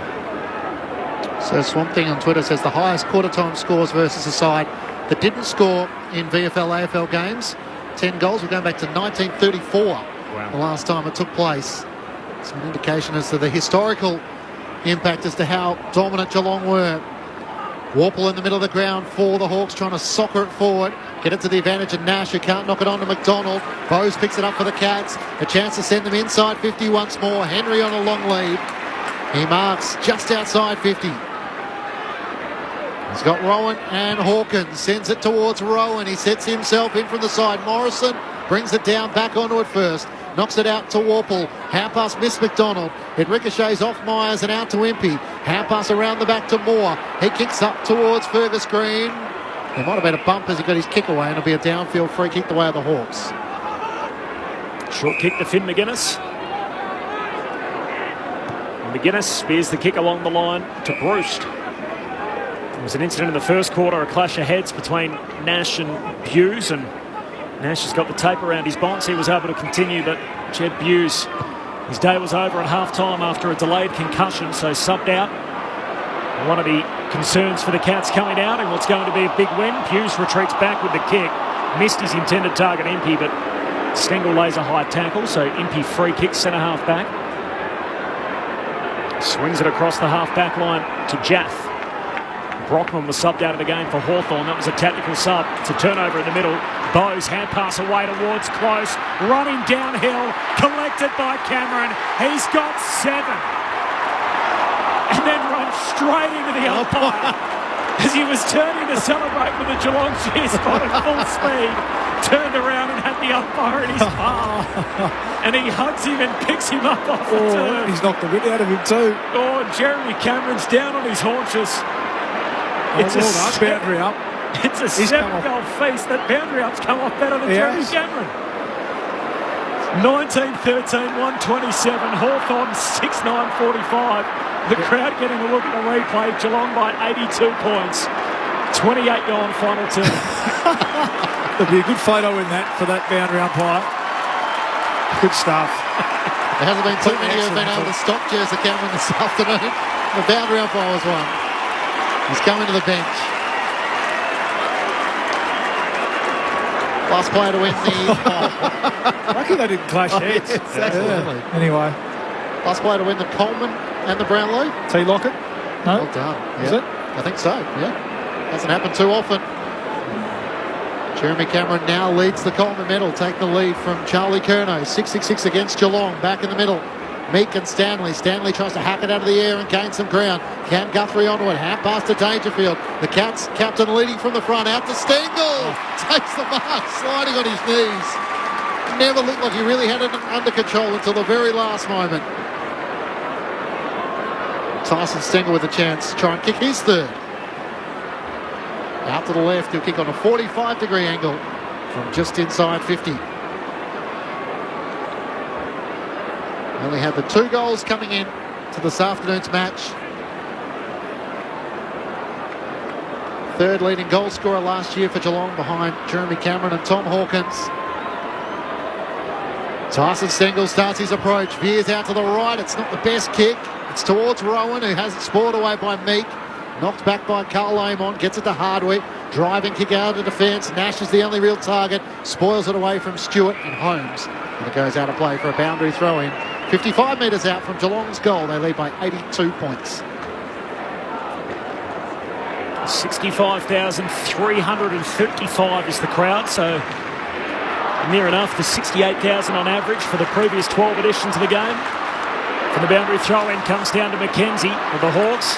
Just ushers it out in the direction of Jaff. He gives it to Warpool, feeds a hand pass back, but it ends up with close to the Cats.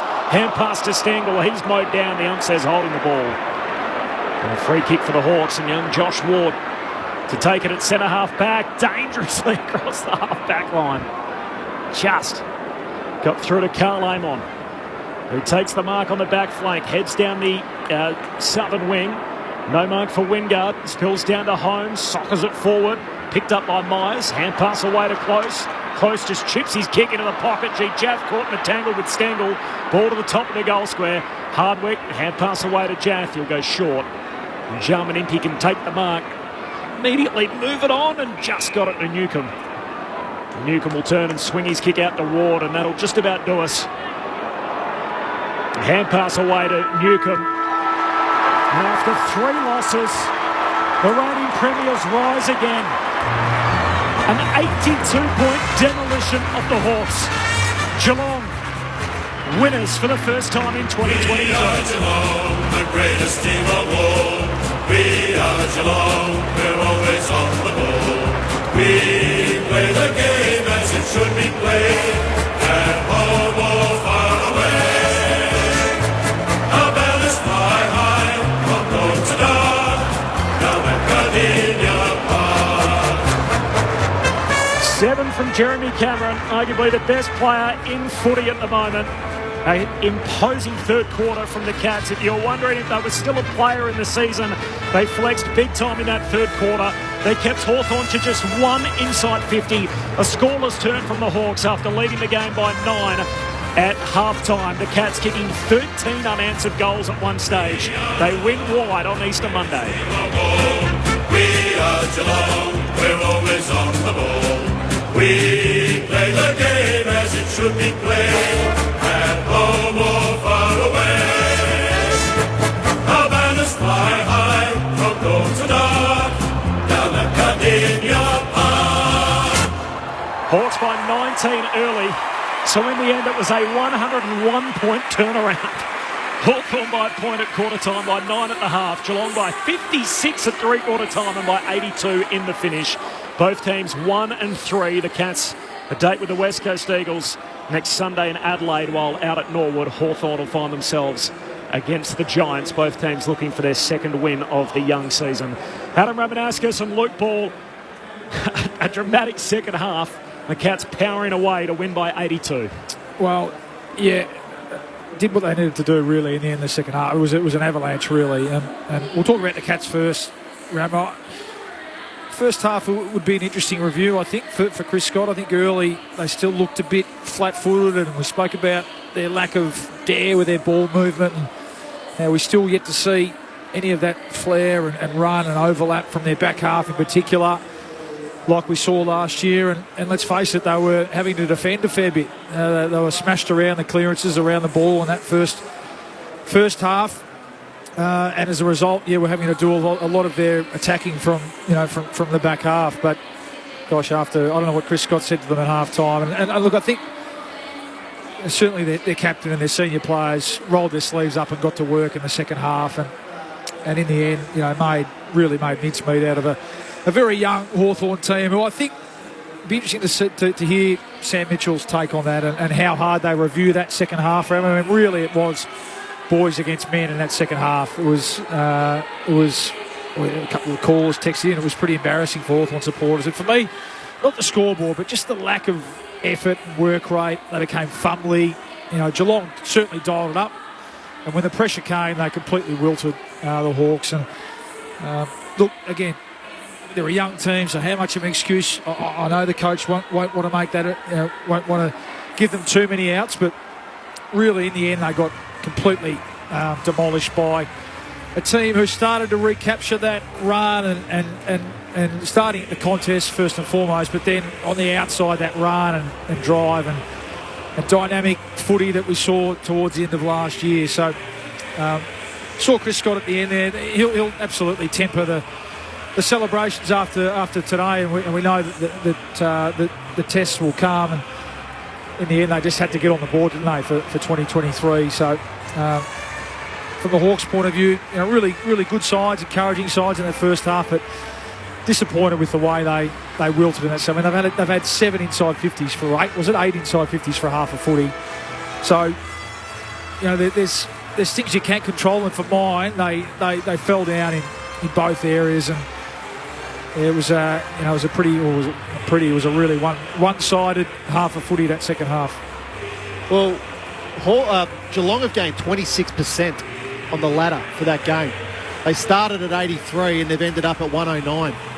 So for one win to already be well over 100% is really, really important, because it's almost like 2 wins. Yeah, well, we know how important percentage points were at the end of last season. So to get a win like that, I think to gain confidence back is critical.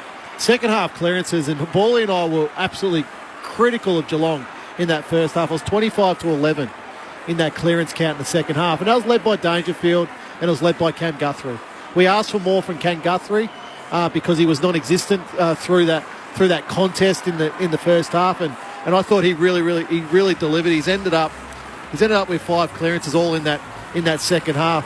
Inside 50s, Geelong had 41 in the second half, 41-8. I mean, they're under 15 numbers, really. Yeah. Which, again, we said it at the start of the game. On paper, pound for pound, talent for talent, experience. It was clearly a mismatch. Yeah. What we loved in the first half was Hawthorn's effort and their drive, and the way they took the game on and made Geelong defend and really tested Geelong out the other way, but it just completely wilted in the second half. The question, we posed the question through that last quarter. Like, in my opinion, I think Hawthorn, Sam Mitchell and his coaching staff need to do something like that. You've got to stop the bleeding at some stage. You can't just let it flow on and go, they're learning. Well, my issue with that is if they become a good team and a team gets momentum like that and they don't know what to do, that's where I sort of struggle to comprehend. Well, I'd look for a move. I'd look to work on something during the week and say, well, okay, guys, if this happens again, a team gets 3 or 4 goals in a row in quick succession, this is what we're going to do now moving forward. So the first half, you're admiring the way Hawthorn were playing. They were comfortably winning the contest, which was polar opposite to how they played last week against North Melbourne. They won the outside. They won the uncontested football, but they were terrific in that first half in terms of their contested football, their clearance work. But then after that, it was just an absolute avalanche. I don't think there's any other way to describe it. Geelong, I think it was the first centre clearance of the second half. Dangerfield just steamrolled his way through. It was a carbon copy of the first centre bounce of the game when Will Day got that ball straight out and off they went. They kicked that first goal of the game inside 30 seconds. So, look, does it turn Geelong around? Does it now, have they got the feed that they needed to go, okay, we're back and we're up and going again? I don't know. Look, we thought this might have been an easy kill ball. You said it. You expected a 10-goal margin before the game, but I still think Chris Scott will look at that first half pretty closely and go, well, hang on a minute. Here's the effect if we don't do what we did in the second half. Yeah, no doubt. Yeah, they get Duncan back, so they get the game into him, and he looked pretty sharp, didn't he? Looked to his usual self. Stanley comes back in. College Asney, Jack Henry will come back in. So I think it's a start for them. 15 goals to 1 after half-time. The Cats by 82. Ben Cameron in the winners' rooms.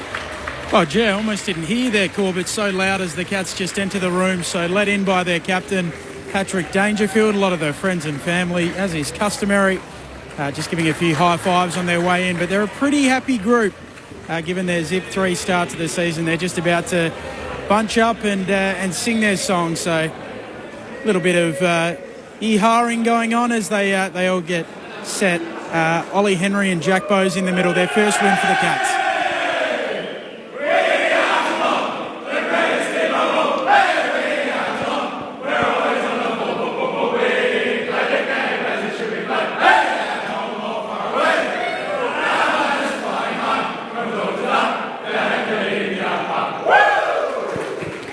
Interesting to note, just a quick little tidbit, no sports drink shower down here for the Cats, so obviously not too keen to clean up the mess.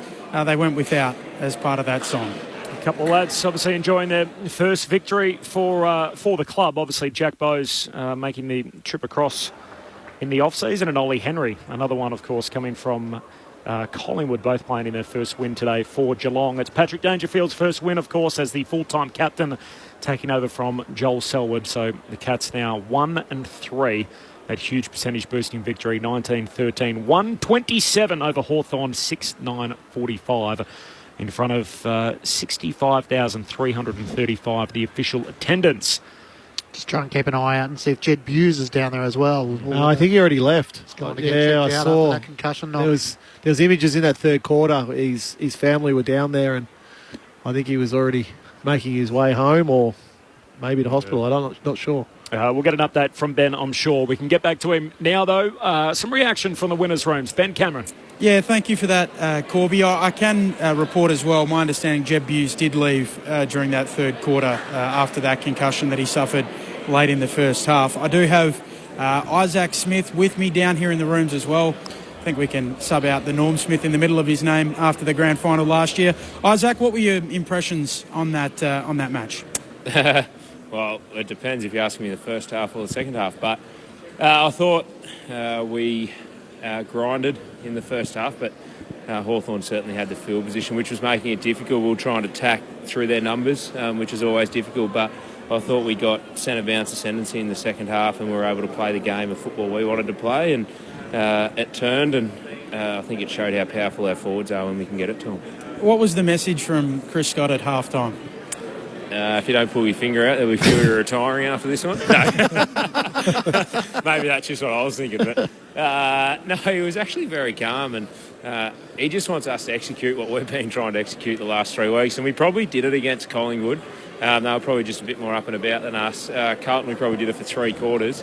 And then the Gold Coast, they were just way too good for us in the end last week. But when we actually had a look at some of the numbers we want to do, they weren't too bad. It felt worse than what it actually was. And when we were able to execute, I think it shows that we can still play pretty good footy.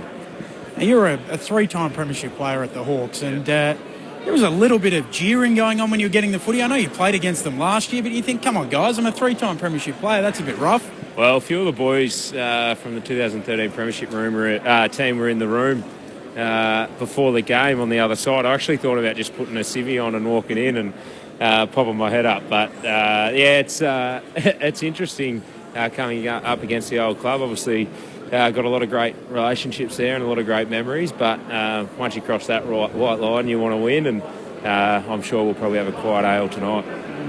I'll send you upstairs. We've got Matt Clinch, Corbin Middlemass, Adam Ramanauskas and Luke Ball. Izzy, well done. You mentioned the centre bounce at half-time. Just clearances in general were a real problem. I think it was 25 to 11. Was it a matter of changing the mechanics? So was it personnel or setups, or was it just more of a mindset shift to the guys in there at half-time? Because the turnaround after that was as dramatic as you'll ever see. Yeah, no, it was. It makes playing on the wing a lot easier. You can run forward instead of backwards. But no, it wasn't structural too much. There was a little bit to it, but we'll probably just a step off. And it's funny how quick the game is and how astute opposition are in their own detail. And if you're half a step off, then you're too late in the game now. So it was just getting back to exactly what we wanted to do and being extremely detailed with it. And as you said, it was quite a dramatic turnaround. And it's amazing how the game can be played on your terms as soon as you get something like that, especially with the 666 that's been brought in and how the game's now played. And the other stat that jumped out was you're able to keep the one inside 50. So you won the clearances, got the ball forward, and then you're able to set up like we saw at your best last year. You're able to set up the ground behind the ball and just basically keep the ball trapped in your front half in that third quarter. Yeah, and I think you'll find any team that can't set up the ground will get scored heavily against. And we were probably leaking a few too many goals. We got College Asney back this week, he's huge structurally to us. So that was a big in. Mitch Duncan, great ball user, and just helped the boys set up back there. And we probably just set up a little bit differently to what we've been doing previously. So it started to click, but the challenge now for the group is we've got to be able to execute now week on week, not just for a half a footy. That execution, they seem to... You talk about setting up the ground. Hawthorn seemed to make you kick up and down the line a little bit in that first half. Was that something that you spoke about at halftime, just taking the ball away from that line? Because you got Sicily and Frost who were doing a reasonable job. Once you sort of started to do that, it felt like the game really turned quickly where they just couldn't defend you any longer. Yeah, I think we were able to do that a little bit just by how we're winning the ball at stoppage and clearance as well, and it was allowing us to set the ground up a little bit better than what we've been able to in the first half. So it was spoken about a little bit, but probably more take what they're giving us, more so than make sure you get it off the line. But it's amazing, and momentum's amazing, and probably the AFL is as close as I've ever seen it in my time in it. And if you're just off a little bit at the moment, it feels like any team can win. So, you've got to get going what you want to get going and what we believe are our KPIs. And it's probably pretty clear on the stat sheet in the second half what they are. But, it ended up swinging our way, which was nice. Have you seen a spell of form like Jeremy Cameron's having at the moment? You played with Bud. I did liken it to him out there, but I'm not sure what was said in the Hawks rooms before the game, but none of them were talking to me. I was trying to talk talked to a few of the boys to tell them how good Jezza was. But he's pretty special player, and he's just had a kid, and I think he's flying high at the moment. We might see a bit of a downturn for a week or two at some point when he's not getting any sleep. But while he's up and about, let's keep using him. Had the boundary umpire come off after their collision after number 7? Well, it's funny. I was standing on the MCC wing, and he's run past me. He's got claret streaming from his nose, and he looked a bit rattled. I gave him a tap on the arse as he kept running by. So the poor bugger. The funny thing is, they both just didn't see it. Yeah, it was great. It was good. It was good. The field umpires were having a good old chuckle in the middle of the ground when it happened. It was a fair task trying to stop him today. Isaac, it's Matt Clinch. Can you take us inside this week? Was there panic inside the four walls, or was the team relatively structured in a sense that if you get enough of the key contributors right, that the rest would take care of itself? Yeah, there wasn't any panic. It was more a little bit of urgency that we just want to start playing the football that we know we can play. So I think the beauty of Geelong is they don't get too panicked, and there was a calmness about it, but there was also an urgency that we need to get going here. And it was a massive percentage boost as well. I think you've got the 6th best percentage despite, starting the weekend on the bottom of the table. So I was going to say, well, that helps because I think we had the second last and we're on the bottom. So anything's a positive. But does that sort of make you believe that you can turn it around and get back on track relatively quickly? Oh, I don't think the belief was ever not there. We just weren't doing what we wanted to do, and you can overreact and put yourself in a deeper hole, or you can just get to work and do the things that you know you need to do.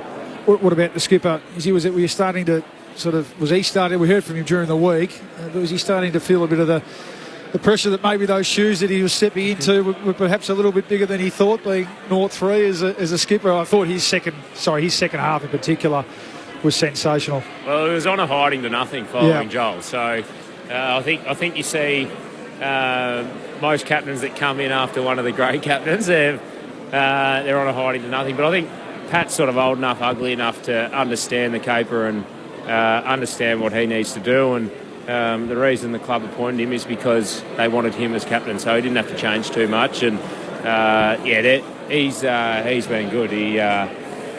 He's pretty competitive when he's out there, but when he's off the field, he sees it pretty well. Where's your head at with gather round next year? You're going to next week. Next year. next week. Sorry, trust me, I'm not even thinking about next year. But are you going to go over there early? Are you doing? I know you take a keen interest in the media. Are you going to do any more? Because you guys play Sundays, so there's a bit of a wait. Will you get there a bit earlier? I think we're getting there Friday, but I have absolutely no idea what's going on. Nothing has been communicated. I've been told we're having a flight Friday lunchtime. So one of the boys said yesterday we're meant to be doing a few activations and different things, mate. You'd know more than me. To be honest, I've got a couple of kids at home and that. I'll just be trying to get an early night's sleep. Footballers tell us they love to small talk with other footballers. So I can imagine with all 18 teams in the one place in Isaac, there'll be a fair bit of that going on. Yeah, it's probably lucky we play Sunday. We can't get ourselves in a bit of strife. So what's that street? Hindley Street or something? Yes. I don't know. You're telling the story here. That gets pretty busy, doesn't it? Yeah, stay away from the Ramsgate. Just one last one, Isaac, before you go on a serious footy matter. So Mark Blitzharp's copped a knee to the side of the body, obviously, by Lloyd Meek in a ruck contest. And looked like there was a little bit of heated between the two teams after that incident. Where were you and how did you see it? Yeah, I was on the wing, and I'll never be a ruckman because I don't need to run into a knee like that. That's a big knee and it looked like it hurt. So that's footy, I guess. Was it all above board, the act from the Hawthorn ruckman? Oh, I'm not sure. I wasn't even thinking about it. I was more worried about chasing Carl Amon. Isaac, appreciate your time. Congratulations on the win. A dramatic second half. We'll see you in Adelaide next week. No worries, guys. Have a great day. Isaac Smith from Geelong now. It's a good conversation, isn't it? It's a good chat. Yeah, absolutely. His 11th Easter Monday game, 3 as a cat and 8 obviously previously with the Hawks. Geelong winners by 82 points. Gather round or fast come into focus. We're here on Monday night. There's a game on Thursday night. So 2 games off and then over to the festival state they call themselves for one almighty footy festival over 4 days. City of Churches? Yeah, I think that's what you're looking for. Not going with the festival state. That's what they call themselves. It's a modern... I've always City of Churches. Well, that is... Oh, I think Rome might have something to say I've heard that, a comedian say that's that. Exactly, yeah.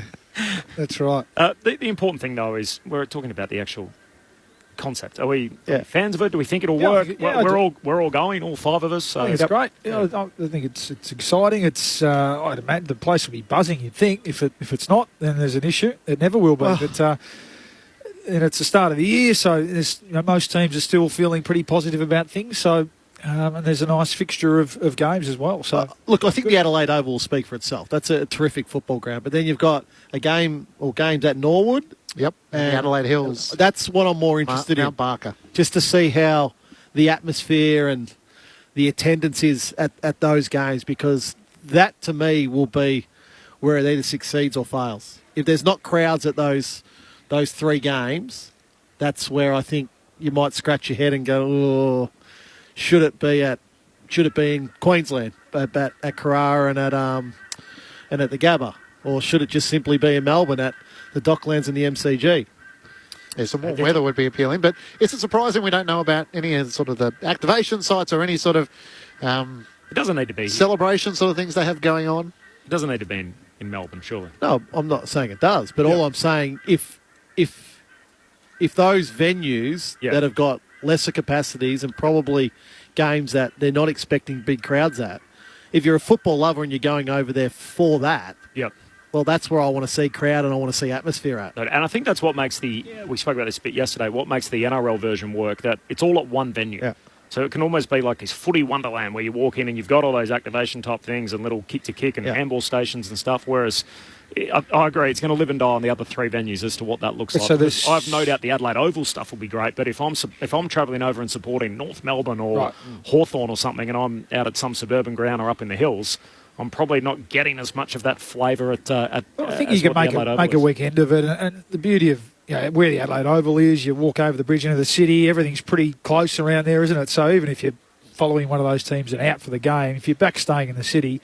You'd imagine there'd be plenty happening between the city and Adelaide Oval, wouldn't you? You'd hope. So you'd hope. Yeah, people will make a weekend of it. It's school holidays still, so hopefully they'll come in their droves. It'd be bold to try and do it in a non-sort of footy heartland place, which I think the AFL's original concept was Sydney, and how their first thought was we could play games at the old Olympic Stadium and at Giant Stadium, and you could have this whole little sort of footy area out in the west of Sydney. But do not go back near that Olympic Stadium. But the other one would be Western Australia, but participation numbers in South Australia probably need a bit of a kick in. I think I remember growing up, they used to have like a sort of around the show time where the now training base is for Collingwood. They had like a sensation sort of set up where you could get your own footy card made. And I'd love to see a few of those things sort of come around where for the kids that are going to go across, they can get some memories rather than just going to the game. And hopefully there are some sort of player appearances and stuff like that as part of the weekend. I think Western Australia came second in the bid. So I think in the end, South Australia paid the most, so they got it. Was basically how it was decided. But the problem with WA is the second ground as to where that's going to be. You need two venues in our code, which is obviously a bit of a disadvantage. But I hope it does sort of go on the road and it works in Adelaide. And if it works there, great. Let's keep going to Adelaide. If not, swing it around, play in Perth and a few other different cities. We'll learn more about it. Obviously, living through it next week. How much does Geelong's form, just to jump in, rest on Jeremy Cameron's shoulders at the moment? Oh, enormously, because Tom Hawkins is still underdone.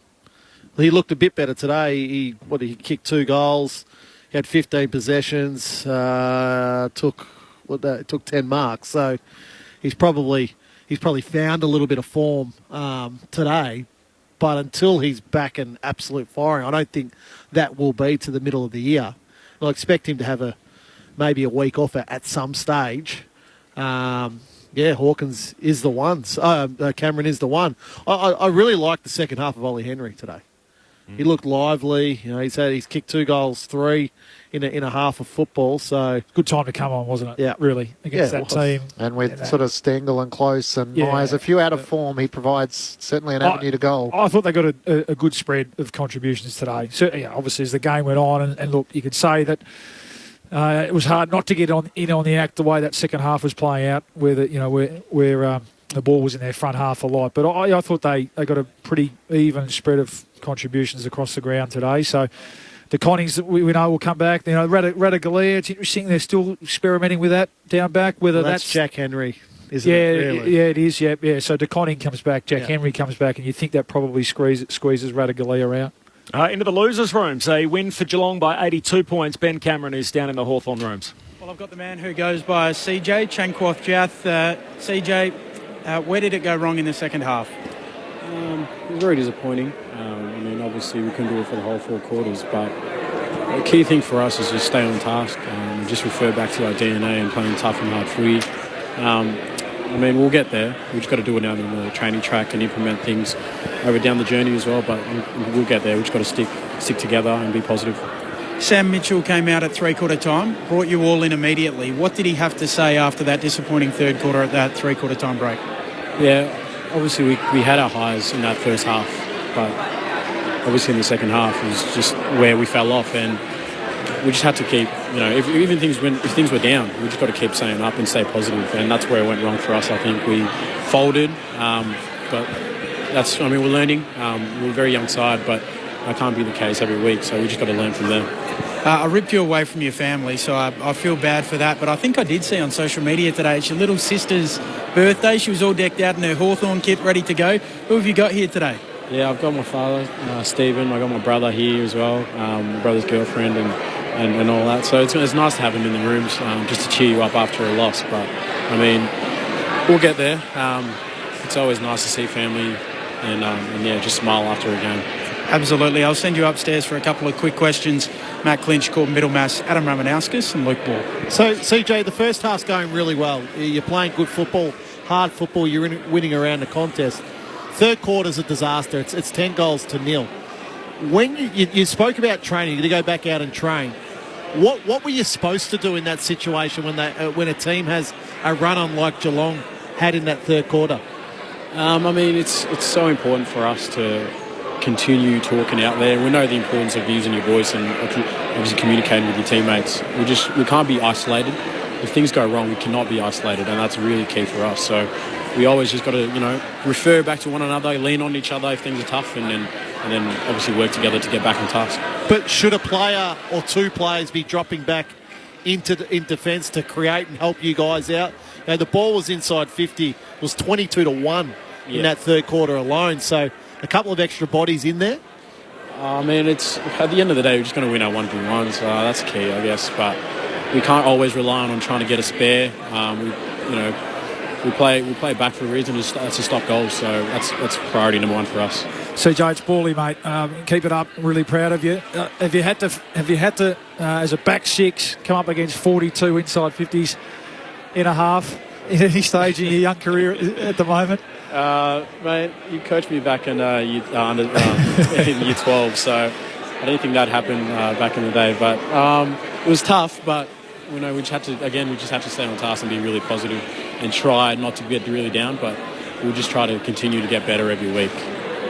Chankwath, appreciate your time. All the best next week on the rebound against the Giants. Thanks, guys. Keep it up, mate. Chankwath Jath in defeat from the Hawthorn Rooms. Great to hear from him. An 82-point loss, 15 goals to 1 after half-time. What did we say? 41-8, the inside 50 count in the second half. Off the SMS, g'day fellas, guess what? Garfield has woken up. Owen the One-Eyed Cat from Bruce Rock. Jeremy Cameron reminds me of Matthew Pavlich. Great forward and a beautiful field kick when in the midfield. Is that a fair call, lads, from Marcus in South Melbourne? He's a little bit more Buddy Franklin for mine. Yep. Maybe it's just the left peg and just the way he moves. But, yeah, all those champion key forwards who can play multiple positions. It's not a bad call. Ramos, short answer here. High grandstand team. Which club, in your opinion, is further down struggle street based on this round's games? Hawthorn or West Coast? From Chappie in Tasmania. I think, unfortunately, West Coast with their injuries. Great call today. I feel Geelong this season are too reliant on Jeremy Cameron. He's an absolute beast, but imagine if he wasn't there today, even when the Cats played the Blues. Cameron was the reason why the final score was flattering. That's from Zane in Coburg. And from Dave in Belgrave. Hi, team. Who is going to do the Gather Round commentary? We've got our usual South Australian crew, so Aaron Bryans and Neil Cross will call some of the footy over there, plus Scott Thompson, Josh Franco. Who else is that? Rod Jamison obviously will be with us. Stephen Williams is doing some games. Lauren Arnell. So we'll have our SA-based guys. All 5 of us are going. So Ben Cameron, myself, Matt Clench, Adam Ramanauskas, Luke Ball, Kelly Underwood will be there. Clint Wilden. I'm missing some of our experts. Mick Moldhouse, of course. Mark Murphy. Gee, Full house. So full crew. We'll have our usual sort of offering of Grandstand AFL next week, all off to the City of Churches, or the Festival State as they call themselves in South Australia. Not just in the city of Adelaide, of course, with Mount Barker involved. On ABC Radio and Sport Digital, this is Grandstand AFL, full-time in the Easter Monday clash between the West Tigers and Parramatta. The Tigers made it close, but Parramatta's still home by a converted try. So 28-22, the Eels winning there at Homebush. And in our game here at the MCG, it was Geelong by 82 points over Hawthorn. In the stall gift, Ryan Tarrant won the men's final, and Bella Pasquale won the women's race out at Stall earlier today. That's, of course, in the 100-metre dash. A stall gift, as you would know, Clinchy, as someone who's been there before, is more than just the 100-metre dash. Plenty of races happening across the couple of days down there in Stall. Would have been cold down there this morning. Ooh, you ain't lying. There's no doubt about that. It's cold here tonight. 82 points, the final margin, the Cats over the Hawks. The votes in the ABC Footballer of the Year, Luke Ball. Hold on quickly. Okay, we're going to give one to Max Holmes. Just thought, he's such an important player, isn't he? Especially coming to that midfield now for Geelong as they look for depth through that position. 26 possessions. He had 7 inside 50s, 4 clearances and a goal. 2 to Paddy Dangerfield, the skipper for Geelong, 27 possessions. 12 of those contested. A better spread, 12 contested, 13 uncontested. He'd been having too much contested footy, Paddy, but I thought he got out today and 4 tackles. 10 clearances was the big one and 6 inside 50s and a goal. So a good game for the skipper. And a pretty clear best on ground. 3 votes to Jeremy Cameron, who was the only one really in that first quarter doing anything for the Cats, and ended up with 7 goals. And I think he's certainly the best forward in the comp and would lay claim, Rammer, to the best player in the comp at the moment, Jeremy Cameron. No debate from me. Number 1. We were talking about this yesterday, about whether it's sort of him or Bontempelli or Cripps, and it feels a bit like whichever one you saw last, but Jeremy Cameron, there's very few guys in the competition that can do that. 7 goals for him today, Jezza, to go along with his 22 touches. That just about rounds us out for round 4, which feels like a marathon round of footy started way back on Thursday night. It comes to a close here at the MCG on Easter Monday with the Cats winners by 82 points. So they leap from 18th up to 13th on the table. Their percentage 109.9. They're one of now 6 teams with a single win, and Hawthorn go to the foot of the table. Thanks for your company today on Grandstand AFL. We will be back Thursday night in Adelaide for the start of Gather Round. It is round 5 of the AFL Premiership season. Adelaide and Carlton to get us going. A bumper matchup with Sam Walsh expected to return for the Blues, and the Crows coming off a couple of wins. Thanks to Adam Ramanauskas. Thanks to Luke Ball. Thanks to Stu Baker, our tech. Thanks to Brett Sprigg back in the studio. Thanks to Matt Clench and to Ben Cameron. My name's Corbin Middlemass signing off from the MCG. The curtain coming down on round 4. Geelong big winners by 82 points. So the reigning premiers at last to open their account. They head to Gather Round as winners to take on the West Coast Eagles next Sunday. We'll catch you on Thursday night on Grandstand AFL. For sporting organisations Nation Footy, hosted by me, Sam Wax, and me, Tenero Aruna. Each week, we'll bring you Pacific Islander stories from on and off the rugby league and rugby union field. We'll have plenty of special guests, tales from the past, tackle the big topics of today, and look forward to the next-gen Nation Footy stars. Nation Footy. Nation Footy. Tuesday night on ABC Sport Digital. ABC Sport, your home of rugby.